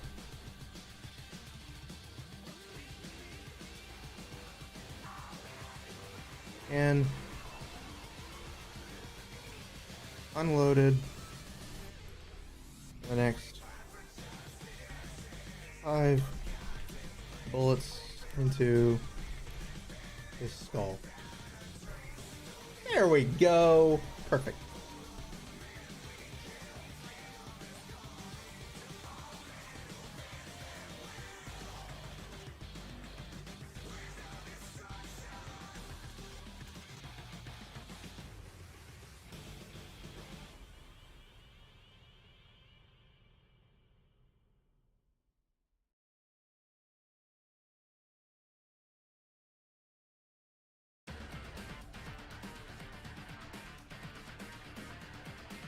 F you, I said as I kicked body off the truck.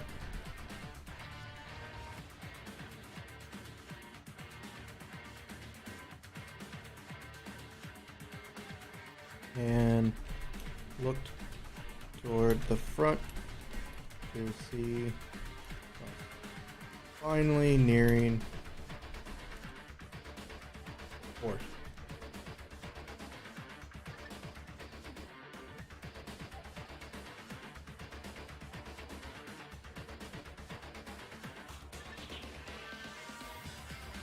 Looks in the distance. All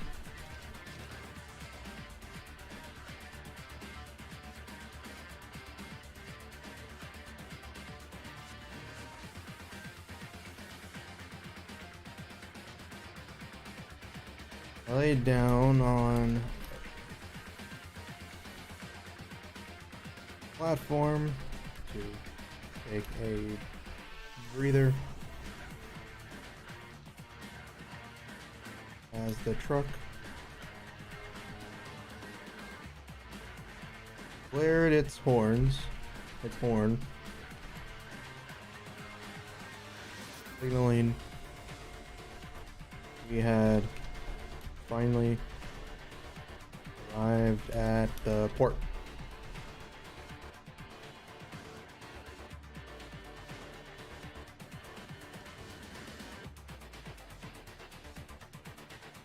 Oh, I know why.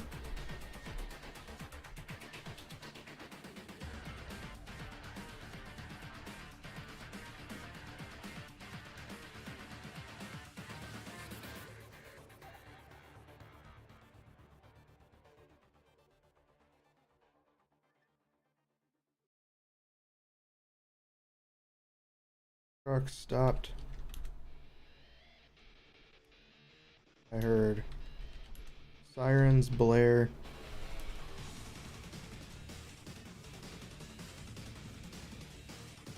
Multiple footsteps Board the truck.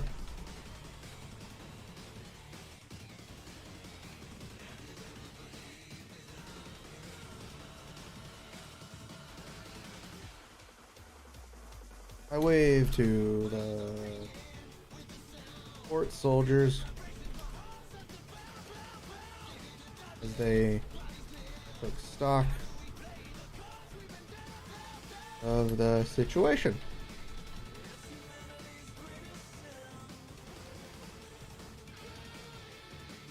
There we go, I can spell. I waved to the port soldiers as they took stock of the situation.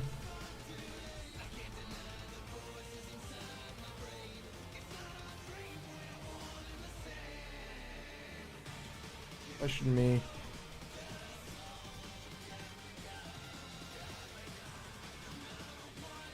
For letting me go.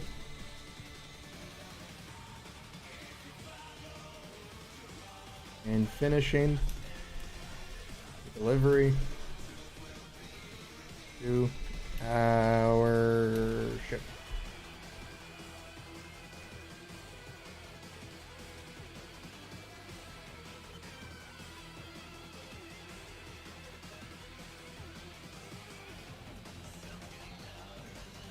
We had plenty of fun in this mission.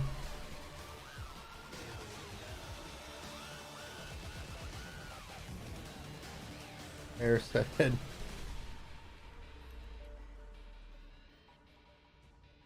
He tossed me a bottle of water.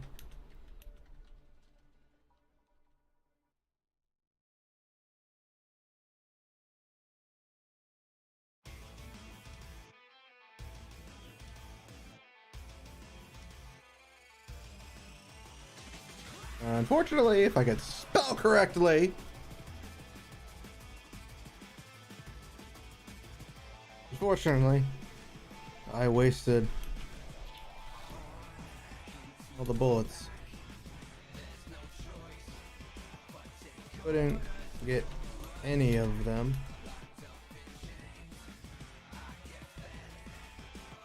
Oh.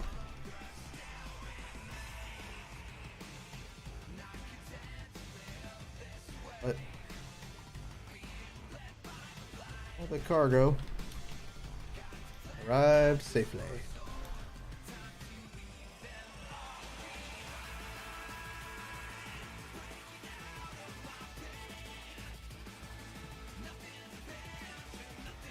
That is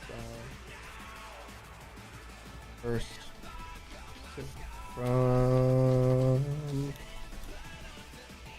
bottom.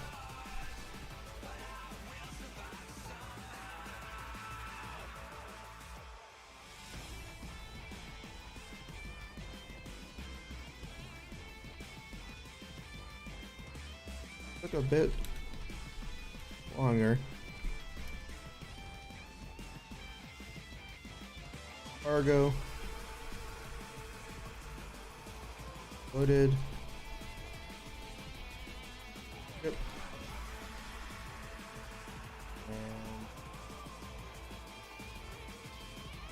And incident.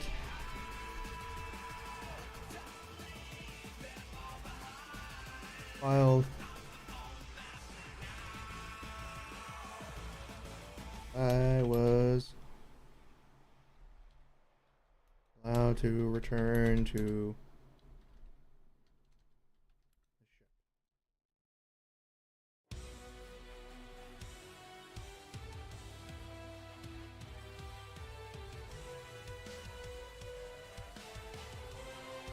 to give port there. I asked as I took the pilots.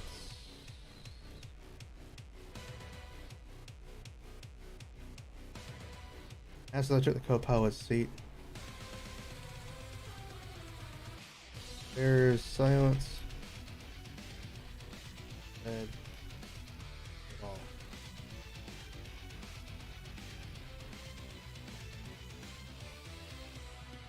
Can't leave yet. Something big. Something is happening.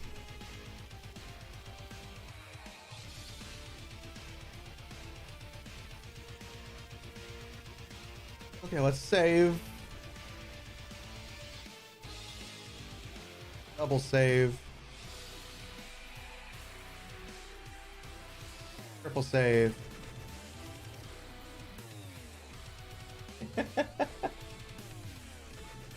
Okay, I think that's enough story time for today.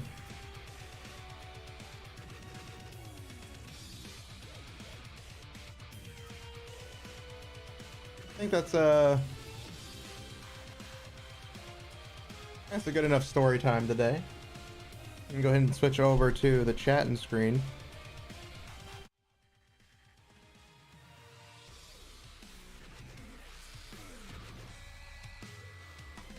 That is the wrong button.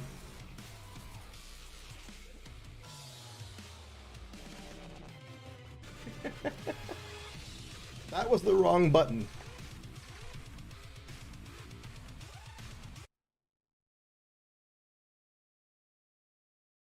Whew. Yeah, that was writing. I enjoyed it. I really did.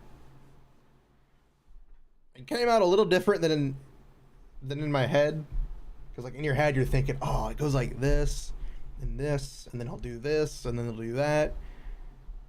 You know, in your head you're reenacting the parts that you're wanting to reenact.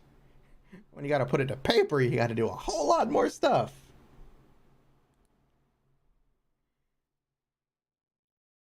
I enjoyed that. It was tons of fun.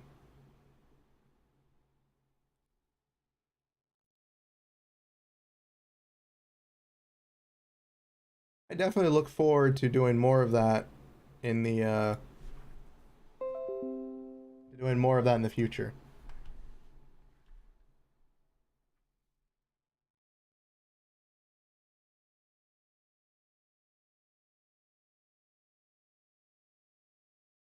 I'll definitely be doing more of that in the future,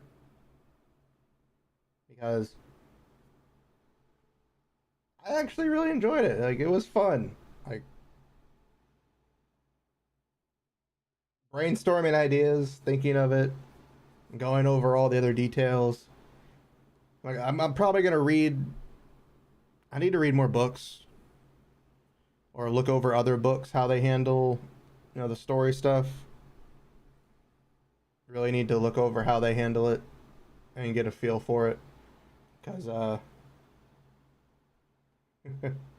I unfortunately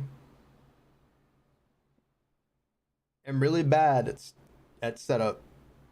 I mean, I feel it made sense. If anyone was reading along that could read along and actually, you know, read the lines that I wasn't narrating, hopefully it made sense to you. I really hope it did. If not, I understand if it doesn't.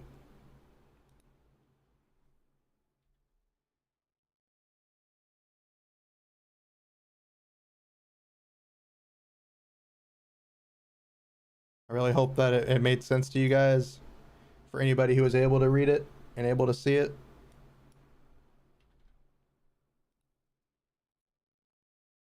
As I had tons of fun doing that. I know I didn't talk a lot. Hopefully you guys were able to enjoy it for what it was, which was just me trying to get back into writing and trying some things out with a story I've been wanting to do and building up in my brain. That I was I really enjoyed it. Like sci-fi is one of my favorite genres. And then, you know, mecha, guns, those are all my favorite genre. I'm terrible at writing though for guns. Like, I can write sword battles easily. That's easy as shit. Writing the gunfight in this was actually very difficult, because I'm thinking, oh, I gotta explain that these guys are attacking, because it's just, yeah, it's from the point of Zero's perspective in the fight, but it can't be like, oh yeah, I stabbed this guy, run over to this guy, do this and that, and this and that and that and this and this and this and that. Because then it doesn't make any sense. Like, it's like, okay, so are they actually going to fight back? So that's why I had to add in occasional they fought back and fired back at me types things. Not me, but, you know, Zero. But, you know, Zero is me in this. You know what I mean. In the context, Zero is me. Because, you know, the reader, you go fuck yourself. Yeah, in that essence, it is, you know, me and the connection. So it is all one and the same, and that's perfectly fine. But no, I really enjoyed it. I really had fun with it. Really had a ow.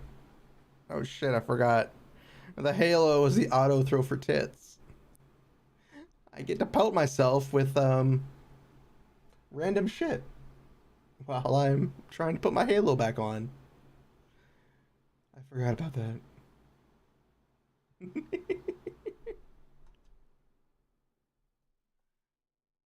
But no, I really enjoyed theory crafting and just trying to make the story out what it was. I know it's not the best story setup per speaking and talking. I'm trying to get back in the feeling of narration, like when would a good time to be the point for the character to narrate, and when for the good time to speak. That was my main issue. It's like, yeah, they're supposed to talk, but they also need to do other stuff. And so like my key problem for that was just trying to get the feeling of when should Zero speak, and then when should Zero be narrating. And I think I was getting the hang of it near the end. Like mainly during the battle, I think I had a pretty decent grasp of the understanding of the first person view in the fight.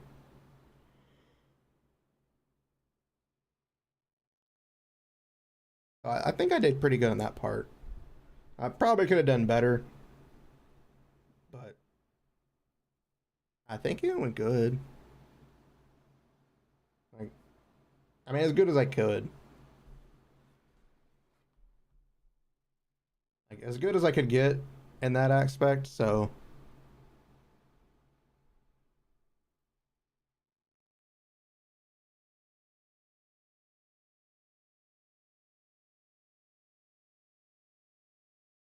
I mean, we take what we can get, right? Because we all gotta start somewhere. We all have to start somewhere. We all gotta practice, because we don't learn anything unless we practice. I need to keep taking that into account on myself, because I keep telling myself, there's no need to worry. It's like I need to keep telling myself, because I'm like whenever I want to try Blender, like get more into Blender, my mind's like, if you want to learn that one thing, you got to do 7. Ow! Budget, man.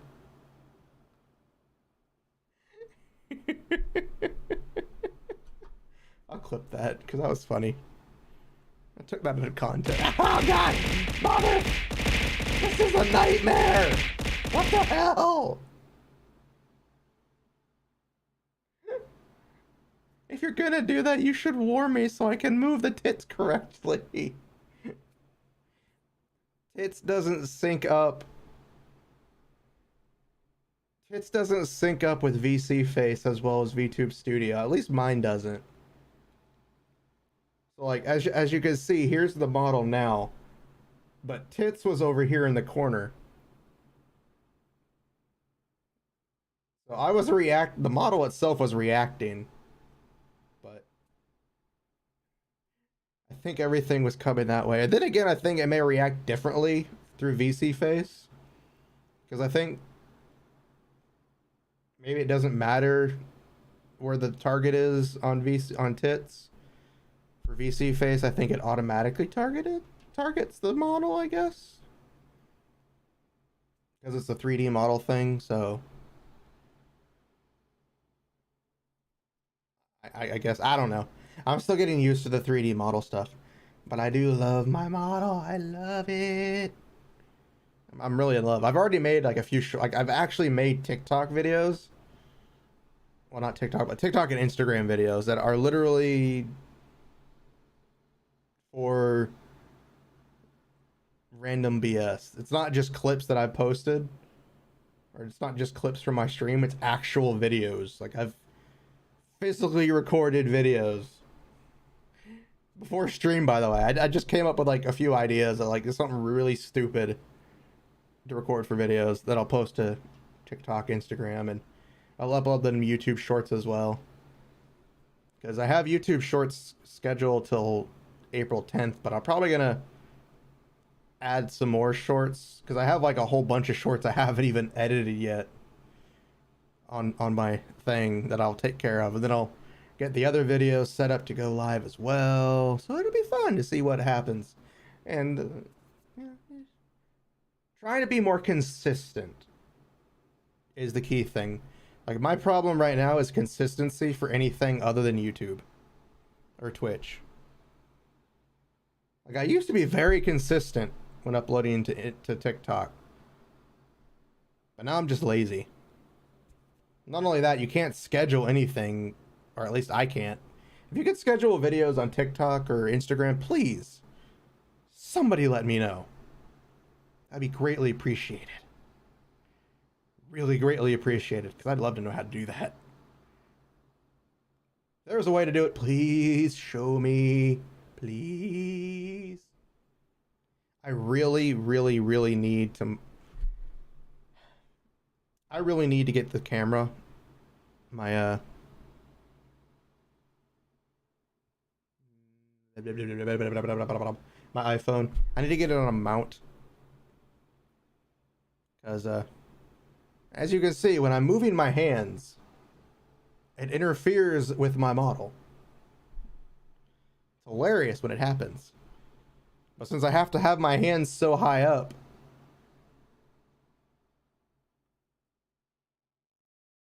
I can't see my face anymore when my hands are directly in front of the camera. So I need to raise it. I need to find a spot to... I need to find something I can use to raise the camera a bit. I think I may have some stuff I can use. I need to really rethink my desk setup, truthfully. Maybe I can get Mama Kitsune to help me one day and move the desk over a little bit, so I can hopefully try to get my microphone put over on the side so that I can move the monitors around, maybe push them a little further back, because again, the microphone being here is nice because I think it picks up my voice very well, but it's also a very inconvenient spot when streaming because it is literally right here. Like I'm touching it right now. I'm touching the mic.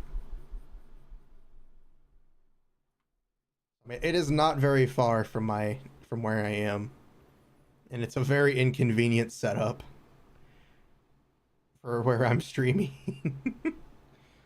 Like I could probably move down like a little bit over this way and face the main screen, but I'm not directly in front of the main screen if I do.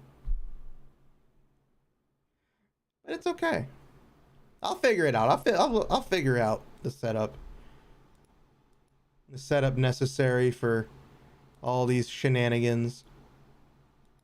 The shenanigans. The shenugans. I'll figure the shenugans out.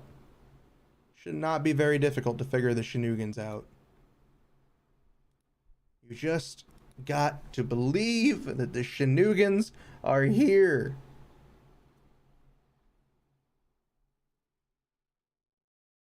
Don't exist anywhere else, but they are here.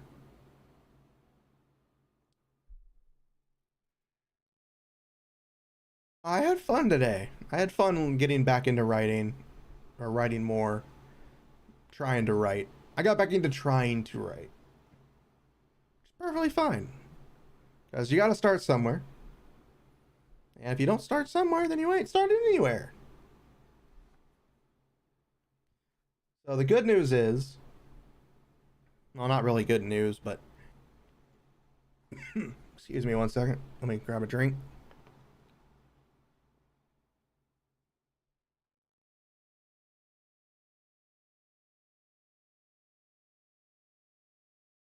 Oh, the good news is, again, not good news. It's just news. It's my butt hurts. My butt hurts because my stomach has been like, fuck you today. You're going to have an upset stomach the entire time you've been awake. And I've been like, no, please don't. I'm too young to die. And my stomach was like, fuck you. It's going to happen. So my butt's been hurting.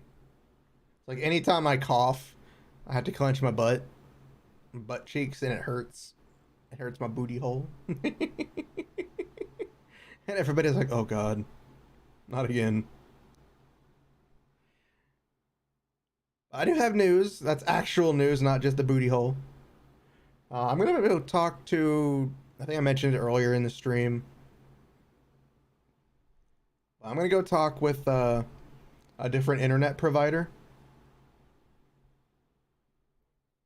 to talk with them and see what kind of, see what their deal is and what kind of internet they provide. Because right now we have shitty Xfinity, and I'm tired of them. I'm legit just tired of them. And I'm thinking of switching to like talking at least to AT&T. They're in our area. So seeing what kind of benefits they have compared to what we have now. Because I need a better upload speed compared to what I have now. I have a very, very shitty upload speed, and I find it beyond bullshit that Xfinity can't offer a better upload speed. And the only real reason we had Xfinity for so long is because Mama Kitsune needed to watch her shows on broadcast television. But since we switched to internet only, she doesn't need to do it as much. And she can watch her shows through the internet now. So I was thinking of trying to find a better provider to do internet. Because I'm really tired of paying Xfinity bullshit money. So they can just hike up our prices and do a whole bunch of other shit. So tomorrow, I'm gonna go talk with AT&T and see what they have to offer. Because from the looks of it, from what I did check out before stream, they have a lot better offer than freaking Comcast or Xfinity or whatever the hell name they want to go by now. So I'm gonna go talk with them tomorrow. Go up there to the local store and talk with them. I'm tired of Xfinity's bullshit.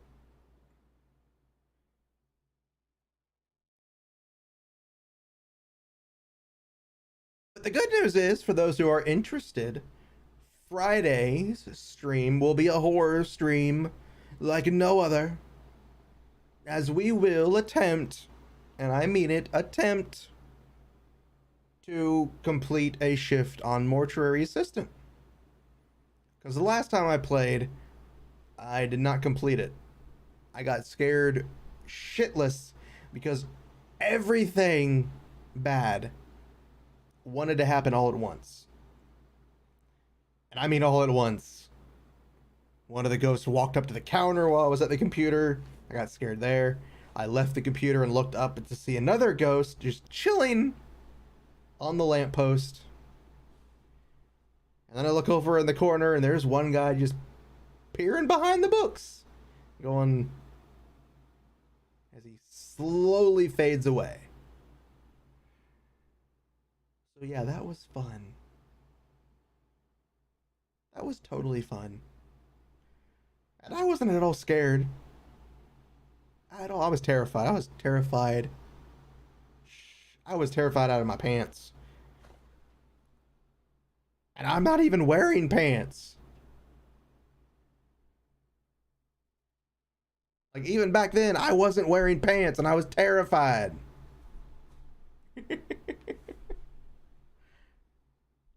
Yeah, if you're interested in seeing me be scared and playing the Mortuary Assistant, which will be more scary and terrified, and, you know, we're going to a morgue and becoming an assistant, feel free to hop in. But in the meantime, I think now is a good time to end it. Because I got up late today, and I need to get back in the groove, and I also need to cool down before I go pass the fuck out. So I want to say thank you guys for dropping by. Thank you for hanging out with me. Thank you for chilling, for, you know, just hanging out with me and being my crazy self. I hope you had tons of fun. If you didn't, I'm sorry. Maybe next time you can have more fun. So yeah, I will see you guys later. I'll post some funny shit some other time.